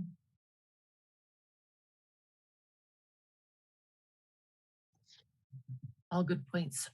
Sean, do you have anything you wanted to? No, I think it's already been stated by Cheryl, in order to develop some mitigation for the area, for the neighbors, and for those that live on any of the roads around there, I think we need to have accurate data. And a July study is probably not presenting, the actual situation that we have most of the year. So. I have no other comments. Right. Thank you, Ned. Thank you. Anything else you want to add? If there's no other comments, maybe we could summarize the specific action items that we need to do relative to the traffic study. One, it sounds like new counts, obviously counts in the near future that will be more reflective of current traffic issues. 2 is study more carefully the intersections I think the intersections that we've looked at are the appropriate intersections to look at again, but maybe a more in-depth analysis, particularly taking into account the afternoon traffic impacts on Canton Avenue and the spillover traffics that those tend to have otherwise. And 3 is to look at maybe some recommendations more broadly that the town could implement relative to Spafford Road and the other streets that we could support as well. I'm not sure if there's anything else in there that I missed, but if there is, certainly sing. I don't know, Scott, if you had other notes. I think the only other thing I had was just the shifts, just to address the shifts, which I know that is an operations policy that they typically have at other sites, but the timing of shift changes and delivery.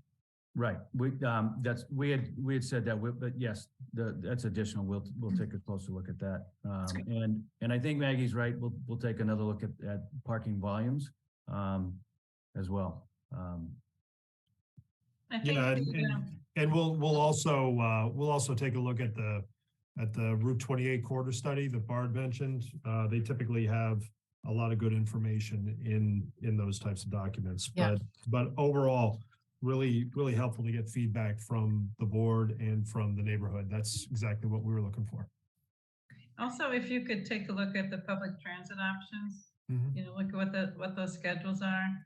And I mean, I imagine the hospital has some data on where employees commute from. I'd be curious how many commute from areas that are serviced by those bus routes, just on a percentage basis. If it's 10 people who commute from that way, 100 people who commute from that way. I mean, because one of the things you're going to have, who's going to work in this new facility and where they're going to be coming from will influence traffic patterns, obviously. And so while it may not be this sort of traffic engineer standards for the way you look at these intersections, I do think it's sort of what the neighbors feel sort of impacts is, really understanding where people are coming and going. So having an understanding, since most of the traffic is coming from employees, where are they going to be coming from? Most likely. Yeah. One of the things that the hospital has done, just so you're aware, is that the hospital has entered into an agreement with St. Elizabeth Church. It's been approved by a special permit with the Board of Appeals.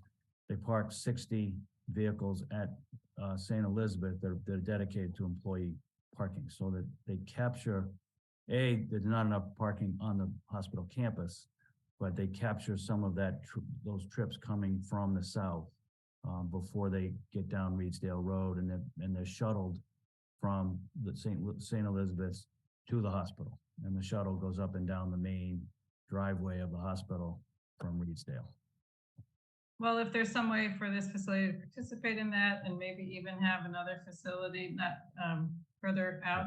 I know Longwood has their whole Longwood Medical Association, I think it is. They have the whole transportation plan that they do there, right, where they share in the service.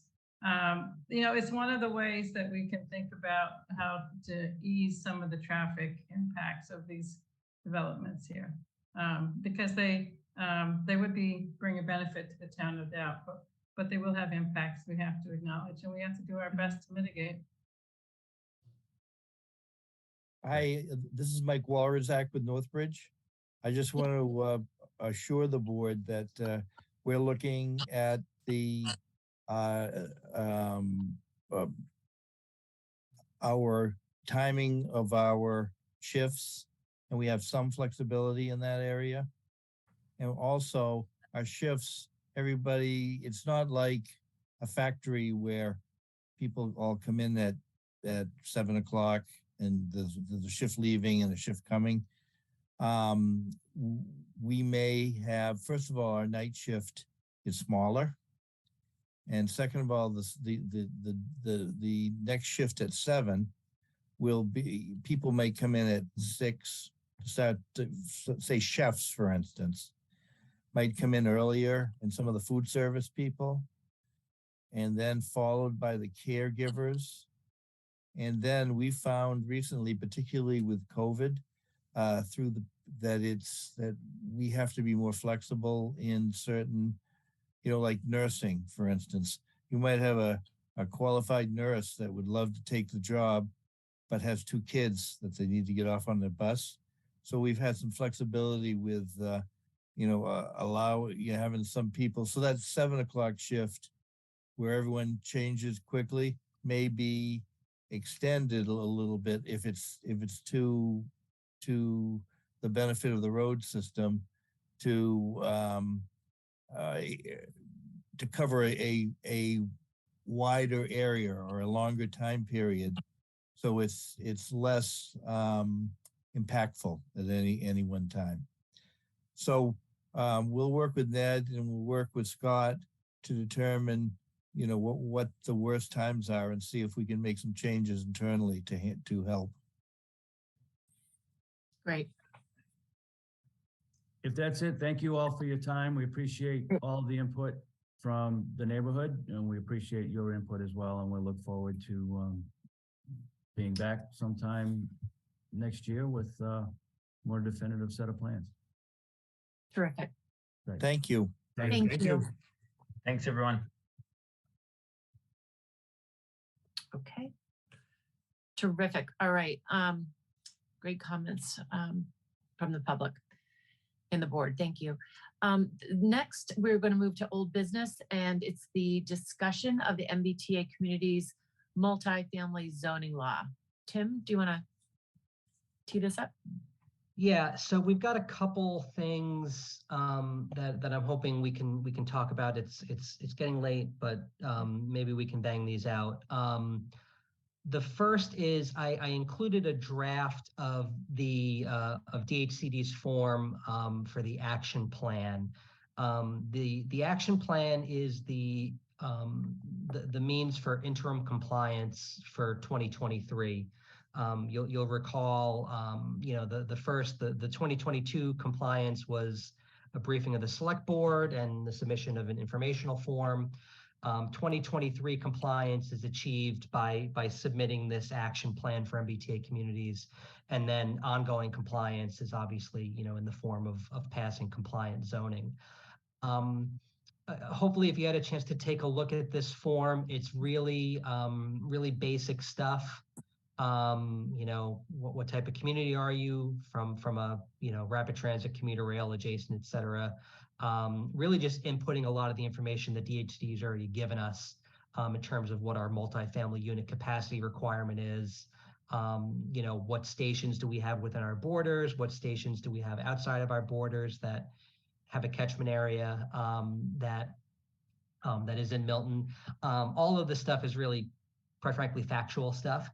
The 3 main things that I'm looking for input and guidance and kind of discussion from the board is, in terms of, under our kind of preliminary zoning strategies, they ask you to briefly describe the potential district and location. I put in this draft locations that basically very generally describe the transit area, which is sort of the half-mile radius around all of our transit stations. I also included the Granite Avenue parcels that we discussed in my presentation a few meetings ago. This is the Legion Hall and the state park and ride and DPW facility, and then the Copeland property on Randolph Ave. I just included those just to kind of put them out there for discussion. This is something that the board's going to have to make a decision on in terms of, where we want to put these zoning districts. That's a decision that, perfectly honestly, probably does not need to be made definitively right now.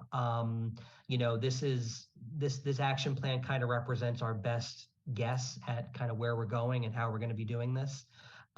If the actual zoning that we pass winds up not looking like this, I don't think it'll be a big deal. That being said, if the board decides, we want to focus on the transit area, then that's fine. If the board says we want to focus on other locations that are not included in this, that's also very fine. But it's a decision point that needs to be made. The second thing is there's a question about, and it reads, what non-housing characteristics are important for this community to consider in its Section 3A zoning district? I left this one blank. I probably could have written something, but I think this is something that I think the board, should really put its mark on. They put, for example, walkability, bike lanes, street retail, bus connections, accessibility, street tree canopy, municipal services, really the gamut of, what are other goals that we want zoning to achieve? What are other things that are important, impacts that, would need to be mitigated, things that are, things that are important besides the housing itself.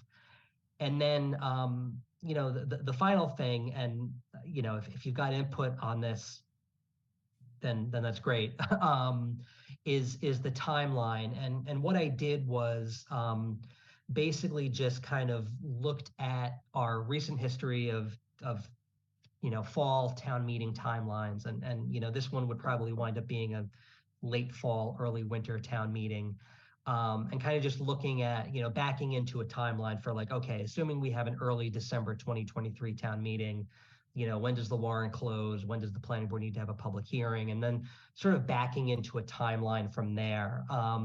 So that timeline includes some really broad, dates and ranges from, when are we going to procure consultant services? That's going to be sort of the end of this year, beginning of next year. When does public outreach happen? I made that, all year in 2023 because it's an ongoing process. So those dates are my best guess as to kind of what a general timeline would look like. It would shock me if I hit the mark on every single one of these dates, just because, it really becomes up to the select board to call for a town meeting, and that really sets the tone for the timeline. But these dates really generally kind of line up with, the warrant for our recent town meeting and kind of what those timelines were. So if there's any additional input on that, happy to hear it. But this is the action plan. This is the format that DHCD has. My goal here is to sort of get some feedback and input from the board. Ultimately, I'm looking for the thumbs up from the select board to submit this to DHCD. So ideally, we would have something that has planning board input, that I could bring to those folks, in January and hit the January 31st deadline, for submission of this action plan. Okay. Comments from the board. I'll let others go first and then I'll follow up. Sean has his hand up. Sean, please feel free to go ahead. Sure. Tim, the dates that you put in here, are any of these dates dates that we're forced into the durations? Or are they dates that you think this could actually be accomplished? For example, the phase of developing zoning, what you noted was March 1st of 23 to September 1st of 23. Is that a realistic time frame to develop zoning? So 6 months. So Sean, here's what I'll tell you. What I don't want to do is submit an action plan that has a date where we adopt zoning that is beyond December 31st, 2023. It would effectively be saying like we're planning on not complying. So really what it is how can, assuming the exercise is assuming that we do a town meeting in December, how do we kind of back into, a complete zoning article, for that? As a practical matter, I would be surprised if we get to a December town meeting and pass MBTA communities zoning on the first crack. That's been, and everyone, it's sort of an open kind of secret in discussions that we've had with DHCD and other communities that 2023 is going to be it's going to be a hectic year for a lot of towns. So, the answer to your question is, do I think it's realistic? It's ambitious and it's aggressive. But so it's on the kind of the edge of realistic. So, if we start, if we start working with a consultant and, it turns out that we're into June and we haven't started kind of writing the zoning, that wouldn't shock me. But what I wanted to do was create a timeline for, if the goal is to come up with compliant zoning by the deadline that DHCD has set, this is what the timeline looks like. And then, we take our best shot. The thing when it comes to developing zoning, I take a relatively broad kind of look at what that means. And really in reality, a lot of the constraints have already been set for us in terms of what the density has to be, what the size of the district has to be, the general location of the district. So these are things where if we were coming up with zoning from scratch, it would be a lot longer of a process. But, so I think there's a lot of that work has for better or for worse been done for us. So it's not a great answer to your question, but it's the answer that I've got. So I'm trying to set a timeline. Again, it's an aggressive timeline. If we don't hit it, we don't hit it. But I think, as a way of kind of just structuring, our thinking on this, that's what I thought was the best way to put into that plan. Okay, I understand. I understand the timeline, and I understand why you arrived at the dates you did. What commitment do we own when we submit this? Are we compelled to perform everything everything that's listed here within the timeframes that are listed? Well, so to the extent that the plan, so what we're doing here is submitting this plan so that for the duration of 2023, we're considered to be compliant. And what that means is if we want to, submit a MassWorks application and get some cash from that program, we're eligible to do it. We'll get our funding from the local capital projects fund. Everything will be fine. So to the extent that we're going to be held to the milestones in the action plan, it's the extent to which the next kind of step for compliance is passing zoning. So it's kind of a self-enforcing thing in that regard. Like DHCD is not going to come down and say, hey, you didn't start developing zoning in March. What they're going to say is, do you have compliant zoning on January 1st, 2024 or not? So, that's kind of how that timeline is going to work. And so, that's why I did it the way I did, so that, if we're really, gung-ho about being compliant for 2024, then we'll do our best to hit the marks, but also, if things take longer, then they take longer. If the debate at town meeting, doesn't resolve itself, it doesn't, resolve itself. So it really is up to us. I think once this is set to, make the determination of, or how closely we're going to stick to this thing or not. I don't think we're going to get anything coming down from the state kind of with a heavy hand. Thank you. Cheryl has her hand up. Yes. Is your question about or feedback about the locations? I firmly believe, as I've said before, that we need to include areas that aren't in what I'll call the Elliott Street corridor, because I worry that it makes the density in that corridor too great.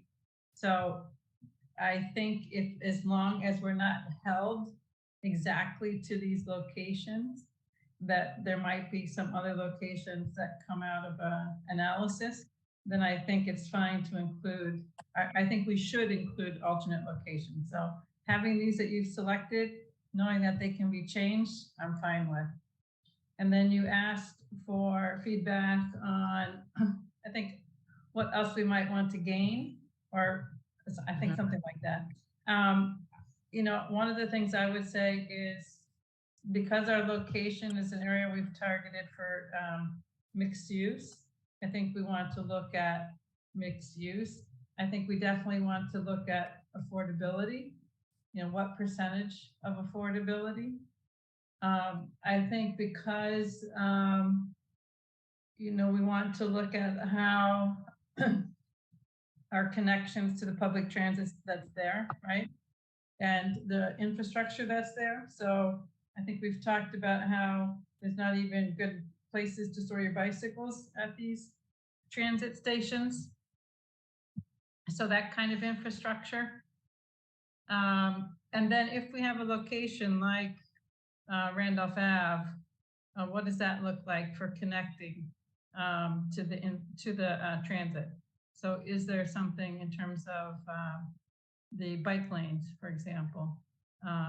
You know, Randolph Ave with a sidewalk right at the curb when cars are going 50 miles an hour and it's like a 4-foot wide sidewalk.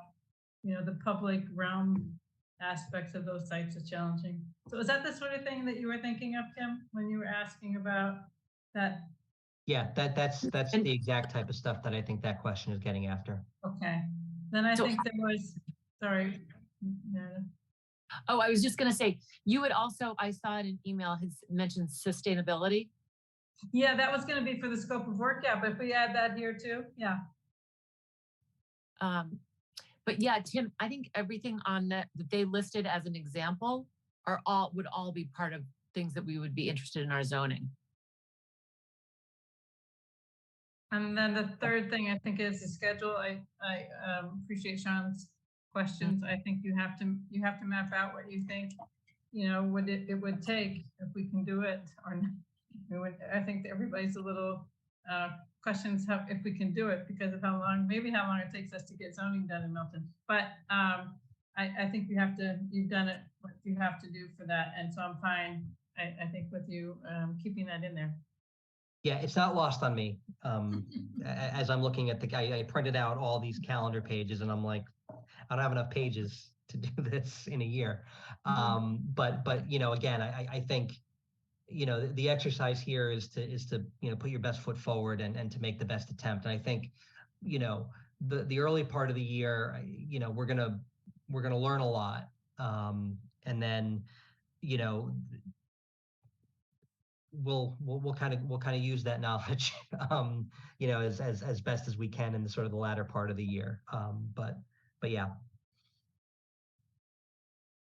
Yeah, I think our biggest challenge, you know, we can write zoning all day, but I think what we're going to have to demonstrate is what are the impacts? What does the zoning mean to the town? What are they taking on? What are the responsibilities and necessary infrastructure and costs that would be involved with this? So I think it's that's going to be the part that's going to be really important, that we present a realistic of what the potential could be. So and that gets to what I wanted to add to the scope of work for the consultant, Meredith.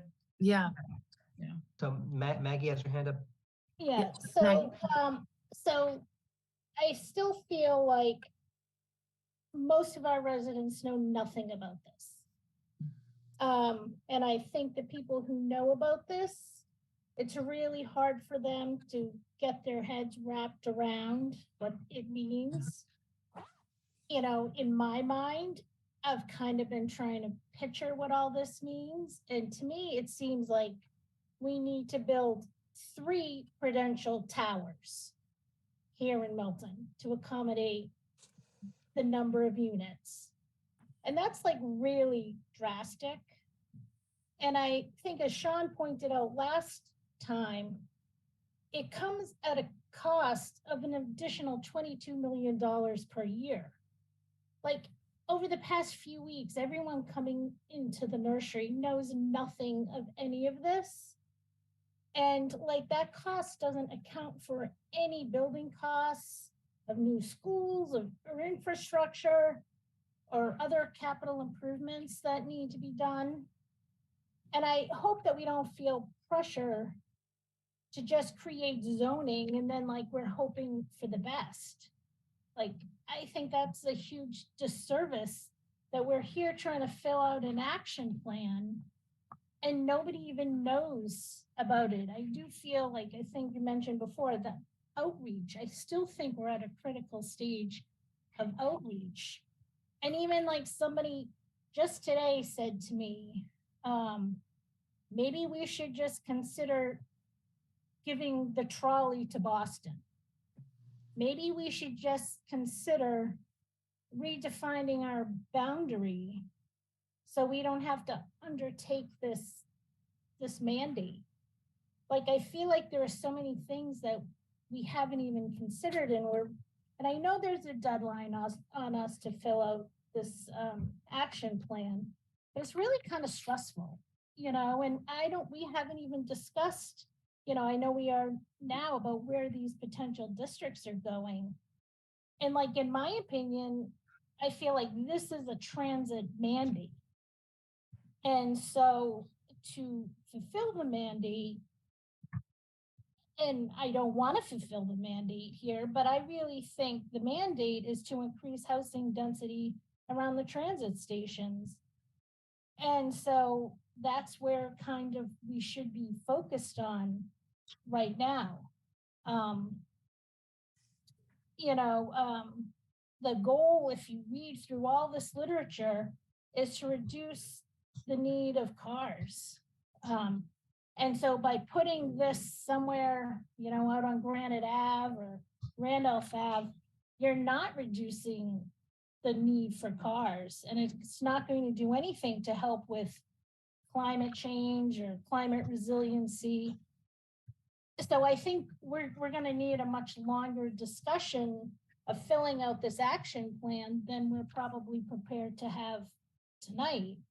I feel like the state wants us to build out our stations like North Quincy.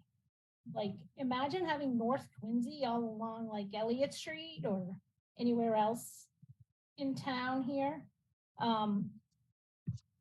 So if we're going to try to increase our walkability and reduce all the impacts of cars, then it kind of has to be along the trolley line, because it just really doesn't make sense to plan for anywhere else, because then I feel like we'd be in conflict with the actual intent of the mandate. That's just my thought. Thanks. Thank you. I wanted to add, I just wanted to, can I make a comment in response to Maggie a little bit? Yeah. Maggie, I think we need to be careful about throwing about solutions like high rises and impact dollars before the analysis is done. And I recognize people are trying to grapple with the impacts, but I get afraid that messaging predetermines people's thoughts. And we have received a grant for technical assistance to help analyze all this. And that's what we're trying to make sure we get the most out of that analysis from expert consultants. And I think those are the right folks to look at this. And I think the scope of work that Tim has outlined, and with some additions that I've added, will really help us understand. And it may be 22 million, and it may be 3 high rises, but I've been an architect for over 30 years, and I have not come to that predetermined conclusion at this point in time. In my understanding of it, there's a lot to look at here. And I think, Milton has not been viewed very favorably at DHCD with these 40Bs because of our propensity to say no before we do our analysis. And I really think that has impacted us in a very negative way with the 40Bs that we do have. DHCD is, one last thing, DHCD is finding Randolph Avenue to be a good location for 40Bs. They approved one after we challenged it all the way to the state Supreme Court, and they're likely to approve another. So for us to say that Randolph Ave is not a good location when they've determined that those two are, and there's bus transit there, I think is a mistake. And it puts, as we heard from residents who live on Capon Street, it puts all the impacts on them, and it doesn't have to be. We already know the guidance says it doesn't have to be. And so I think I don't support including only the Elliott Street corridor in the study. The consultants and scope of work, I think, is the next discussion, but, according to the agenda, we're talking about the draft action plan. So I feel like we're trying to, I kind of thought we would go through this draft action plan line item by line item. And then once that was done, we kind of go to the scope of work for consultants, because then I do think we do need all the impact. We need to hire a fiscal, economic fiscal consultant. I do think we need to hire and perform an audit on the ridership of the trolley. I think perhaps we even need to talk to outside legal counsel to see if there's any pushback that other towns are giving, and maybe there are going to be firms who are going to be focusing on this, and maybe other towns can sort of pool our resources. So that's another question is what are other towns doing? Because I know Tim is, talking to other towns. So I'd be anxious to hear what they're doing. So it is overwhelming, and maybe it's just I had a really hard day reading all this data, and I was getting so frustrated reading all this, and I'm getting really angry at this is what's being forced upon us. And I think, yeah, we are behind the ball on our 40Bs, and we're just trying to get a handle on that. And now all of a sudden we have to get a handle on this, and this is so impactful. And I just feel like so many people still just don't know about it. So I think outreach is super important. I do too. That's really the point that we need to get to. And I think the consultant that we'll bring in, it will be critical. So I think I'm seeing this action plan, it's more of a placeholder, but that all of this is up for discussion and nothing is being determined. And I don't think, even if we discussed it tonight, if we, until we hear from the public and the residents, I don't feel comfortable making, certainly not stating anything specific that our mapping would ultimately become. Can I jump in just for a minute? Yes, Sean. Tim, I assume that submitting this does nothing more than just keep us as a candidate for compliance, a candidate, right? So we get one more year of benefiting from the funding that might be available. And we are a candidate for compliance. Is that right? This doesn't mean anything more than that. Yeah, I don't want to use the term box checking because it's a little bit more than that. But I mean, again, the goal here for DHCD is to make sure the towns are thinking about this stuff and are putting something down on paper. They're not.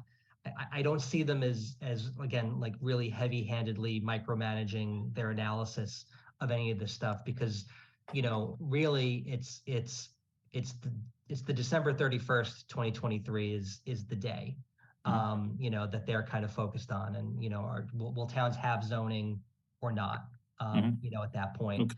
And okay. So that's we'll get a year. My cat is on my lap. I'm sorry, guys. I'm in his bedroom right now. Other than that, again, I think this is. I don't want to sit here and treat this exercise like it's just nothing. I mean, I do think we should think critically about this stuff, especially some of those non-housing priorities. And I think, I think there were some good suggestions there. But again, I think getting this thing in is going to be important, and then immediately kind of focusing on doing those studies, doing the outreach. And again, trying to be really smart about actually kind of, crafting zoning. So okay. I think you've got the right kind of conception of okay. This. I just a couple more points on this. And I promise to end it soon because we're nearly approaching 4 hours. But we need the warrant committee and the town administrator and probably the select board to be involved in this whole process. We are the planning board, but they all have a fiduciary responsibility to the town. And, you know, I do believe, Maggie said it earlier, I've said it in a previous meeting, I do think the cost impact is tremendous. I read through, Cheryl, that Westford document.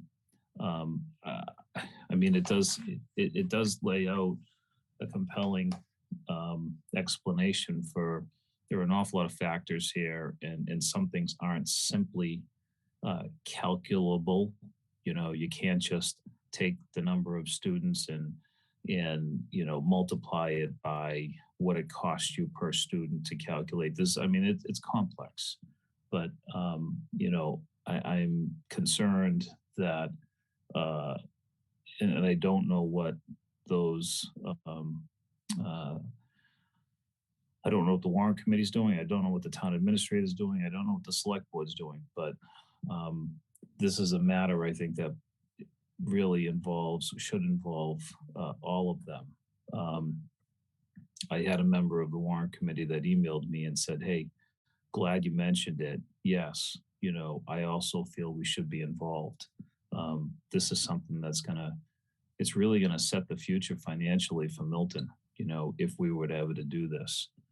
With regard to the Elliott Street corridor and a comparison to the suitability of development on Randolph Ave.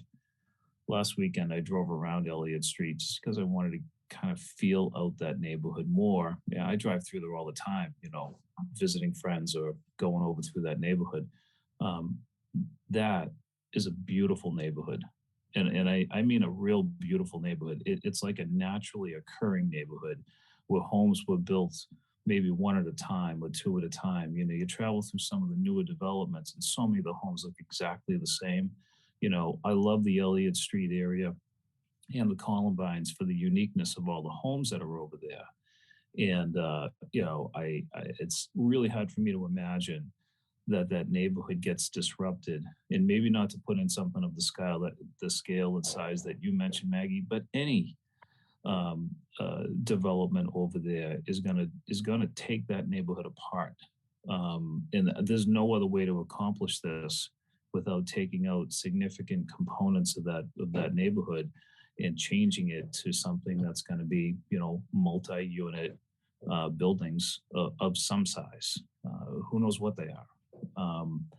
And my opinion is of Randolph Ave. Randolph Ave has projects that will be built on undeveloped land. It's an entirely different development from my point of view.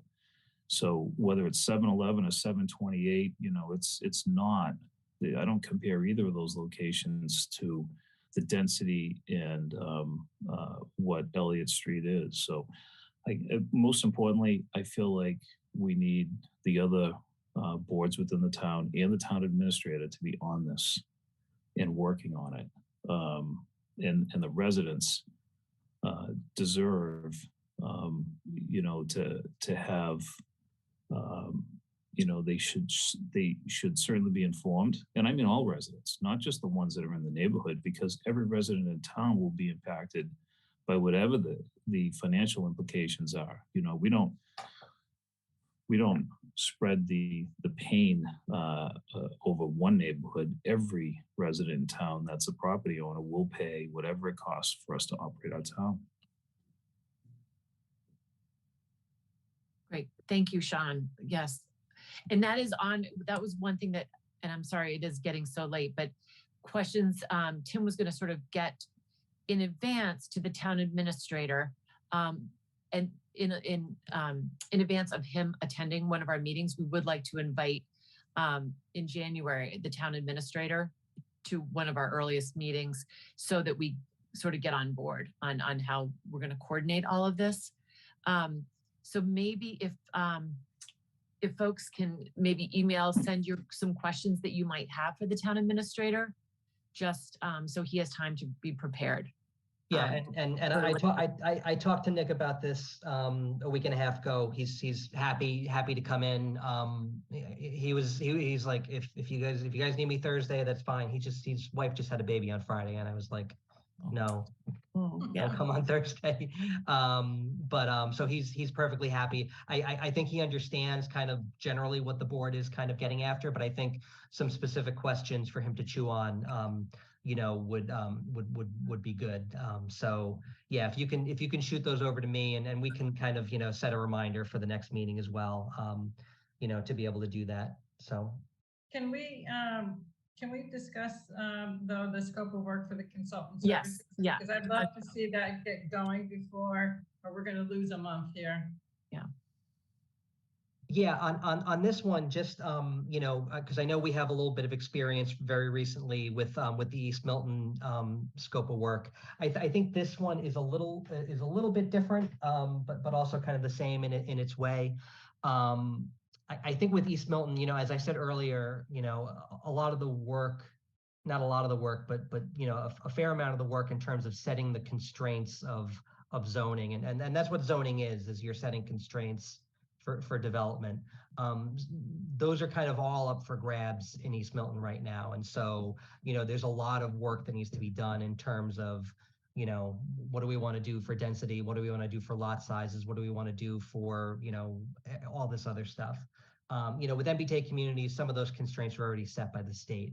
And so, what we're really interested in, and we've had this conversation a lot, is I think a little bit less on the, writing the zoning part, which we'll get to eventually, and more of impact analysis, outreach, facilitating that conversation, facilitating the board's knowledge of what this is going to look like, what it's going to do in the future, if implemented. And so, what we and Josh and I kind of worked on this.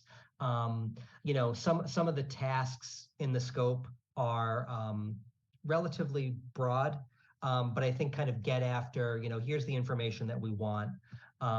Give us your best pitch of how to accomplish these things. And I think that's really going to be the way to go on this one, because I think we all have a general idea of what we want to know, but this type of fiscal impact analysis, I think, is a little bit different than some of the things that Westford example. In a lot of fiscal and municipal impact analyses that you see, it's a discrete project that is in a single location and a known unit count and a known date of construction, and whatever. So you can kind of say, all right, we know there's going to be 100 units, and this is the traffic pattern now. This is the traffic pattern in the future. With zoning, it's a little bit different because, the presumption is, you're actually probably never going to get to full build out, at least in our and probably our children's lifetimes. Just think about the town today. We are not at full build out under the zoning we've had since 1938. So, there's a different way of approaching that analysis. Now, obviously, you need to plant a flag somewhere, right? And say, this is what this type of build out's going to look like, and this is what the impacts are going to be. But it's a little bit more abstract and a little bit more diffuse. And so, my advice is to really try to keep it, understand what you want to know, but let's let whoever is going to respond to this thing tell us how they plan on kind of getting us that knowledge. Because the reason I say that is selfishly, I don't quite know exactly what to ask for here, except that we have questions and, we need the information to answer these questions. So I would hesitate to kind of dictate how the job gets done. I'd rather kind of get some idea. I mean, things, even with sort of the community outreach component to this, we know how to hold a meeting, but I think we need to be doing more than that. And so, I want to ask for, a creative approach, and a kind of multi-pronged approach towards outreach. So, we put together a draft. It looks a little bare bones, but I think, let's let the professionals put the meat on the bones. But I know Cheryl had a couple, I think important edits and additions that you want to talk about. You know, Yeah, Tim, yeah. I just want to say one thing on that. This is difficult. After reading through the Westford one, I wonder who is the right consultant. You know, there's such a variety of at least in their case, there was so many, there was a variety of conditions that made me very uncomfortable with the conclusions that they were trying or that they got to. Do you know what I mean? It's you know, and are we able to find a consultant? Because this consultant is being asked to be both a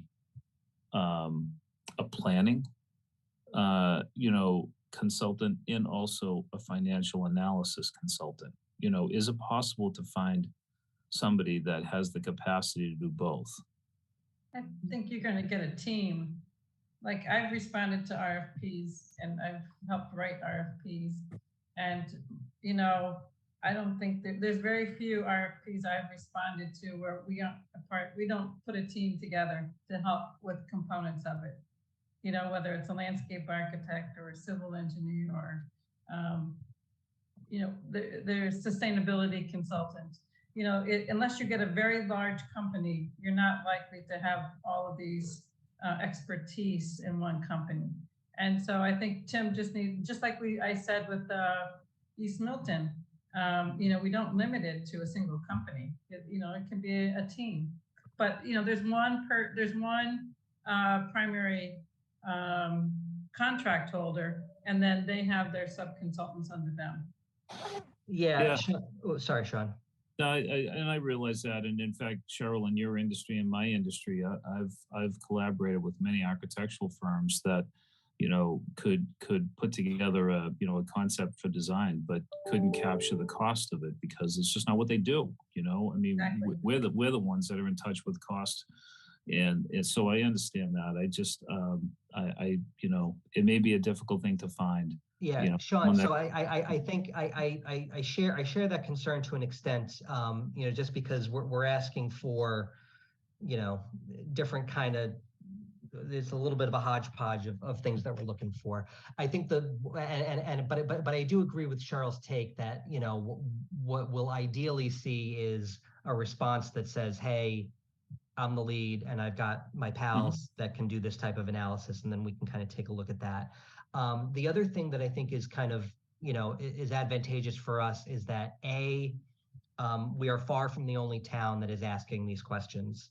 And B, there's 175 communities that are, you know, putting their hat under the bucket of state money that's kind of sloshing around for technical assistance and consultants.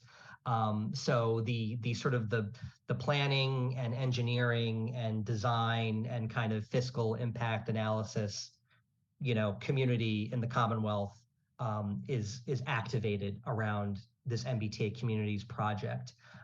So people, I've gotten solicitations from a number of firms already, like, hey, we know that you're a community under MBTA Communities. Think of us when you need consultant services, which is great. So I do think that people are going to keep their eye out for these types of RFPs, and I have a decent level of confidence that we'll get responses that are responsive to what we're looking for. But it is definitely a concern when you're not doing just a really straightforward, you know, write us some zoning kind of exercise. So that's definitely something we'll keep an eye on, and I'll talk to some other communities and kind of see, you know, what kind of approach they're taking. Because it's definitely something that I've thought about as well. But I think that because there's going to be so much of this activity, that there's going to be firms that are on the lookout, you know, ready to form partnerships with folks.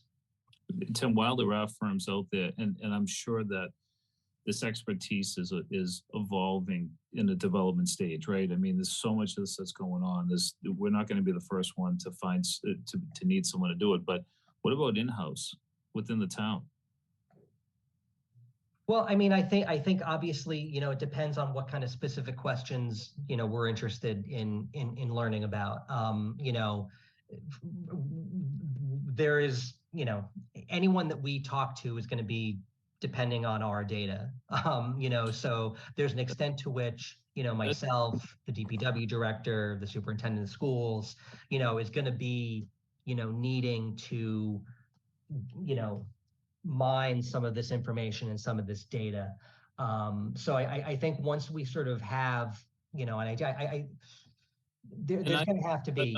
I don't want to interrupt you, but it just maybe I'm asking the question in the wrong way. There's 2,640 new residential units being added to the town.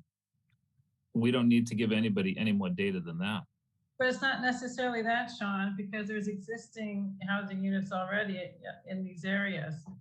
So what's the delta between what exists and what the required is? We don't even know that yet. No, but you know, I guess so. I guess your point is in order to add the kind of density that they want to add, we have to take some out, right? No, we count some. What I'm saying is you can't say it's all new adds of units because you're talking about it as if it's green fields and that there's nothing there and that you start from scratch and therefore you get that number of units. And what I'm saying, there's already, like I looked at that mapping tool, and I don't have those numbers in front of me like I did a month ago, but I could look at it again. There's a certain number of units already in this area, and I didn't have the map exact. We don't have the boundaries yet of what we're looking at, but you know, if we said that we're including such things as Milton Hill House and 88 Wharf and other properties in Milton Village where we did an analysis of how many units could be built there. I mean, there's a number of units already built, and including the beautiful houses that everyone likes, a lot of 2 families, a lot of single families. Those are not being necessarily supplanted and taken off of the total. You know, we're adding to those total.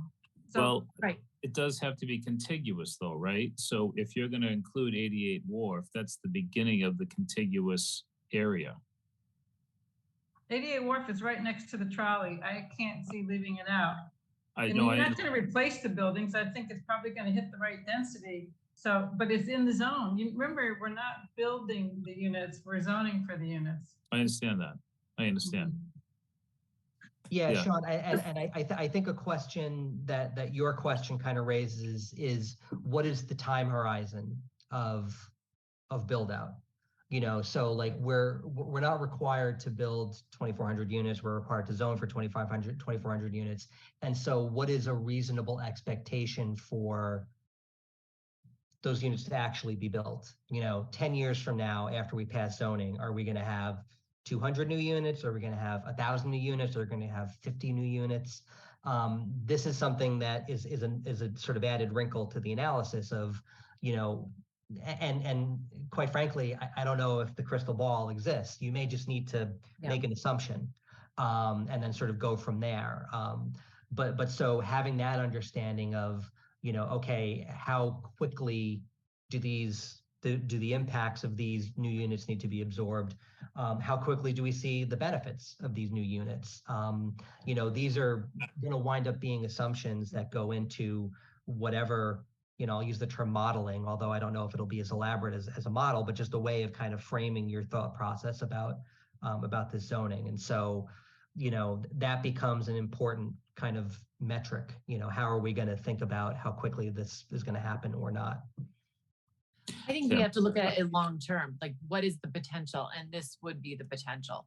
So I don't think there's any way to look at it other than long term, generations from now when we're not here, what would this look like? And that, you know, I mean, Meredith, one thing I'll say to that is, you know, and I'll share this stuff, you know, eventually. I just need to kind of get it together in a coherent form. You know, I read the Milton Gazette from 1937 and 1938 when we were passing zoning. And, you know, the folks that designed our zoning bylaw, you know, back then, were zoning for a population of 60,000 in town of Milton. That's what our 1938 zoning, would have accommodated. And so when I say like we're not at full build out, I mean we're not even halfway there, to what they were conceiving of in 1938. And so, there's a way in which, yes, it's important to consider what the complete and total impact would be, but also, you need to think about there's a sort of a, what else is going to happen between now and 70 years from now that's going to affect, building. It's not just going to be this zoning, it's going to be other stuff. But it becomes a really critical question of like, where do you plant your flag and say, this is the baseline that we want to understand what the impacts are going to be. And I think you do have to assume that there is going to be some level of building. That's why the state wants us to do this, is to encourage there to be building happening. So, it's going to be an important question, I would be glad to get professional help. Well, I know this is a bigger discussion than we have time for tonight. So if we could just go back and just focus on. One thing is we never got clarification as to how many new units we need. So we talked about it last meeting and then Cheryl just referenced it now. Like we keep saying, and we go on the website of the state, we need 2,500 new units. I mean, they even complicate it a little bit by calling, housing capacity versus housing units. So how many units? That's what I feel like we need to at least establish as our baseline, is how many new units do we need to produce? Well, a zone for. How many do we need? No. So we have to zone for 2,400 units. And so Maggie, the way to think about this is, and I'm not trying to be glib by saying zero, but the state is glib when we ask this question. They're like, it's not a production mandate, it's just a zoning mandate. And so the way to think about it is, and it's tough to conceive of because this is a built up area, there's houses and buildings and everything. You need to think about it as this is a blank slate and the zoning is on a blank slate. How many units is your zoning going to allow to be built? All right, and that's 2,461 units. Now, in reality, it's almost impossible to zone for that actual real amount of production because of the different parcelization, because of the geography, because of all sorts of different factors. But when you think about, where does that number come from and how do they conceive of that number? It's imagining a blank slate where if, the 131 Elliott Street didn't have a building on it, what is your new zoning going to allow to be built on that site? And so I agree that it's not the most straightforward thing in the world, but also, that's kind of how they want you to be, and that's how they're going to be analyzing it is as sort of a blank canvas. We're zoning for the land. Is this the way? Right. So jumping back to scope of work for consultant services, because Cheryl, I know you had some things like a 3D. Yeah, so if you don't mind, so I felt as if it wasn't clear enough in the scope that we want actual dimensional requirements because that's going to set what size building on what size property. Otherwise, it's how do you visualize it for us and forget it for the public. If you don't have that, you can't visualize it. So that's sort of, then I added the things like the potential mixed use affordability and sustainability. But then the next piece of it was the illustrative diagrams and the 3D visualizations to illustrate the density and the dimensional recommendations. Because, how far is it set back from the street? How far is it set back from the side property lines, the rear property lines? How tall can it be? And that starts to set the volume, which is the 3D visualization. So I think we have to have it. It's the kind of thing that we did in Milton Village, like with the kind of thing we're asking for in East Milton. It's not the level of building design. These are blocks, right? Like rectangles. They won't even be articulated rectangles like Milton Village, but at least it starts to help understand and visualize what this density means. Yeah. And so if it's a high rise or if it's a bunch of 3 families, there's a lot in between that. There's a lot in between a 3-family and a high rise. that that might actually fit and work. But until the work's done, we don't know. I completely agree with that. Yeah, I think that's a good addition and a good thing to be specific about. Just, I wanted to go back, you know, Maggie, we're gonna go back and forth over the next year of this, but I want to be in lockstep agreement with you on this right now. We are not building even one Prudential Tower in town of Milton. We're just not doing it. Visually, I'm just saying visually. I know, but that's 2,500 units. right, and so that's one way. That's one way to conceive of it. I'm not thinking about it that way. Tim, is that the only concession you're going to make? Sean, please. Sean, I am Johnny concession in this stuff. All right, we're just trying to do the right thing for the good people of Milton. But I Tell the state we want to build one tower over the highway, and that's it. We could bang it out in one building, but we're not going to do it. We're absolutely not going to do it. I think, you know, so it's a good kind of, it's a type of visualization and way to think about it. It's a lot of units. I think everyone agrees with that. But that, you know, and I know we're not being serious about, you know, that, but even kind of mid-rise towers, I think is going to be something that there's not really a lot of really appropriate locations for that type of thing. And so, you know, there's just going to have to be another way to think about this stuff. I didn't want the conversation to go too far out of this with me not saying that that's a bad idea. So I think Maggie's gonna sleep well tonight now. Okay. I think you will. Yeah. Yeah. No, I stand by what I've said from the very beginning. You know, the financial benefit that we get for compliance. And I realize what you had written in one of your emails, Cheryl, that, hey, you know, they may change the penalty. But again, it does go back to doing a financial analysis of this and in understanding what is your benefit and what is your cost. And I think when that analysis is done, and I don't care, you know, no matter how it's done, it's going to be astronomically more costly to implement this than the benefit that we're going to receive.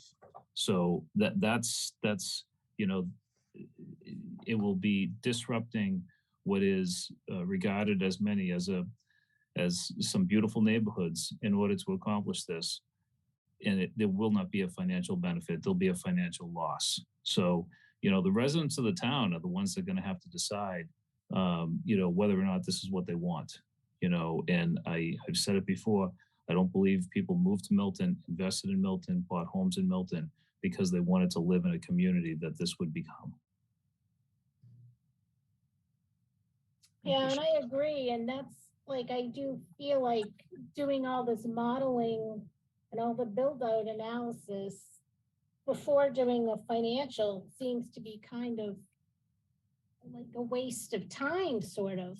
Like, shouldn't we be doing the finances first? Like before, you know, before you go buy a house or buy a new car, you look at your finances first and then decide if you can afford it. So that's why I think I'm having trouble with putting the build out and sustainability prior to doing a financial analysis. Well, I think we're in a very difficult position because the time frame isn't allowing that to happen, right? I mean, you know, the pressure we're under because of the deadlines doesn't allow us to do things in the order that you'd like to do them. So some of these things are being done concurrently, just as Tim, you know, had mentioned earlier. You know, submit the planning document and just keep going with what you're trying to do. So yeah, and to that point, Maggie, I mean, you know, the order of operations, you know, I know you're not talking about kind of but I mean, like, you know, we can have a consultant do one type of work before we embark on the other. You know, I know we don't have as much time as a lot of people would feel comfortable with, but you know, it really does become up to the board to kind of figure out, you know, what do we want to do first? What do we want to do second? What do we want to do last? So I keep coming back to, and I'm sorry, I know this is not exactly the zoning, but I keep coming back to the fact that you can't do the fiscal analysis until you know how many new units you're actually producing. And you don't, because let's say there's 1,600 units. I think we talked about this before, and I'm just throwing a number out. Say there's 1,800. 1,800. Thank you, Maggie. Let's just say there's 1,800 units that are already there. And then so you're adding 800 units, and you're going to do the fiscal analysis based on 800 units instead of 2,600 units. That's a totally different analysis. You got to have the right number of units before you do the fiscal. You don't know the units until you do the analysis. So that's why, whether the sequence, I mean, the consultant can help with the sequence of things here, but I really do think having them all in the scope of work is the right thing, because we want the consultant to tell us what they think they need to do as well. But that's my sense of it. All right, so back to scope of work. I really want us to focus in on this because this is our opportunity to get these things in. One of the things, Tim, I would like to add, and I know Maggie mentioned it earlier tonight, is the ridership. You know, when you see at 5 o'clock, you know, a Central Ave, you know, when people get off the commuter line, that trolley is almost completely full certain times of the day. What is the capacity of those trolleys? Like, I think, you know, the goal is to increase ridership. Well, do we have the capacity, you know, do we have room on those trolleys if we're trying to increase capacity? You know, what does it look like now, and what would it look like, you know, with additional units? I think getting sort of a sense of what our current ridership is would be important on that trolley. Wrote that down. Great. Anyone else have? No, I just have a question, Tim. Are you trying to advance the draft or to tonight, or get the draft to a completion? I want to advance the draft. What we gave you is like I said, you know, bare bones. What I'd like to be able to do is include the things that we talked about tonight and get that scope of work portion into the broader kind of RFP template, and give that to you all to review. You know, maybe we might be able to get it done for the 21st. I'm going to try to do that.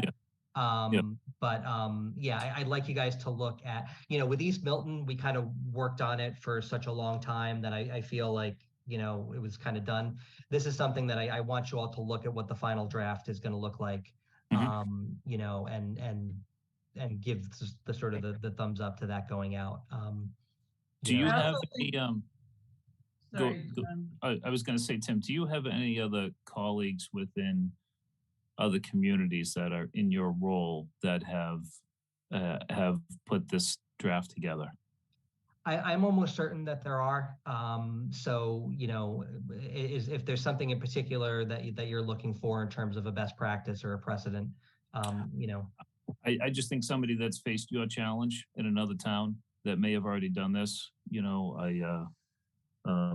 might be worth seeing what theirs look like. But, you know, I'm happy to take, you know, this advanced draft, and I know you're going to include the things that Cheryl had written in her email, and Cheryl, I don't disagree with you what you had said about defining it, you know, defining the number of units based on what exists. I'm all for that. But I'll work on it too and give any feedback I can.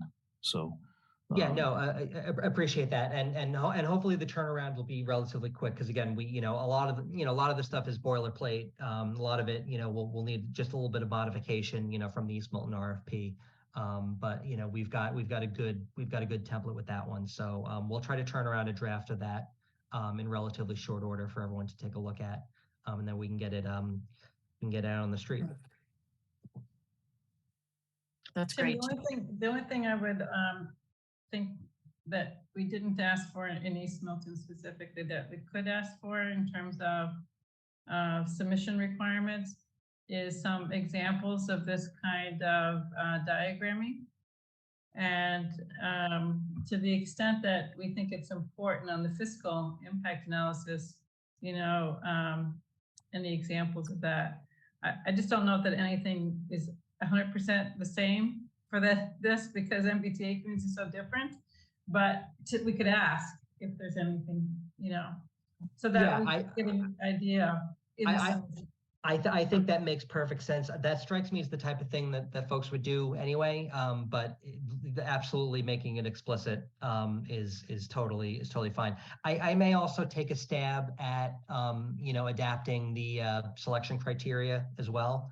And you may decide to keep those or to scrap them or whatever. But having done this exercise already, I think is very valuable in terms of saving time on this stuff. So. And I think as far as the community outreach, if I can't remember if we asked for this in East Milton, but any initial thoughts that they have that would be tools for engaging people. I saw that Pan Mattapan that your former colleagues at the BPDA did some kind of innovative or different ways to reach people in Mattapan Square. One thing I saw was that they went to the bus stops and they talked to people right there at the bus stops, and so, going to the trolley stations and talking to people right at the trolley stations, or going to Elliott Street and the streets that are nearby there. Anyway, just like examples, like what have they done that they find is interesting or innovative? Yeah. That, No, absolutely, and they did a great job over there. And I think there's a lot of different examples, and quite frankly, like stuff where we as a staff and as a board can kind of fill in some gaps. I volunteer to post up at Steel and Rye and talk to folks about MBTA community. At 5 o'clock on a Friday. Yeah. But I think definitely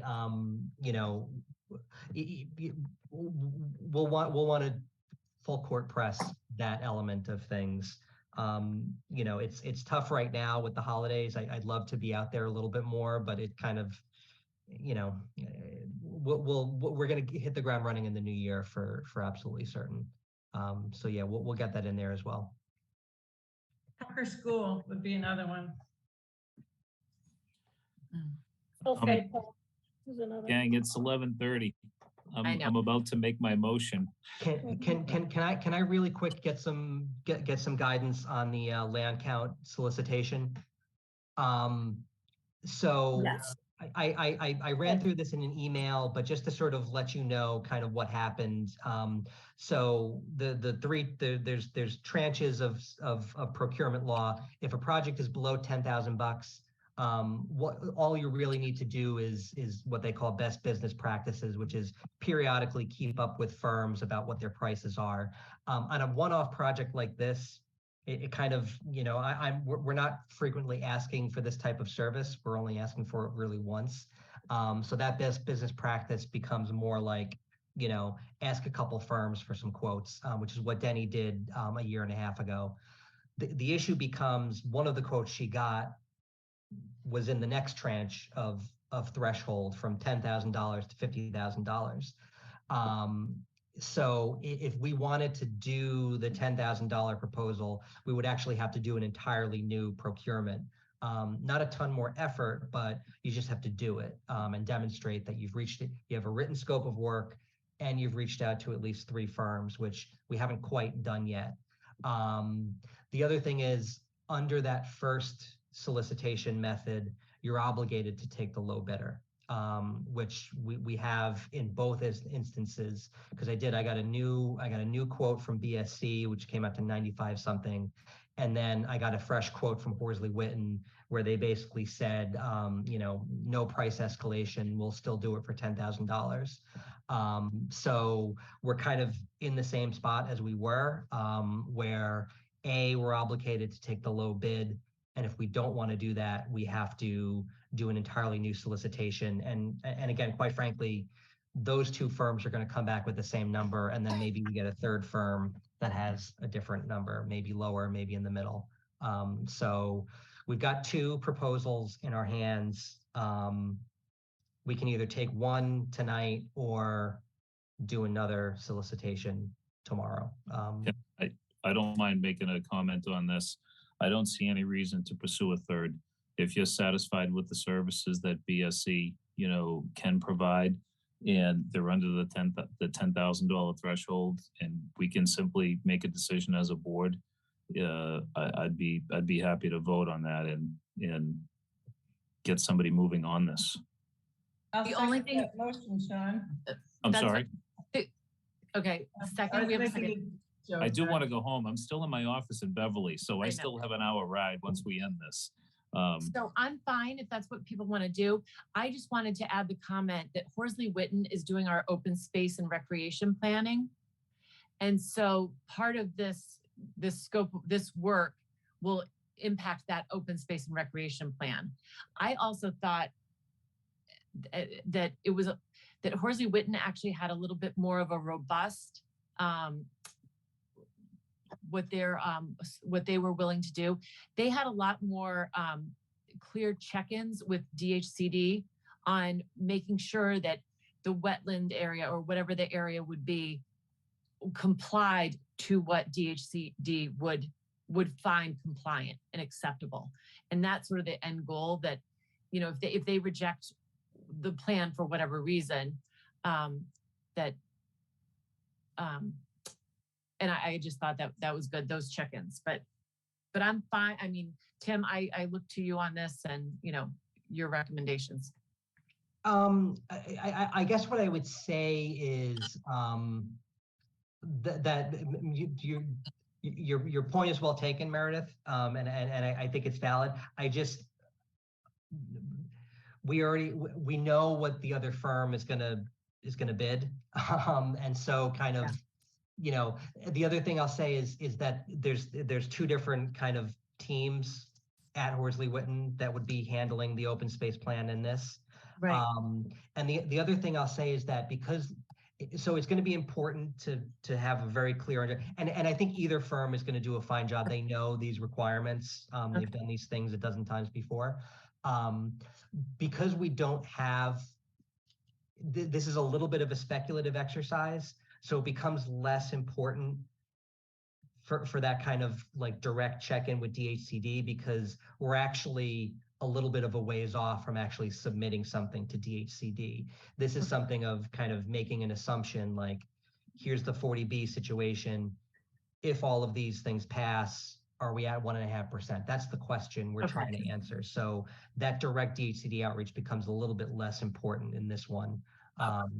However, Tim, you know, I would expect that BSC is gonna do an analysis that's compliant with DHCD. I don't care if they're checking in or not checking it, and if they happen to develop something that's not compliant, I would say that they failed their duty.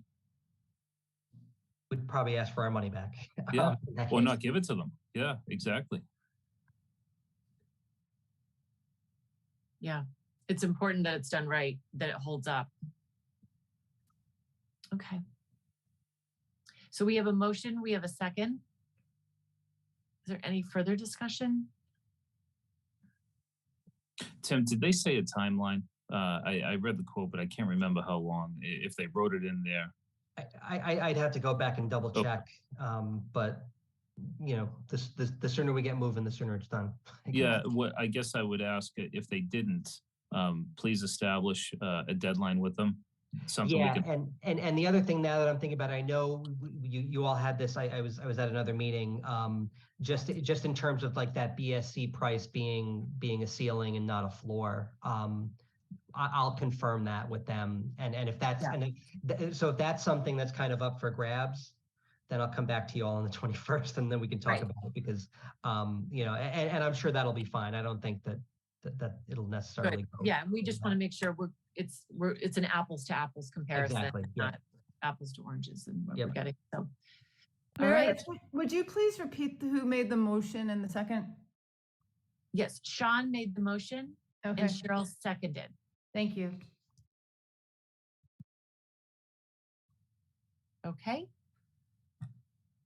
So there's a motion on the floor, a second. Then we can do a roll call. Maggie? Yes. Sean? Yes.